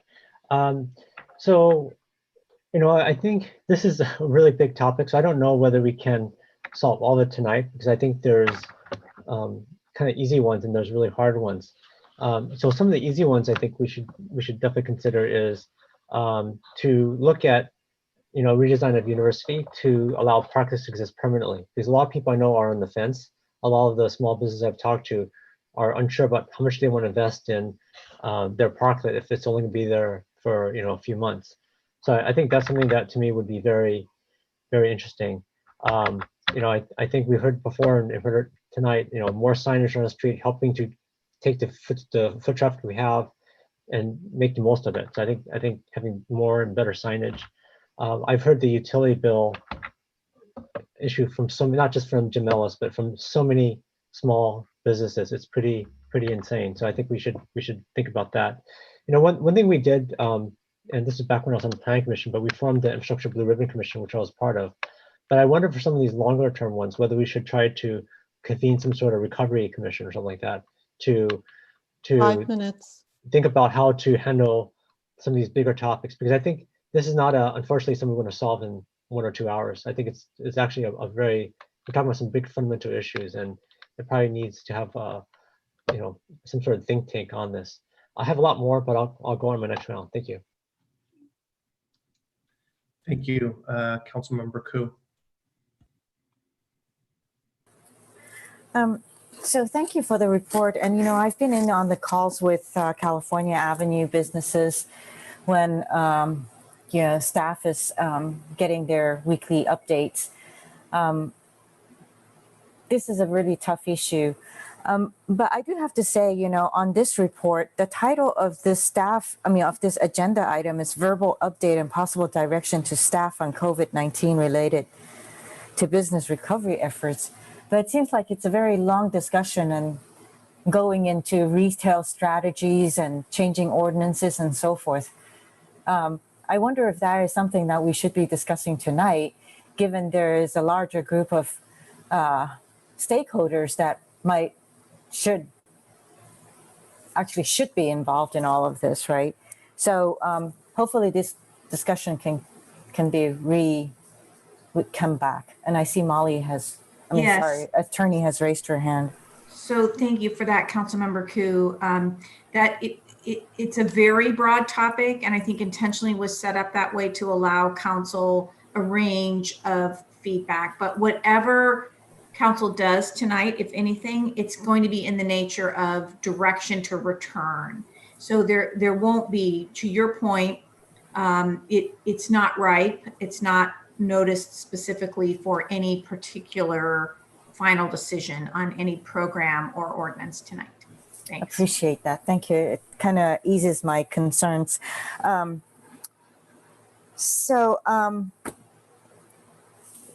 I'm listening on the calls, I do have concerns about the farmers market at California Avenue and their interaction with the restaurants on the Sundays. So I would hope that we can get a little bit more clarity as we go forward and future discussions, right? Then, hearing from some of the businesses that says that they're being hurt because the University Avenue is closed. It would be nice to kind of see how many businesses are actually on the side and how many are actually on the street. Which ones are open and which ones are still closed up. So right now, I don't really have a good idea of what is what in terms of what kind of businesses are open. So a ratio, right? And then in terms of the minimum wage, to revisit it, I'd love to hear from the employees themselves, because it is the cost of living. So I can understand, I've heard the restaurateurs talk about, lowering the minimum wage, but that goes across the board, right? It's not just for restaurants, it's for everybody. It's for all employees. So I'd love to hear from the employees themselves. And then in a couple of the slides, or in one of the slides, it says, I'm not understanding, what does belt tightening mean? And then also reassess property tax. Can you give me a little bit more idea of what that leads to in your presentation, Rachel? Yes, Councilmember Koo, those are two items that came up from the business roundtable discussions that were held early on. And I have to confess, I wasn't present for some of those meetings. And so my best understanding is that with the property taxes, I think some of the businesses thought that lowering their property taxes through a reassessment could help. In some, some county assessors, do, I think, for example, in 2008, in that Great Recession, there was some reassessment because the idea was that maybe property values went down. And so the value of the property is lowered. And so the tax rate should be lowered kind of concomitantly. Typically, you think of property values going up. And so then the taxes kind of going up. And then similarly with the belt tightening, I think the idea was that maybe there would be more frugality at the city. How that would lead to direct help for the businesses, I'm not quite sure, but I know council knows we did tighten the belt quite a bit through the budget process. So I don't know if that's what everyone had in mind when they suggested that, but it certainly has occurred. The suggestion came from council or came from whom? It's from the business roundtable. That's so memories, yeah. They said to have us tighten our belt. Correct. Okay.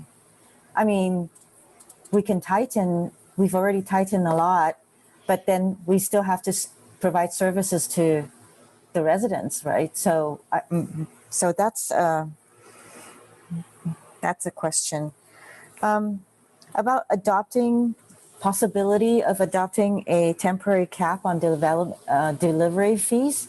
I think that's something that is, good to find out and maybe see what other cities have done. And I like that you said to host an industry-specific outreach.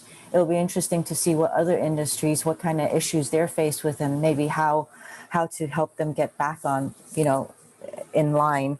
And if it's even possible, right? Okay. I'll go to wait for my second round. Thanks. Thank you. Just a couple comments here. This has been a really extraordinary year. And one thing I am proud of the staff and the council and the community is our work and partnership with businesses here. People have always accused me specifically of being in the pocket of X or Y. And sometimes it's businesses, sometimes it's developers, you name it. For me, it really comes down to the fact that businesses provide us services and I support those businesses. I got my dinner tonight at Zorene's. Yesterday, I got a coffee at a pop-up shop downtown. Last week, I got a child's car seat from Sprout at Town and Country. These businesses support residents in many, many ways, and residents support those businesses. I think as one of the diagrams in this presentation, which certainly is widespread because there's a lot going on, explains, there's a virtuous cycle here. And I think our budget troubles this year and the cuts we had to implement really pointed to what a couple of us called a visitor's economy, that a lot of our services that we deliver to residents are funded by businesses, by sales tax, by hotel tax, people who do not live here in Palo Alto and yet pay to come here, to work here, to stay in hotels, to go to a conference, whatever. So our 5 neighborhood libraries, the Journey Museum, some of the reasons that we have these best-in-class citizen services is because of our vibrant business economy. And I really want to give staff kudos for stepping up to that this year and beginning to sketch out what that sort of cycle looks like. And I would encourage us on council to not beat up on them.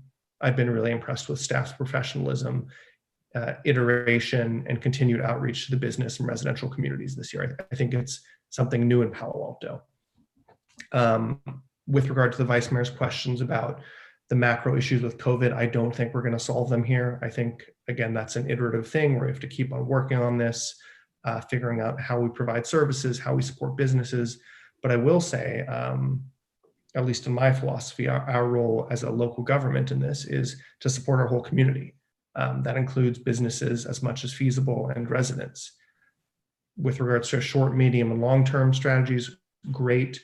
I like what Councilmember Cormack mentioned about supporting the people who live here and their needs and their wants. I think that's really important as well. I have a couple things in mind that I would like to see us pursue tonight. I am completely open to my colleagues. I'll just mention, I think, a few things that really come to mind for me. One is our retail preservation ordinance. I do not think it is helping us. I don't think it has since we voted on in 2017 when we expanded it to the entire city. Since then, we've waived it for Wilton Court. We waived it for Portage Road at the old pet food store. We recently waived it for a small school along Bayshore. North Face and other sites are still vacant. Requiring retail shops does not create retail shops. I think we need to look at different types of retail. We shouldn't be picking in winners and losers. As I mentioned, Sephora opened up the other night.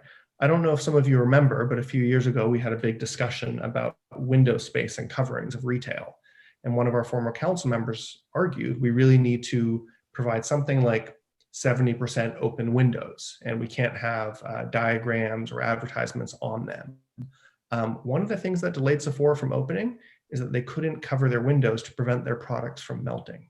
None of us are retail experts, and I think we need to take a somewhat more open attitude to what retail types are there. Whether it's a Sephora, whether it's a gym, or as many people always joke about, Palo Alto used to have 100 yogurt shops. We don't anymore. It's a self-correcting system. Finally, if you talk to some of the retailers and property owners in Cal Ave, parking is routinely pointed out as a consistent issue. It's actually one of the reasons we have so many gyms on Cal Ave, because they have the lowest parking requirements. And I wonder if there isn't a way that we could temporarily lift some of these requirements to enable a more diverse and mixed set of retailers to support our community, to support our residents. Let people vote with their feet, vote with their wallets and checkbooks. That's kind of the philosophy I bring to this. So I know we're still on comments, but I really do want to emphasize, and many thanks to the city manager and staff on this. I think we have done a really good job this year of stepping up to the issues in our business community, really beginning to understand them, collecting a lot of data and working with them to understand what's going on and what those businesses and commercial activities mean in Palo Alto. Councilmember Filsath. Yeah, thanks. So yeah, like Councilmember DuBois, I thought the staff presentation covered a great deal of territory in many different dimensions, and so yeah, I would have liked to see something sort of at least a little bit sooner and on that. But within that context of what's there, I think the short and medium term is sort of where I think our attention ought to be. The long term, there's a lot of variation and a lot of unknowns in exactly where that's going to end up. Some of the long term things, a couple of the last slides there, that's the kind of thing where, we ought to take a pulse of the community and see if a majority of Palo Altans really want to go that direction, because, we can't be totally sure. So there's that factor, as well as just where's the economy going to go. So within the context of the staff report, thank you very much for that. First of all, I think really happy to see the staff working hard with our local businesses. I'm glad that they're giving staff a good grade on that, because I think that's really important. Within that context, I like the promotions that we've done, and I think we got created with the summer streets and uplift and so forth. So I think all that's good. I like the industry specific outreach. I think that's a good idea. I think somebody pointed out that there's a lot of different kinds of retail, and maybe we ought to dig into that as well. And I think that makes a fair amount of sense. I mean, the reality is that the hardest hit things in our city are going to be where demand has collapsed, and that's primarily retail and hotels. And we're not talking about hotels, hospitality. We're not talking about hospitality tonight. So I like that. It occurred to me listening to Mr. Ellis talk. If we're doing an industry specific outreach, I mean, Town and Country Village is almost an industry by itself. I mean, you could do a Town and Country Village outreach, for example, right? Or maybe one or two other buckets in town. So I like that. Some of the sectors that we're talking about, the tech companies are doing great right now, right? I mean, there really is sort of a K-shaped thing going on. You got sort of you know, the tech sector is doing fantastically well, right? Some tech companies, some of it's doing better than it was before COVID. And then other parts, especially where demand has collapsed, you know, is going the other way. The stuff pertaining to regulations and city regulatory environment, especially as concerns, sort of aesthetic concerns and environmental concerns and so forth, A-frame signs and physical space reconfiguration and stuff like that. Yeah, I think it makes sense to look at that and be more flexible than we would normally be on that kind of stuff. I mean, if a bigger than code sign can help somebody during this period, you know, or whatever it is, in sort of that category of stuff, I think that makes a lot of sense for us to look at and try to facilitate. We shouldn't be in the way of that at this point in time, right? On the other hand, some of the other kind of things where, you know, and certainly well-meaning, but where the city gets involved in sort of regulating operations like delivery fees and stuff like that. I think we ought to try to stay away from that. I mean, it's our role as kind of the environmental space, right? Not sort of trying to dictate this practice or that practice, or as the mayor said, pick winners. Let's see. So that was sort of what I liked in the presentation was, again, that anything involved in sort of the regulatory stuff and how can we help in, you know, that kind of stuff is we should look at, and, you know, stuff where some of the other stuff maybe a little more discussable. So the retail ordinance, okay, you know, it's hard for me to see how getting rid of the retail ordinance helps retail. Okay, right? I mean, I'm not trying really to go there, right? We're not really trying to go there. But I remember this discussion, the whole discussion about online and this, and very clearly it's had a huge impact. But I remember when we put the retail ordinance in place to begin with, you know, it was like, oh, we're going to be awash in empty storefronts and so forth. And, you know, it didn't really happen until now, okay, right? Until COVID. And so I think we got to be judicious about that. The danger is that, again, it's the K-shaped kind of thing. If we say, well, you know, I mean, I think the argument is, you know, certain kind of anchor functions could help drive retail business. I think, you know, that's a useful thought, and we should look at that. But we need to be pretty careful, because if what we're doing is we're just taking stuff off the upside of the K, you know, instead of the downside of the K, then, you know, so, well, that'll sort of help the you know, rents, but it's not going to help, you know, the parts where demand has collapsed, right? So I think we got to make sure that we don't mix those two things up. Okay. And then finally, working in residence, I thought that was a good idea. Particularly given that, you know, most of the collapse in demand in our hospitality and retail environment has been from visitors. And so not only are, you know, residents a part of the picture here, right?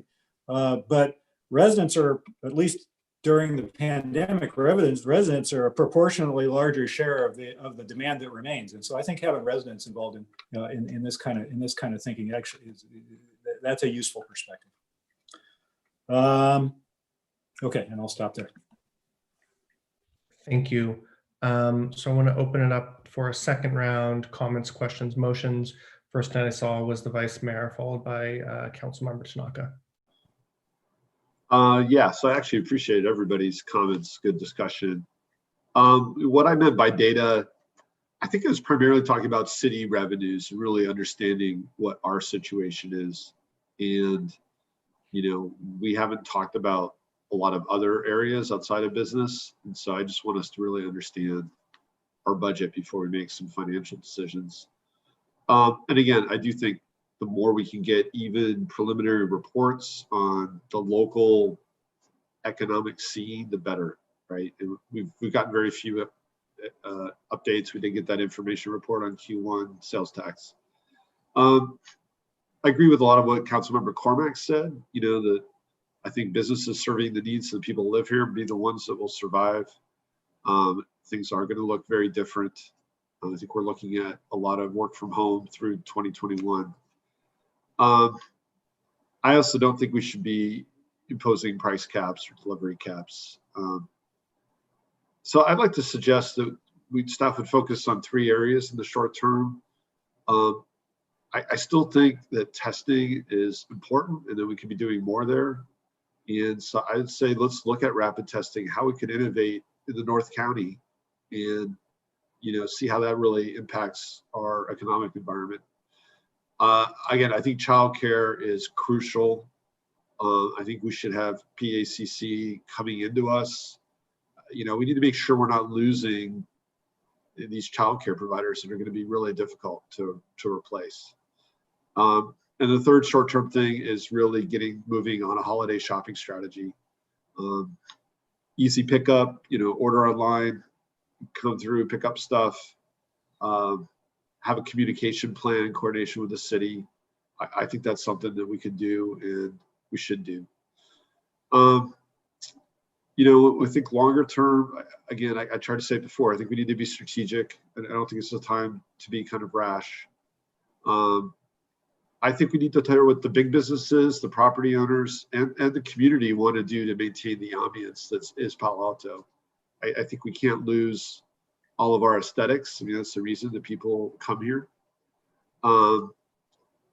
And I don't think we want this crisis to be used to undermine our retail ordinances and make long-term changes. I think Councilmember Filson said it more eloquently with this K shape. But I think any adjustment to our retail ordinance is going to require a lot more detail.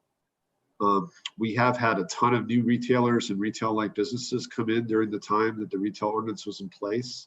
And we've only had 2 or 3 exceptions filed in that period of time. So I think if it had been in place, we would have had a lot more ground floor office space. And so I think it's actually been highly successful. And I wouldn't dismiss it too quickly. So I don't know how you want to do this. If you want to get the ball rolling, I would make a motion with those 3 things I just said. Please go for it. Yeah, so again, I'd like to suggest that staff focus on 3 areas. One would be rapid COVID-19 testing and what we could do as a city to ramp up testing even more in the North County. Number 2 would be focusing on childcare and how the city can support childcare services. And 3 would be a holiday shopping strategy for our primary shopping areas. Okay, if the clerk, thank you. If the clerk would please put that up on the board, at least so we can follow. Do you want to speak to your motion? I think I have. I just want to make sure the motion gets put up there correctly, but if you want to go on to somebody else, I'd be fine. And your seconder is Councilmember Tanaka, if you'd like to speak to this. Yeah, so I do think that the testing is actually really key to the reopening. I think Councilmember Niss has really championed that, so thank you, Councilmember Niss.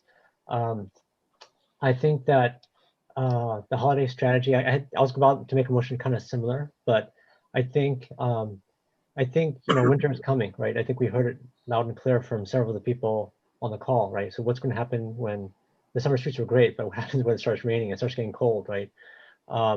So I think we're going to have to figure out, some sort of semi-permanent, more weather-resistant type parklets. I think that means that we need a strategy around making these parklets more permanent, because people aren't going to invest in all this money unless they're sure that it's going to be there for a while. And so I think we have to kind of figure out how to make this more year-round, because literally winter is coming. And I think there's also kind of need for really, like I said, maximize the foot traffic that you get, right? So advertising on the street. So I would have added more detail to see, and maybe I'll look to the maker of the motion, see maybe we could add a little bit more detail around that. With holiday strategies for retail is a little bit broad, but I mean, I think there's. I think I said, yeah, if I could update it real quick. Sorry, Greg. Yeah, to support holiday shopping in our major shopping areas.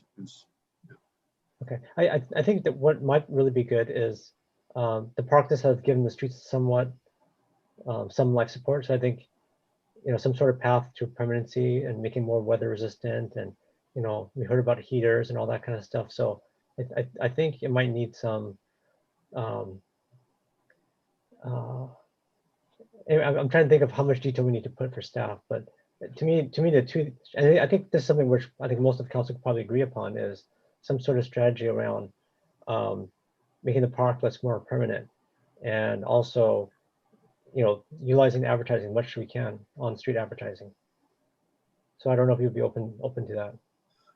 I mean, because it's such a broad item, I would kind of like to keep it high level and let staff come back maybe with some proposals. Okay. Okay. Thank you. I've got a couple things.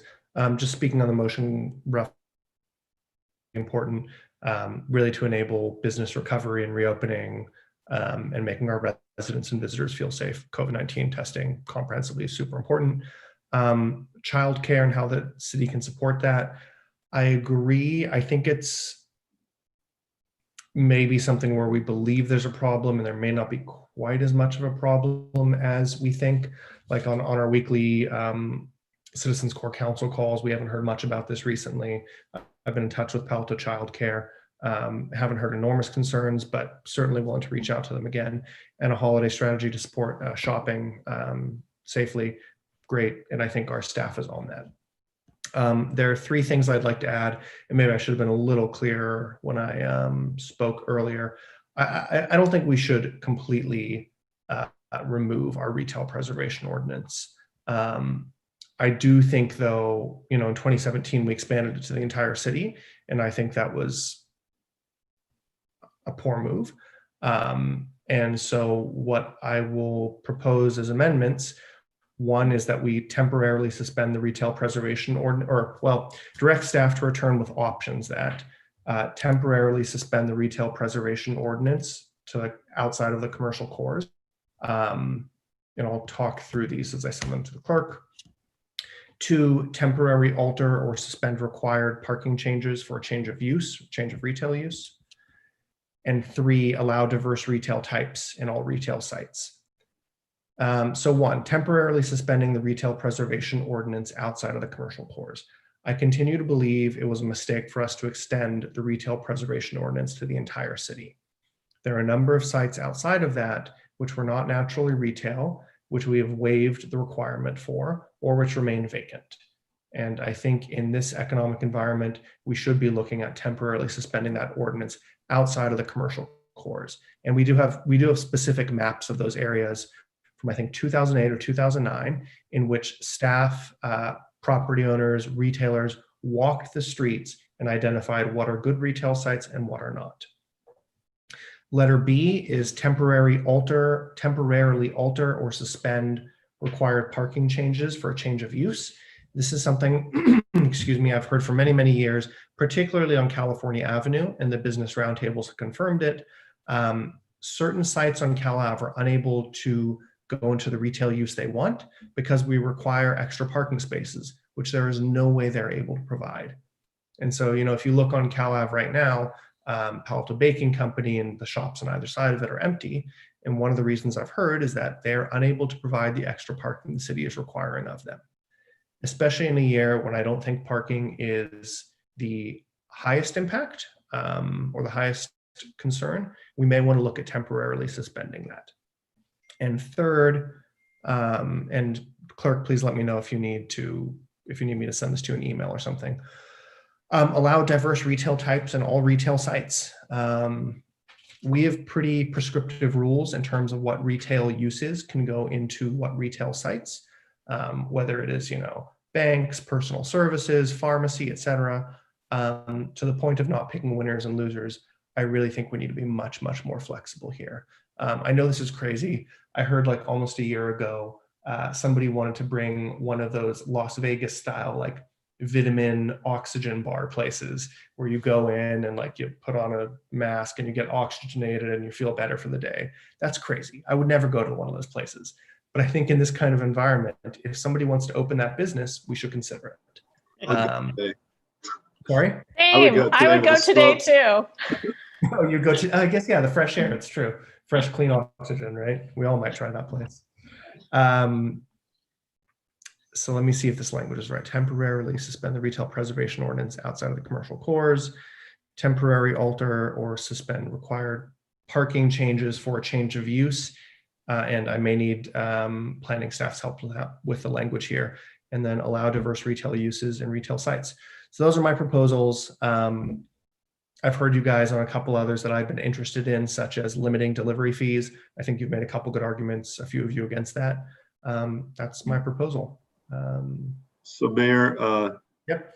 I mean, these are kind of major changes to zoning, and I don't think I can accept them as written. I think if you were going to have staff come back with an analysis of these things, that would be a lot more useful.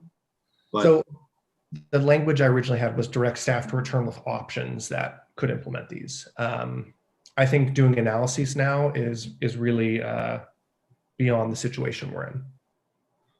again, I see these as longer term things, not short term things. And I don't even understand if we temporarily suspend a zoning, we're going to have something that could be there for 10 or 20 years. Yep. Right? So, I mean, it may be a year or maybe 2 years that may have some changes that last longer. I understand that. So are you not accepting this? No, I'm sorry. Maybe we can do. Understood. Mayor, I'll second it if you want. Yeah, we'll make it unfriendly. So there's an unfriendly set of amendments on the table. Vice Mayor, to your point, these are all directing staff to return with options that could implement these. We will have to evaluate and vote on them in the future. No question about that. Can we add that to the motion? Sure. I mean, are you looking at the top level? Well, I want to implement a holiday strategy, but I'd like to have staff come back with options for D, E, and F. I mean, I think staff's gonna have to come back with options for A, B, C, D, E, and F, all of them. Given that this is none of these are agendized, this is all further direction to staff. Right. Okay. I think we're agreed on that. So to the clerk, D, E, and F are an unfriendly amendment by myself and Councilmember Tanaka. Just speaking to these, the retail preservation ordinance, I think, is a good strategy for our commercial cores, but there are numerous sites that we've had to alter over the years, and there are others that remain vacant. And I think it's time we pull it back to the commercial core for the short to medium term. Parking changes, I explained that one on Cal Ave particularly. I know staff has seen some of that evidence as well. And letter F, just looking at our retail requirements compared to other cities, we are much more strict and prescriptive. And I think a more laissez-faire approach is what's warranted. Councilmember Tanaka. Yeah, so Mayor, thank you for proposing this. I think one thing that we have to think about, and the reason why I think this is important, is that retail works when there's complementary retail around it. But what's happening is that with COVID and the recession, or what some might call a depression, is that we're going to get a lot of blank spots in our downtown, in our retail areas.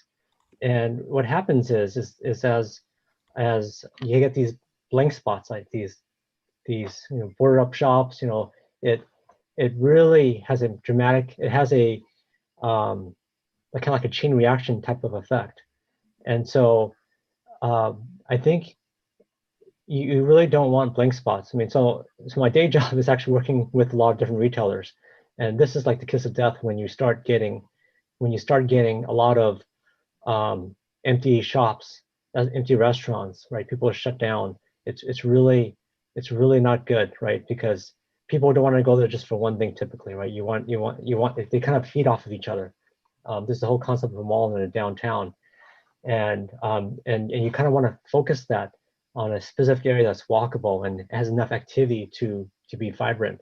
And if you let it diffuse too much and let too many holes show up, what's going to happen is that the retailers aren't going to be, it's going to be really tough for everyone. The restaurants, retailers, the vibrancy of the street. Oh, I think we lost the motion here. But anyway, so I think that's really important. And like I think some of the speakers talked about and staff talked about, there's other uses of other retail-like uses that help draw traffic. Now, some may argue the oxygen bar is a medical use, but that's a little questionable. But still, these kind of quasi-retail type things helps draw traffic, right? These are non-traditional things, or having mixed type of retail, right? It's not just pure retail; it's kind of retail-ish, or like a beta store, or things that draw the traffic. And this is kind of like the new era of retail, is this kind of these kind of hybrids, these kind of not clear cookie cut type of concepts. And I think we're going to need to be nimble because it's crazy hard to survive right now.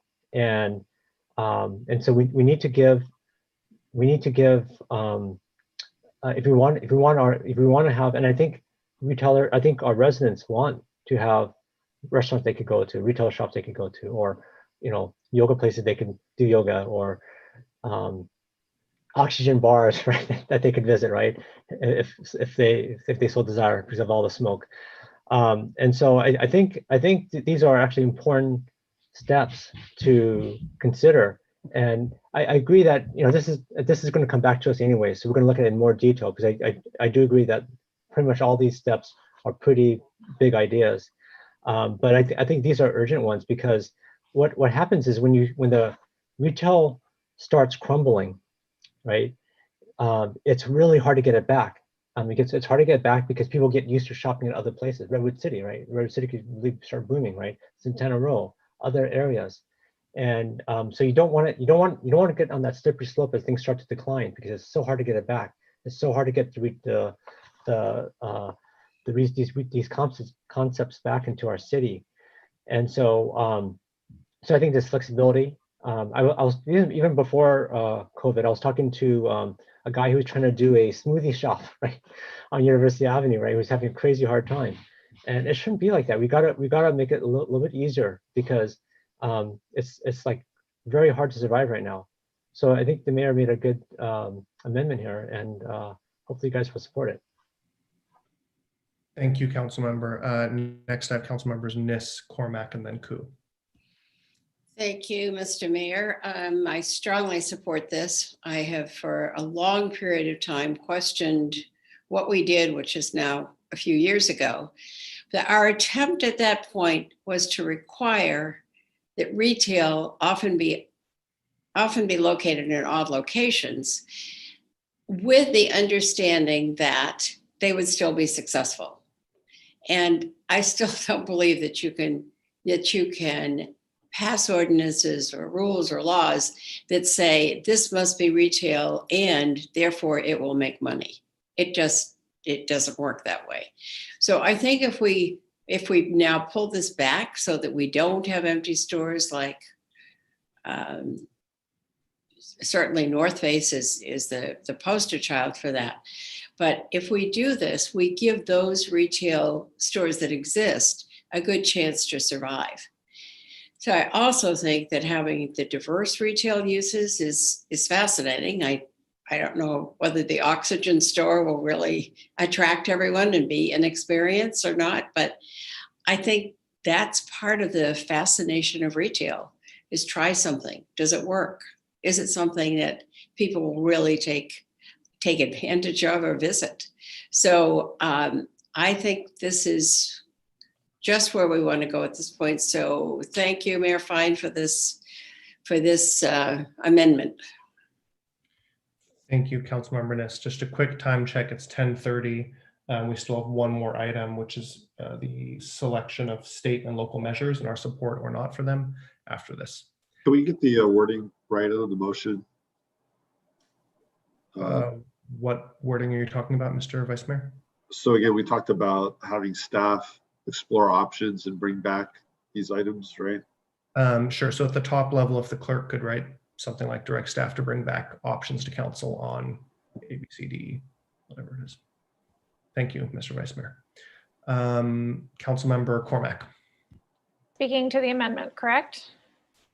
Correct. Okay, and then does that mean that your A, B, and C would also be in the explore options and return to council? They would be a subset of that? Okay. I'll just go in reverse order. With respect to C, I think this is the one I feel the most strongly about, because I think we've talked about medical things today, education. We heard from Mr. Ellis. This is changing. The experience isn't good. So I'm very interested in letting 1,000 flowers bloom, as they say, and letting people be creative here in these spaces and figure out what are the experiences and things that people who live here need, and what will we support in the next year or two.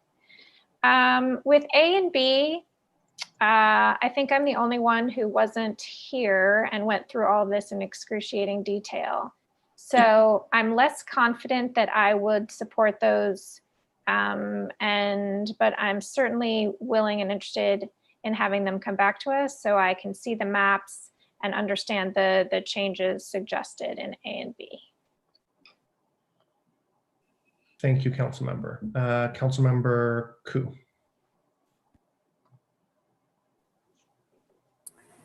So on the amendment, the wording over the, okay, I see it's changed. Direct staff to explore options and return to council. Now, the word temporarily, it's actually not going to be temporarily, because once a use goes in or a tenant goes in, and if they're using it for a different use, such as office or something, doesn't our code allow them? Doesn't it allow it to stay being an office after it's been there for a certain amount of time? Is that a question? So, I'm not, I mean, staff can ask it, but I mean, that's my understanding, is that it does change the use. And so then then we can have retail be changed into office. And then the other thing about suspending the retail preservation outside of the commercial core.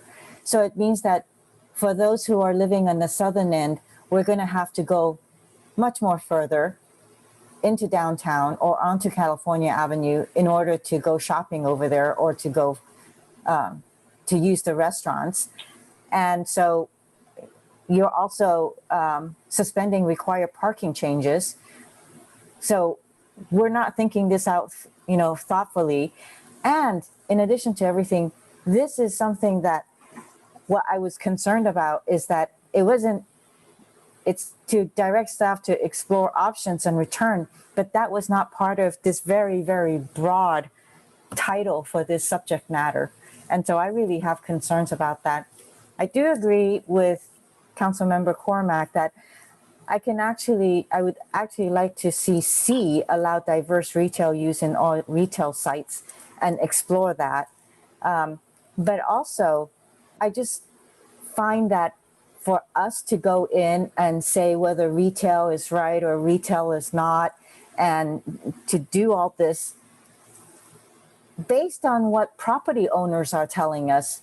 So at this point, we're letting property owners dictate what they're looking for on their site versus what we want to see our city become. And I don't think it's right even to do it that way. Property owners can also look at what their rents are at this point, which they're not looking at it. They're still wanting to charge what they want to charge. If anything, we should be looking at this comprehensively and strategically and actually employing a marketeer and somebody who knows about retail and does research and look at this long term, coming in with the short, medium, and long term recommendations or suggestions after they have talked to our retailers, our business people, as well as the residents. Right now, we're leaving out the residents in all of this discussion, and I am not liking this. Thank you, Councilmember Filseth. Yeah, I wonder if we ought to not actually split up some of these. On the second three, I'm kind of with Councilmember Cormack, or with Councilmember Koo a little bit, and Cormack on this one is, I could be interested in seeing what some of the possibilities on C are. The first couple, I hear us sort of trying to rationalize a little bit, but I still haven't had a good argument why suspending the retail ordinance helps retail. Okay, when we put in the original retail ordinance, it was gonna, and we knew it was gonna constrain property owners a little bit in exchange for, basically trying to reduce some of the rent pressure on retail. And, we knew that going in. And of course, one group really liked that and another group didn't like that. And so here going back, and it's the same old thing. But again, COVID aside, demand is going to come back one of these days, right? And which I think, it's going to come back at some point or other. And temporarily suspend the retail, that's not temporary, okay? Because somebody puts in something, okay, what are you going to go to them 2 years from now and say, okay, you got to stop your business and go back to being, an oxygen bar, right? So it's not temporary if we do it. So I don't think we should do A and B, right? C, C is worth exploring, okay? But so I wonder if we shouldn't split out some of these, right? I just as soon vote on the second A and B sort of separately from the others. Fair enough. Vice Mayor Du Bois. Yeah, so maybe staff can clarify, because I thought our retail ordinance covered retail and retail-like services. So can anybody tell us what's currently included in our retail ordinance? Vice Mayor, this is Rachel. I'm going to refer that question to Director Jonathan Late, who's also on the line. Jonathan, can you address what's included and not included in the retail preservation ordinance? Actually, let's see. Sorry. Yes, actually, I need to look it up. So, yeah, it was quite a lengthy discussion. I thought we had updated and expanded the definition at that time. But, I kind of was feeling the same way. If we could split the second A, B, and C. When we talked about this, we wanted places for locally serving retail and retail-like businesses. But we had a lot of discussion, like we can't have Sephora everywhere. We needed some cheaper retail locations, for things like the shoe store on Middlefield or the West Marine store, or the flower store now. And so we did want kind of a Class A, Class B retail space. And so again, I'm just concerned about how substantial the changes are. Coming back with some detail and some options would be good. And then I think just council having clarity, kind of what our current retail uses are, and with C, options about what are we loosening it to. I think that's where you're hearing a lot of angst. Some loosening makes sense, but how loose, right? It's kind of the devil in the details. So I don't know, Jonathan, if you've had time to find that.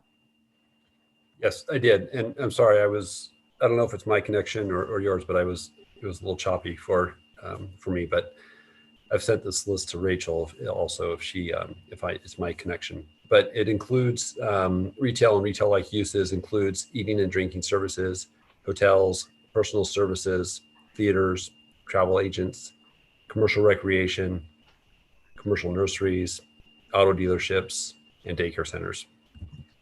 Okay. So I think like the oxygen bar potentially could be I forget what that was, personal service. We talked a little bit about the testing centers, and we purposely left those out last time, but we had the childcare services. But again, I think it's going to come down to the details of what's on that list. So, thanks. Thank you. Just two quick things, and then I think I would encourage us to vote on this. So one, in terms of the temporary provision, it's temporarily suspending the ordinance. And some of you have made the comment, it's not temporary, it's permanent. There may be permanent changes because of that, absolutely, but it's only temporary suspending the ordinances. And I think that's a distinction. And for the point about the retail core and our retail preservation ordinance, I think requiring retail in our commercial cores makes a lot of sense. But there's just a fact that there's less brick and mortar out there today. And unless we significantly increase the residential population, which we've been unwilling to do, we need to contract the area to have it be vibrant, actually, right? And the metaphor that's been used for me is really loosening up the exterior, but tightening up the core. And so in the core of retail, we absolutely want retail. That's what we require. But outside of that, we should loosen it up to other uses. And then the diverse retail uses, the part C, is in those commercial cores, like, try out different things, whatever it may be. So that's the understanding I have from folks in the retail, restaurant, and business communities. I'm going to suggest we vote on this. Councilmember Tanaka, do you have a very quick point? Yeah, just two quick things. So, this is going to come back to us. So I think, we could do the outreach to residents, get their input. So I don't think this is this is not going to necessarily be enacted tonight. So I think that's one thing to think about. And then I think that the second thing is, I think if you guys were to actually talk to retailers themselves, and I've talked to a lot of retailers, I think you would find that retailers kind of want to have a focused retail area. It's not good to spread it out and have a bunch of holes like Swiss cheese. It's not good for retail. Retail lives off of other retail, and so anyways, that's the other thing. I think what we're talking about here is not necessarily a landlord perspective. It's a perspective of what retail wants, and also what would be able to provide sustainable businesses and services for the residents of the city, right? To have dining, to have places to shop, and to have these experiential places. So anyways, I just want to kind of make those two comments. Thanks. Thank you. Councilmember Philseth? Yeah, I'd like to see us split out 2A and B separately, and the whole thing into two motions. All right. Are you saying A and B and then C? I think C, I'd be willing to have C be D in the first A, B, C. Sure. Okay. Just for clarity, then I'm going to suggest we vote A, B, C. Fair enough. Which A, B, C? And the amendment, the unfriendly amendment, A, B, and C. I'm going to suggest we vote unfriendly A, unfriendly B, unfriendly C. Oh, individually? Yeah. Let's see. Okay. All right. We can do that. We still need the amendment, not the main motion. All right. So for amendment A, temporarily suspend retail pres ordinance, Councilmember Tanaka. Yes. Councilmember Cormack. Yes. Vice Mayor Du Bois. No. No. Councilmember Philseth. No. I'm a yes. Councilmember Niss. Yes. Councilmember Koo. No. Okay. Letter A is incorporated on a 4-3 vote with Du Bois, Philseth, and Koo voting no. Letter B, temporary alter to return, have staff return with ideas to temporarily alter or suspend required parking changes. Councilmember Cormack. Yes. Vice Mayor Du Bois. No. Councilmember Philseth. No, and wishing there weren't cars won't make them go away. Understood. I'm a yes. Councilmember Niss. Yes. Yes. Councilmember Koo. Nope. Councilmember Tanaka. Yes. That passes on a 4-3 vote with Vice Mayor Du Bois, Philseth, and Koo voting no. For letter C, allowing diverse retail uses. Sorry, I think I started with Cormack last. Vice Mayor Du Bois. So this would be exploring options for more diverse, right? Yes, all of these are exploring options. I'll vote yes. Thank you. Councilmember Philseth. Yep. I'm a yes. Councilmember Niss. Yes. Councilmember Koo. Yes. Councilmember Tanaka. Yes. Councilmember Cormack. Yes. Thank you. Okay, that's incorporated unanimously. I'll open it up to you all in just a moment. Thank you for that. I know some of this is contentious. I think this is one of the divisions on our council about, how we support and work with businesses and what that means in our community. But these are all ideas to explore, and I encourage staff to work hard on them. Let's come back with them, get some data and maps and ideas, and see what we can do. Floor is open. All three of those are incorporated into the motion, I guess, is D, E, and F. If a clerk would do that, and hit your hands if you have any comments or questions further. Councilmember Tanaka. One's just kind of a logistical thing. So, we got this rather consequential informational report on the sales tax digest. I don't know if it's worth it for the whole council to talk about all 7 of those, but I'm thinking about either we talk about on the finance committee or we talk about it here on council, but I want to make sure this is properly agendized. So I don't know whether we need to put I guess, I'm not sure which letter we're on now, but whatever next letter is to talk about at the finance committee. But I think it's worth it because it's pretty consequential. It's basically going to talk about whether our revenue projections are on target or not. So I will just suggest one thing. I think we spoke this morning at pre-council that we're planning for a budget review session in, is it early October, Mr. City Manager and City Clerk? Is that what we said? I think it's the 18th. 18th of October, That's so correct. middle of October. And Councilmember Tanaka, we will certainly talk sales tax and hotel taxes and other revenue sources at that point. Okay, that's fine. And then the second thing is, you know, there's actually some longer term, more weighting type of things that we have to kind of figure out as part of this recovery plan. I think there's kind of some short term stuff, medium term, and then there's really long term stuff. And what I'm wondering here is whether we should do kind of what we did on some other really tough problems in our city and have some sort of like recovery plan commission or something like that. Well, or we get, because we have a lot of smart people in our city who know a lot about these various topics, and try to get some people cranking on some of these longer term things, because I think it's obviously not a V-shaped recovery right now. And the question is, how do we accelerate this? How do we position ourselves well for the city? So I'm thinking about whether we should do like a G here that will, you know, so we could think about how do we put together a solid recovery plan for our city? Because I don't know whether on council we're going to do that because we have a limited amount of time, or it could be part of the finance committee. But I'm just trying to think of how do we get things in place to figure out some of these longer term issues. I don't think, or I don't know if we have time to talk about here on the finance committee. But I'd love to get your input, both the maker as well as the mayor, on this topic. I mean, I think it's going to be a focus for every council, you know, the new council coming in. I mean, that's just going to be a natural thing that they're going to focus on, right? Yeah, I guess my point about this is try to leverage some of the brain power we have in our city. I think we have a lot of smart residents in our city, and they could probably add a lot to this. I agree with you there. I think I also agree with the vice mayor. You know, this is a long-term thing that'll take 2, 3, 4 years. You know, we do have the business support ad hoc of council members Nis and Cormac right now, and staff is hosting these bi-weekly or twice a week meetings, checking in with the business community. I'm open to more than that. I guess I would just, the one caution I have now, especially as we approach the end of the year, is kind of staff bandwidth. I know there's a lot going on, and setting up a new commission may be a heavy lift.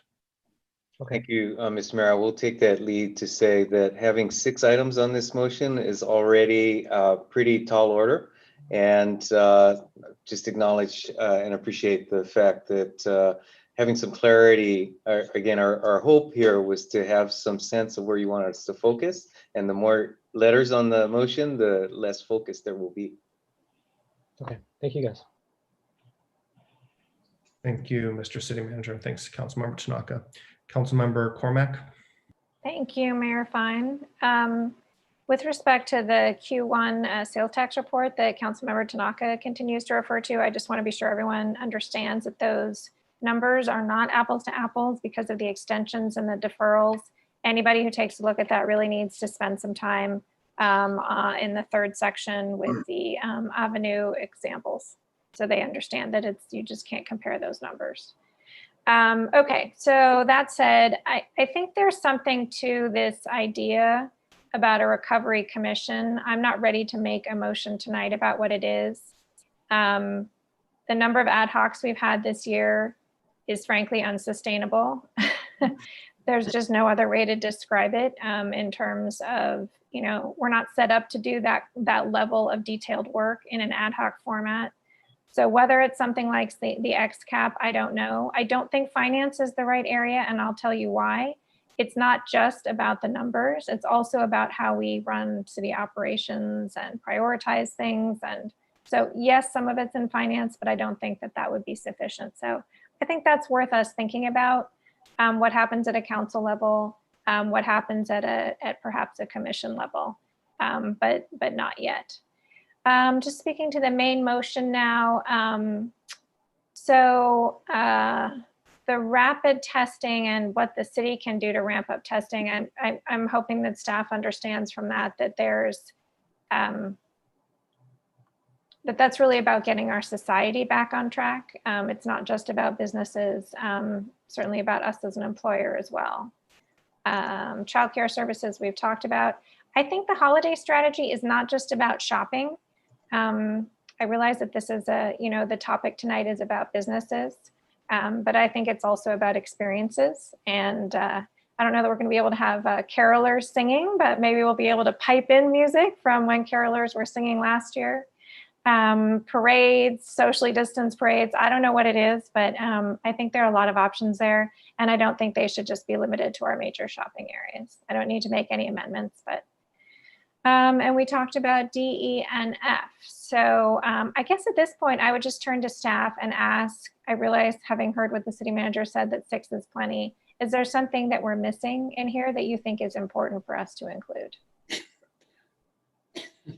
Thank you, Councilmember Cormack. This is Rachel here. I don't know that there's anything missing. I think the thing that I will just say is most on staff's mind is letter C, as it's just coming very quickly, temporally, and then clearly also wanting to come back quickly with all the items so that we can get information to begin developing the strategies for these. But I'll also ask Mr. Cicada if there's anything that is not there that we had perhaps thought might be a topic of interest.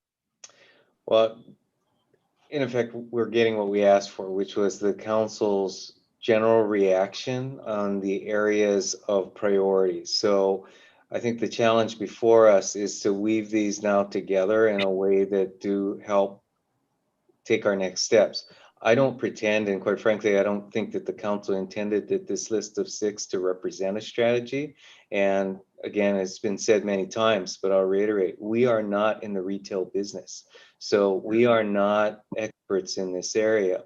And in large measure, I think the steps that we have, that the council is outlining here, reflect going with what we know, not necessarily, and necessarily not what we don't know. So, I think it represents our best shot, and we will follow up on your direction to start with these elements while recognizing that there very well perhaps should be other voices that help inform how these pieces do fit together.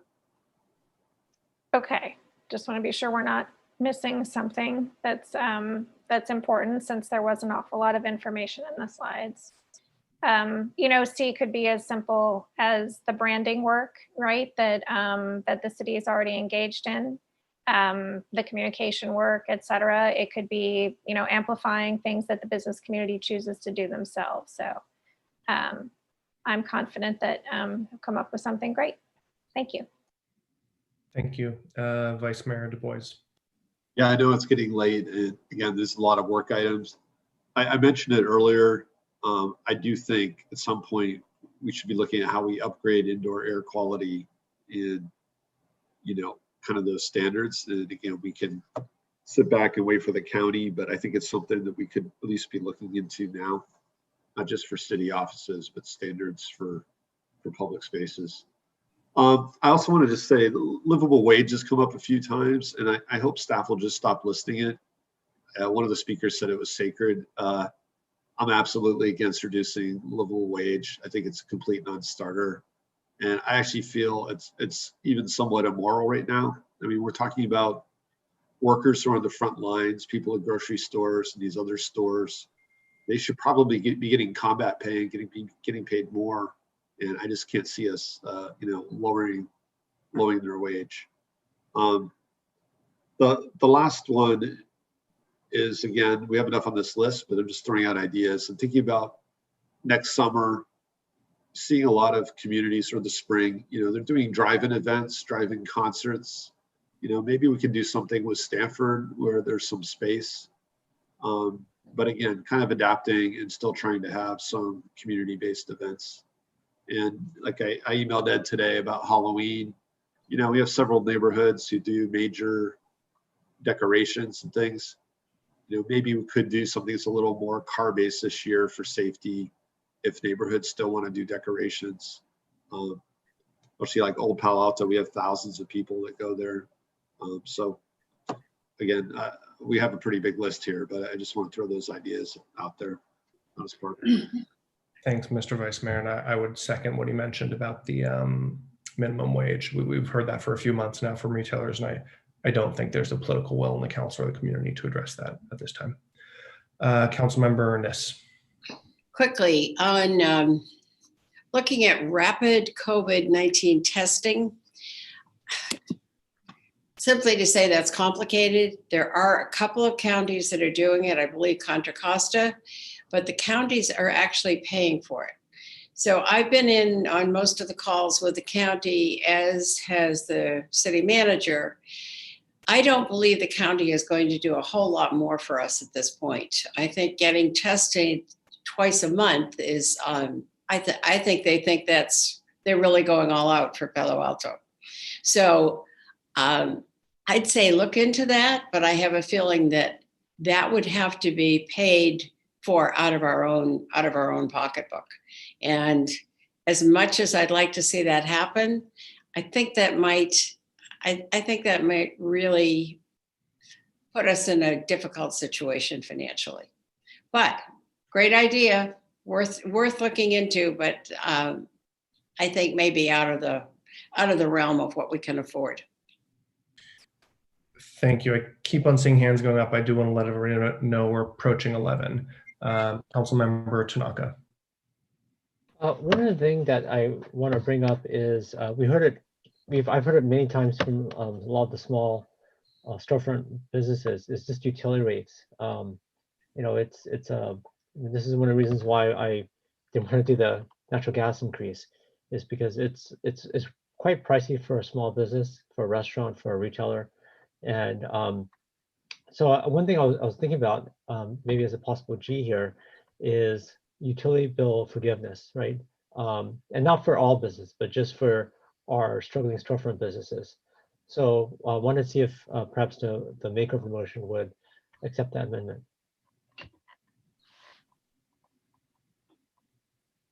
So again, I'm not sure that what was described today is actually accurate. We have a methodology for setting our pricing, and I don't believe we're 30% higher than PG&E. I mean, I've seen some of those reports. And again, it feels all kind of random. I think we have a process for setting utility rates. We operate our utility not at a profit. So it sounds like you're rejecting that amendment. I'm rejecting it and also saying I think it deserves some more thoughtful analysis. Yeah. Mr. Tanaka, the floor is yours. Okay. How about, rather than utility bill forgiveness, how about research on potential utility bill forgiveness then? Because if you talk to a lot of these, especially restaurant owners, it is crazy hard. And so, you could defer the bill, but if you're not getting the revenue in, it's just more debt you're racking up. So I guess the other thought I have is, Greg, when times were booming, you were against businesses paying their fair share. And now you're basically asking the residents to pick up the utility bills for the businesses. So again, I wouldn't accept that. Okay. Councilmember Koo. So, I'm still interested in knowing. So Rachel earlier said that there's approximately 150,000 in wage fees for all the table uses out in the street, encroachment, I guess those are encroachment fees.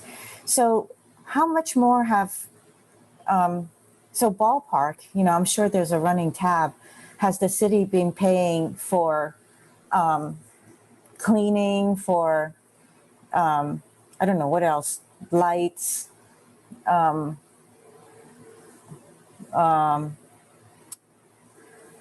whatever else that we've been paying for, signage, etc. So is there a ballpark figure that we were able to kind of have an idea since this all started? I believe the largest line item, well, to the extent that you could isolate the business specific, would be those types of permit fees that have been waived as a part of the ongoing recovery support. Beyond that, it does become, we'll say, pretty difficult to distinguish this particular effort from our COVID response overall. So there's no tracking of what is being I think kind things, of like, to your point on banners and signage, those have all been pretty small incidental expenses. So I'm sure we can get a line item on that and actual invoices and the like, but I think you'll find that those are pretty small expenses. okay, well, it would be nice for you to include that in our next, when this comes back, just so we have an idea of what is being spent and what is being waived. Thank you. Okay, thank you. I'm going to suggest we vote on the motion as amended. Sounds good? Okay. I believe first up is Councilmember Filseth. No. I'm a yes. Councilmember Niss. Yes. Councilmember Ku. No. Councilmember Tanaka. Yes. Councilmember Cormack. Yes. Vice Mayor Du Bois. Yes. Okay. That passes 5-2 with Councilmembers Filseth and Ku voting no. Thank you all so much. I'm going to suggest we take 5 or so minutes before starting on our last item of the night. Thanks, everyone.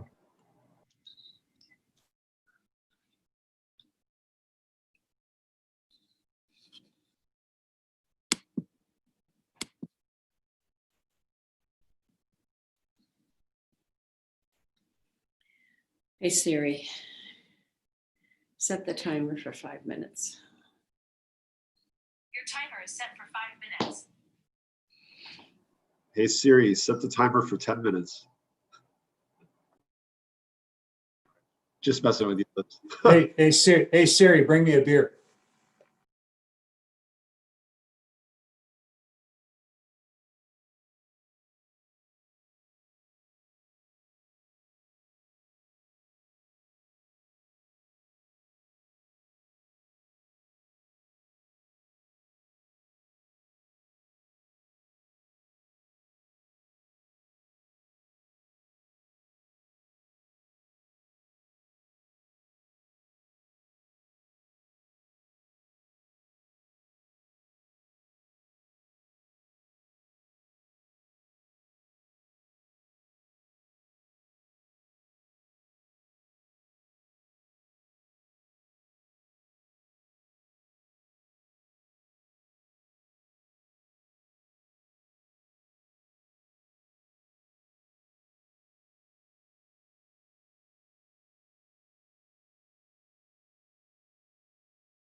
I think Eric got lost at the Balins. You went for that beer. It looks so soothing out there, but Eric, yeah, it does look like he disappeared. Yeah. Like the picture of the Rose and Crown on the retail slides for the digital thing. So Yeah. I could download a Guinness.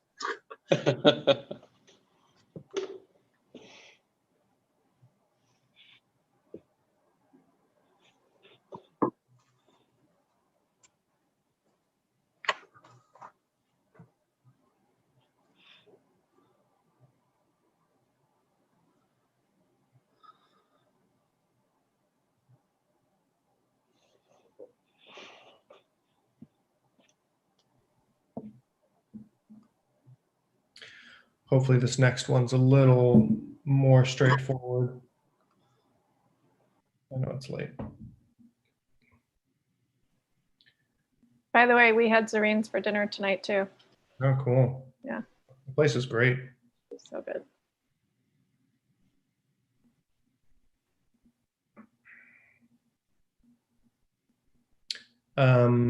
We have 4, and I assume our colleagues 5 will join us in a moment. So let's get back to session. Our last item is number 11, review and selection of select state and local measures on the November 2020 ballot. Does staff have a brief presentation for this? Sure, we'll just set it up for you, Mr. Mayor, members of the council. Council has expressed interest over the last month or two in having discussion of the ballot measures in order to give you the opportunity to discuss any of those measures that you'd like to. We've put them all in front of you. That said, and hopefully not needing to be explicit, but your call as to which measures the council would like to weigh in on. So with that, I'll ask Heather Dollar, our legislative intergovernmental manager, to give you a quick snapshot on the items before you. Thank you. And as the clerk is pulling up the presentation, I would just note very briefly, maybe 2 points. First is that you have before you 12 state measures, and of the 20 local measures, 3 for your consideration. I would note that the staff report did mention that we had not yet heard about the League of Women Voters of California, mentioning that specifically because sometimes staff is asked what their recommendations are. At the time the report was published, they had not yet made their recommendations. They have now, so happy, maybe I can pull that up when you deliberate. And then the last point I would mention is that as we were developing these recommendations, we really looked closely at the legislative guidelines. As you recall, these are the pre-approved guidelines, and they reflect council's priorities. So this is the document, thank you, that we looked at to develop these recommendations. At some points, we offer no recommendation, and that is generally for one of 2 reasons. One, either the measure does not affect the city at all, or secondly, there are no legislative guidelines that speak specifically to the measure. So with that, Mr. Mayor, I will turn it over to you. Okay, thank you. Let's please go to, and the staff report lists all of staff's discussions here in the lens through which they analyze these measures at the local and state level. Let's please go to members of the public who wish to speak on these items, and then we'll come back to council. I'll suggest that we just go through each of them in through the staff report and confirm or change our position. Any member of the public wishing to speak on this item, the state and local measures on the November ballot, please raise your hand or dial *9 on your phone. At this time, we have 2 speakers. The first is Ryan Globus, and the second is Kevin Ma. Ryan, go ahead. Good evening, City Council. I have 4 recommendations. So first is I agree with the staff recommendation on Prop 15 regarding property tax and Measure RR for Caltrain funding. Those are both great. Please support those. I would also ask you to support Props 18 and 21. So 18 would allow 17-year-olds to vote in primaries if they can vote in the general. We've seen a large movement of smart, engaged young people urging this council to lower the voting age to 16. We've seen those same young people young people in Palo Alto leading Black Lives Matter protests. And I can tell you personally, when I was 16, I would sit at the breakfast table and read the voter guide cover to cover, and then give my analysis to my parents who hadn't read it. So 16, 17-year-olds are ready to go to vote. So please support this measure. I'd also ask you to support Prop 21, which would allow Palo Alto more flexibility to enact its own local rent control. Note that Prop 21 just gives us options. It doesn't force us to do anything. It also fixes some of the flaws that Prop 10 had 2 years ago, including it adds a 15-year rolling window for new construction, so we don't disincentivize new production of housing. Prop 21 also fixes flaws in the statewide rent cap. Many renters, myself included, are not covered by the statewide law. But Prop 21 would give Palo Alto the tools to fix that and apply rent control to more tenants and potentially lower rates if that's what we choose to do. The housing crisis is worsening during the pandemic and the recession. It has not gone away. So please support renters and please support Prop 21. Thank you. Thank you, Ryan. Our next speaker is Kevin Ma, to be followed by our final speaker, Kelsey Baines. Kevin, go ahead. Okay, evening City Council. It's been a long night, I guess.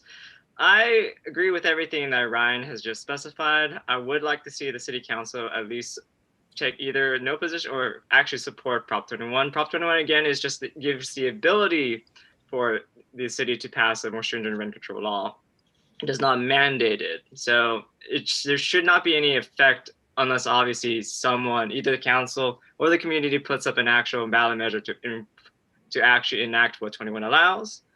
Additionally, I support the city taking the position of pro on 15. It's been a long time coming that there's been this weird allowance of certain large corporations to basically get scot-free off the same Prop 13 benefits that was originally just meant for the older members of our community, not for businesses to basically use the 50% ownership rule to try to weasel their way out of paying their fair share for basic services like local government or local schools. Additionally, I do want to see a pro position on Prop 18. We've seen locally work from our local students on trying to lower the voting age to 16, especially for school board, except school board is state law, but for city council, it was actually brought up before you a few months back, but due to various reasons, it's mainly pandemic. It's a path forward on that measure. Other than that, I do hope you support the measures like Prop 16 and the No on 20, because our justice system and our general system we live in there's racial tinges that we should try to ameliorate so that everyone in our community can be equal. Thank you. Thank you, Kevin. And our final speaker is Kelsey Baines. Good evening. Go ahead. Oh, thank you. So I agree with Kevin and Ryan's previous comments and would like to urge you to support 15 and 21. The analysis of Prop 10 in the packet for me was pretty lacking in that the argument kind of relied on the council previously saying no to Prop 10. So I think it's important to recognize that Prop 21 is not Prop 10 and that it actually fixes a lot of the problems from Prop 10 by exempting new construction from rent stabilization for 15 years, as well as the other things that Ryan named. And then for Prop 15, I agree with the staff recommendation to support Prop 15, which would bring in much needed revenue for the city and for the county to provide services at this time where we're really struggling with our budget. I did look up an answer to the question about the triple net leases for the retail tenants. And some commercial leases are definitely triple net, where the businesses leasing the space pay the property taxes. But it was written into the law. They actually started collecting signatures for one version of the law, and then they had to go back and collect more signatures, specifically to write in these provisions for small businesses. So for buildings where more than half the tenants are small businesses, Prop 15 wouldn't kick in until 2025, and most commercial leases are around 5 years. And then there's also a tax cut for small businesses where the existing tax on equipment and fixtures is eliminated for them. Thank you. Thank you, Kelsey. And that's the end of our public speakers. Okay, thank you so much to our speakers. Just for the sake of brevity and organization, what I'll suggest is that we go through each of the state and county ballot measures. And if anybody would like to propose an alternative from what staff has recommended, hit your hands. We can vote on it quickly. If that sounds okay, we can start with Prop 14, which staff has no recommended position. So if you'd like to suggest something, hit your hands like Councilmember Filseth. Hi, I was just going to say, I'm probably going to vote no on most of these. I kind of think that the city shouldn't take positions on most of these. I think we should take positions on stuff where there's a direct impact. I mean, a really direct impact on Palo Alto, and like the Caltrain one, for example. I think it makes sense for us to take a position on that one. But a lot of these sort of broad social initiatives, I mean, a lot of these I'm going to personally support, but I don't think the city should take a position on it as a city. And there's too much difference of opinion in the city, and it's sort of much broader than us and so forth. So fair warning, I'm probably going to vote no on most of these. All understood. Thank you. Vice Mayor Du Bois. Councilmember Filseth beat me to it. I actually thought we should have just a little discussion about kind of what's the purpose of the council endorsing certain measures. And again, I think maybe just having a little discussion about where that makes sense. We all have personal choice. We can all endorse things individually, but many of us have already. I too am probably going to lean pretty heavily to only things that benefit the city. And that's not just financially, but I think it's going to keep it pretty narrow. So I just wanted to throw that out there. All good. And just as I mentioned earlier, each of these has gone through kind of the lens of the legislative priorities that we vote on as council. And so staff use those to choose these positions. Councilmember Kuhn. So what happens if you abstain? So if you vote no, does that mean that you're saying that you don't support that proposition? Or, but if you vote abstain, what does that mean? So an abstention, as far as I understand it, means you don't have enough information to make a decision and you leave it to your colleagues to make the call. Yes, that's right. So under your rules, the abstention actually counts as a vote for whatever the majority is. So to answer Councilmember Ku's question, what does it mean to vote yes or no? It depends on what the motion is. So if someone makes a motion to support the item and you don't want to do that, you vote no, obviously, but someone might make a motion to not support the item or take no position. So you have to listen to the motion. So is there any difference between an abstention and a no vote? What difference does it make? It depends on what the motion is. What if you get 4 abstentions and 3 yeses? Yes to do what? Yes to support the measure? Yeah. So 3 yeses and 4 abstentions, I think I'll have to look the rule up if there's no quorum. I think it passes then with essentially 7 votes. But I think what Councilmember Ku is asking, we're voting to say whether the city should endorse it. Right. Not saying whether you personally endorse it. Right. No, absolutely. So like, for example, Prop 14, staff has no position. So if all 7 of us agree we should have no position, we just move on. But let's say, I really am against Prop 14, and I would say, I move that we take an opposed position, and then you can vote yes, no, or abstain on that. Does that sound reasonable? I guess, yeah. Okay. Councilmember Cormack. Be interesting to understand what we've done in the past. So this is my first time in an election cycle, and all of you have done this before. And I wonder if staff could, in general, do we do this on 2 or 3 things? Do we do it on 10? What has been the history, most recent history of how many of these things we participate on?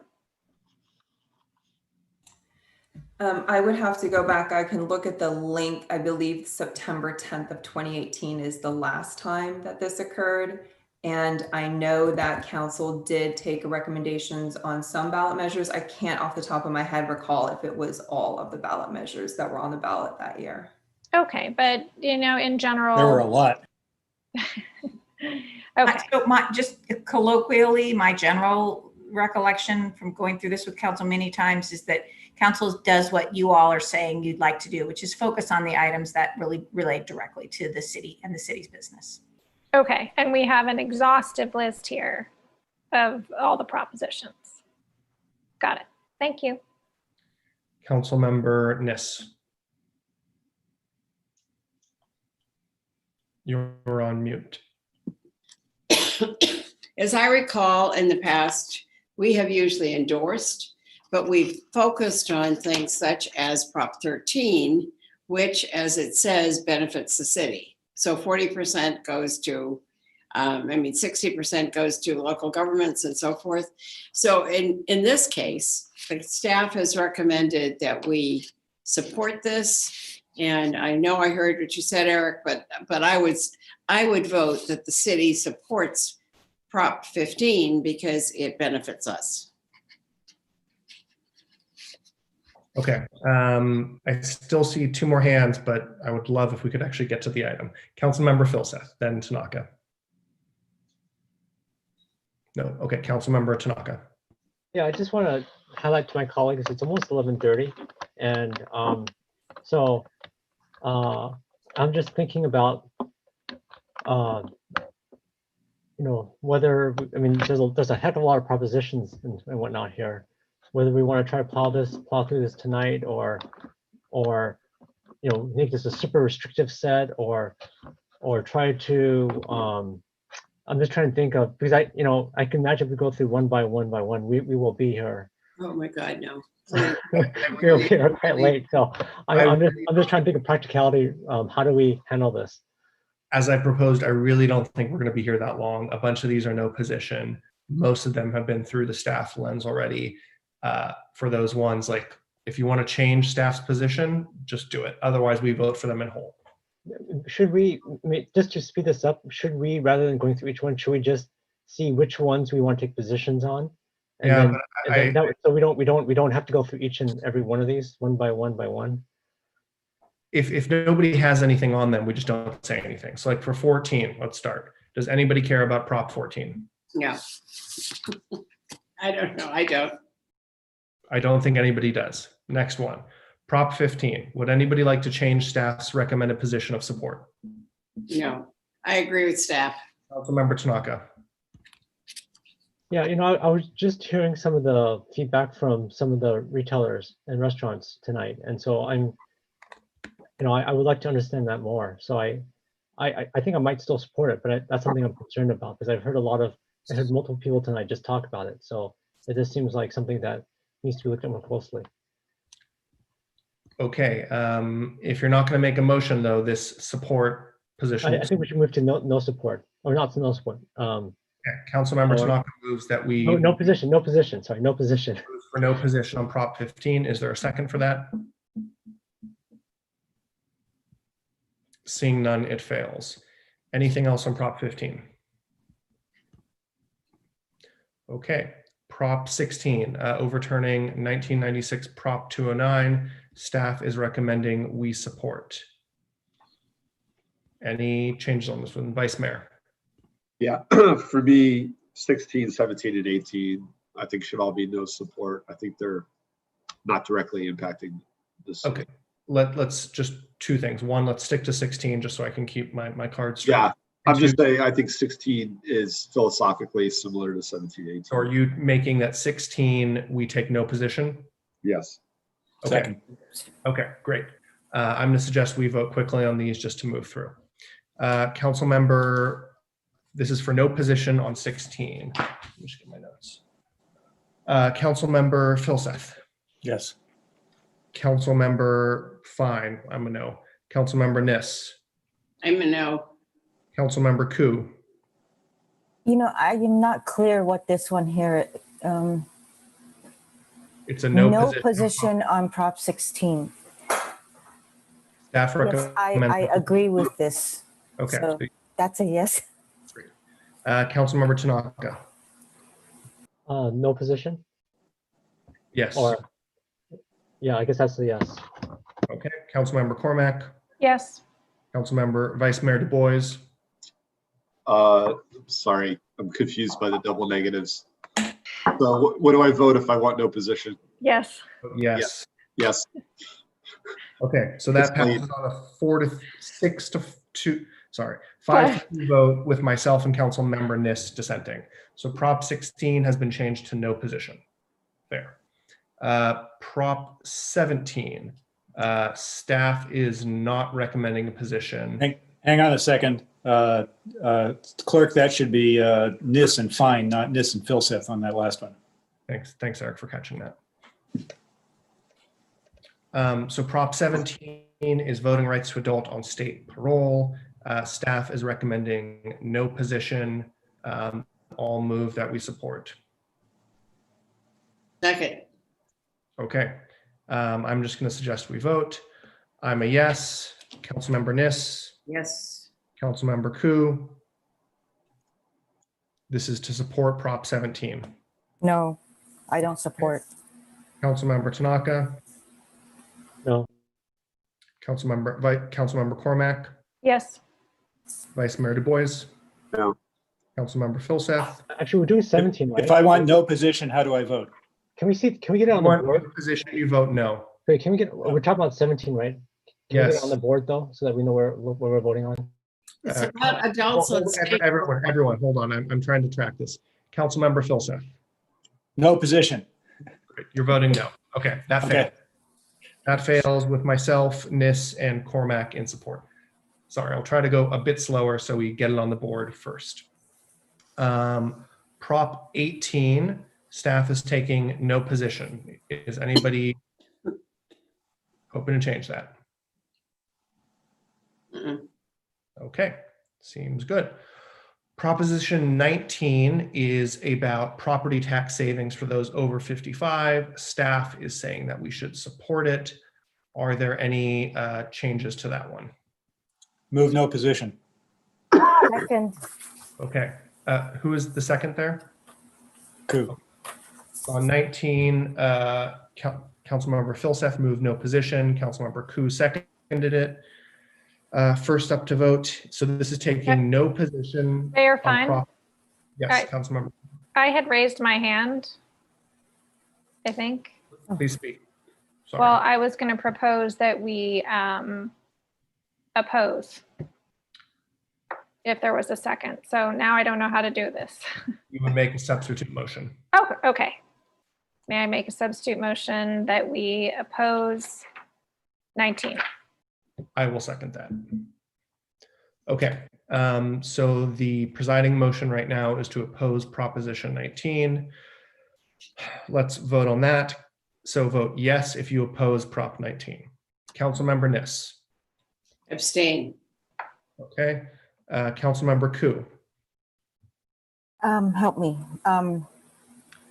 If you oppose Prop 19, vote yes. No. Okay, Councilmember Tanaka. Okay, I want no position, so that means I should say no on this and then yes on the main one, right? Okay. Councilmember Cormac. Yes. Vice Mayor Du Bois. No. Councilmember Filseth. No. Myself is a yes. Okay, and so that fails with 2 yeses, myself and Cormac, 1 abstention of Niss, and no's from everyone else. We return to the main motion, which is by Councilmember Filseth and Koo to take no position on 19. Councilmember Koo. Yes. Councilmember Tanaka. So yes means no position, right? Correct. What's your vote? Yes, no position. Councilmember Cormac, Yes. Vice Mayor Du Bois, Yes. Councilmember Philseth. Yes. I'm a yes. Councilmember Niss. Yes. Great, that passes unanimously. I admit this would be much easier with a Google spreadsheet, but as we all know, we cannot do that. Madam Clerk, just for the record, the substitute motion failed 5-2. Because the abstention counted as a majority vote. Well, yes, correct. It failed 2-5, not 5-2. Also, is the one on 17 correct? Is that, I don't know if they. It is not. So the 17 failed 3-4 with the no votes, Ku, Tanaka, Du Bois, and Philseth. And if we need to go over the video tomorrow, we can do so. Proposition 20, staff is recommending no position. Would anybody like to change that? Proposition 20 is related to state laws for increasing criminal penalties for some theft-related crimes.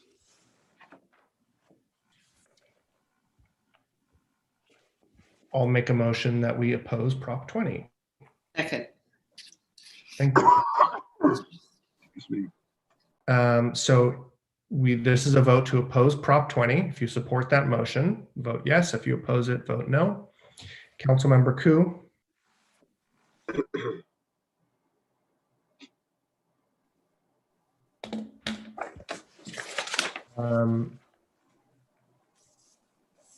I think she's saying 1 second.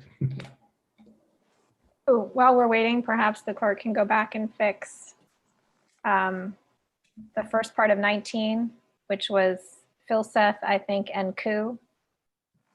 No, sorry, now you're changing the substitute, the one above. Right, there you go. That was Philseth and Ku. Great, thank you. Okay. Returning to you, Councilmember Ku, the motion at the bottom to oppose Proposition 20. I'm going to go with no position, so that would be. Probably abstain. That's a No, it's a no. It's a no, yeah. Okay. Councilmember Tanaka. Yeah, I mean, generally, I mean, no position on most of these, so I think. Okay. I should say no then, right? Correct. Okay. If you guys like, I can vote for all of you, if that makes it easier. Councilmember Cormac. No. Vice Mayor Du Bois. No. Councilmember Philseth. No. I'm a yes. Councilmember Niss. I guess I'm the only other yes. All right. That fails on a 5-2 with council members Niss and Fine voting yes. So I presume for Prop 20, we're remaining with our no position.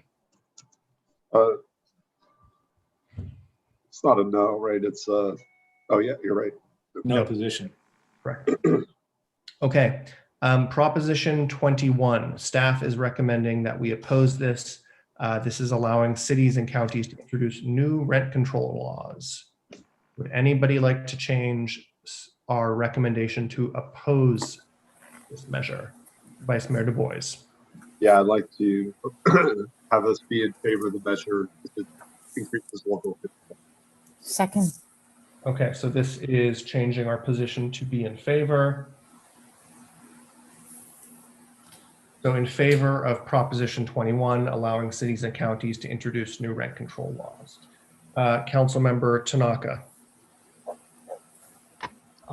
So this is changing it from what staff recommended, right? So Staff recommends oppose.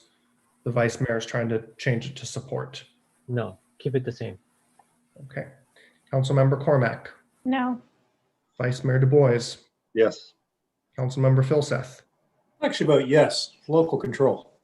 Okay. I'm a no. Councilmember Niss. No.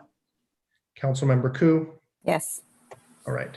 That fails on a 4-3 vote with council members Fine, Nis, Tanaka, and Cormac voting no. And the other 3 voting yes. Mr. Vice Mayor, are you trying another motion on 21? No, I just left my hand up in the air. Okay, sorry. So our position remains that we are opposed to Proposition 21. Thank you everyone for your patience here. Proposition 22, a reaction to last year's AB5. Staff is recommending no position. This is the one where you've probably seen all those Uber and DoorDash drivers on TV with the ads. Would anybody like to change our position on Prop 22?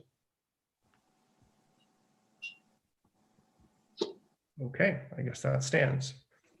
Prop 23, requiring in part dialysis clinics to have at least 1 doctor on site. Staff is recommending no position. Would anybody like to change that? Nope. Don't think so. Moving on. Proposition 24, expanding existing consumer data privacy laws and rights. Staff is recommending no position. Would anybody like to change that? Nope.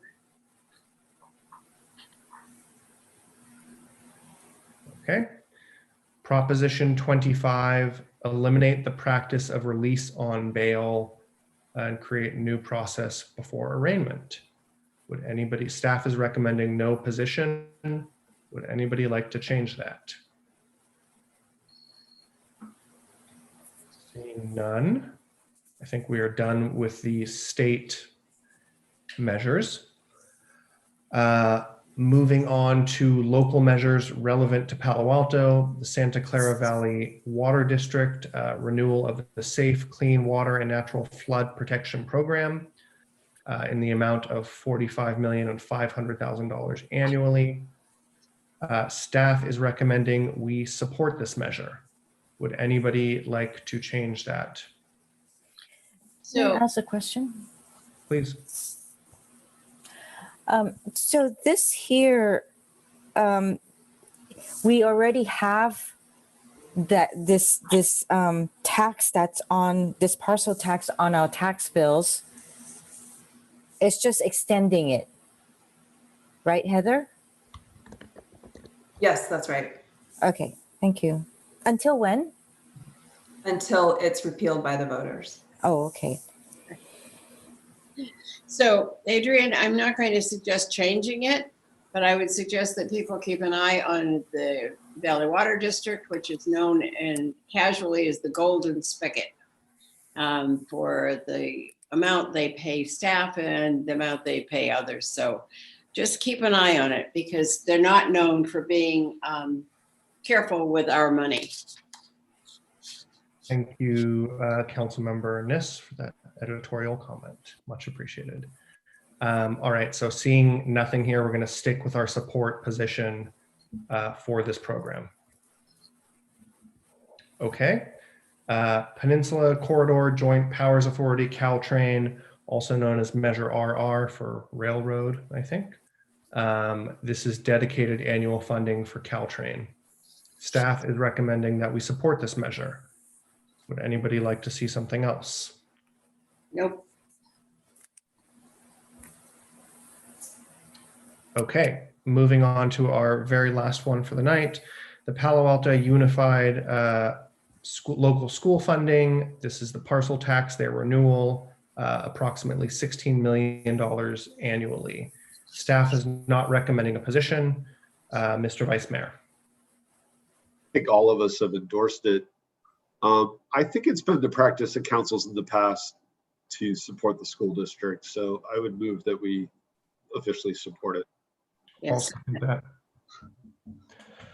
Okay, so there's a motion to support Palo Alto Unified School District's parcel tax renewal by the Vice Mayor and myself. Councilmember Cormac. Yes. Vice Mayor Du Bois. Yes. Councilmember Filseth. Yep. I'm a yes. Councilmember Nis. Yes. Councilmember Ku. Yes. Councilmember Tanaka. Yes. Okay, that passes unanimously. Thank you, everyone. I know that was a little confusing, but we got through it. Does staff need anything else from us on this item? Is that, I mean, I just want to check with the city attorney. Do our non-votes on things count as endorsements, or should we do some kind of cleanup measure? No, the way that I understood what you did is that you essentially moved the staff recommendation with the following exceptions. So you, okay. I think Heather and Mr. Shikata, can we interpret it that way? Absolutely. Okay. I think that's what we all intended. Thank you for that clarification. Okay, that finishes our items for the night. Next on to council member comments, questions, and announcements. Councilmember Cormack. So everyone's spending an awful lot of time at home on their devices these days, and people are trying to find things on the city website, and people have been really patient. That includes both people who live here and people who are trying to do business here, and those of us. But I just want to mention that we're still waiting for our new city website. So looking forward to that coming at some point, and anything we can do would be beneficial because it's really been a problem for years now. So who is responsible, Mr. Shikata? That would be me, along with the city team that is furiously working on migrating content over to the new platform, and we'll provide an update on our go live date. Thank you for that reminder that it is eagerly anticipated outside City Hall as much as it is inside. Cool. Vice Mayor, I thought I saw your hand. Yeah, changed my mind. Thanks. Cool. Anything else? All right, everyone. I think You're that done before 12. Is there a problem? we got 16 minutes to go. No, thank you, everyone. I know that was a long night, so appreciate all the work. It's 11:44, and we are adjourned. Thank you, everyone. Wednesday night. Good night, everybody.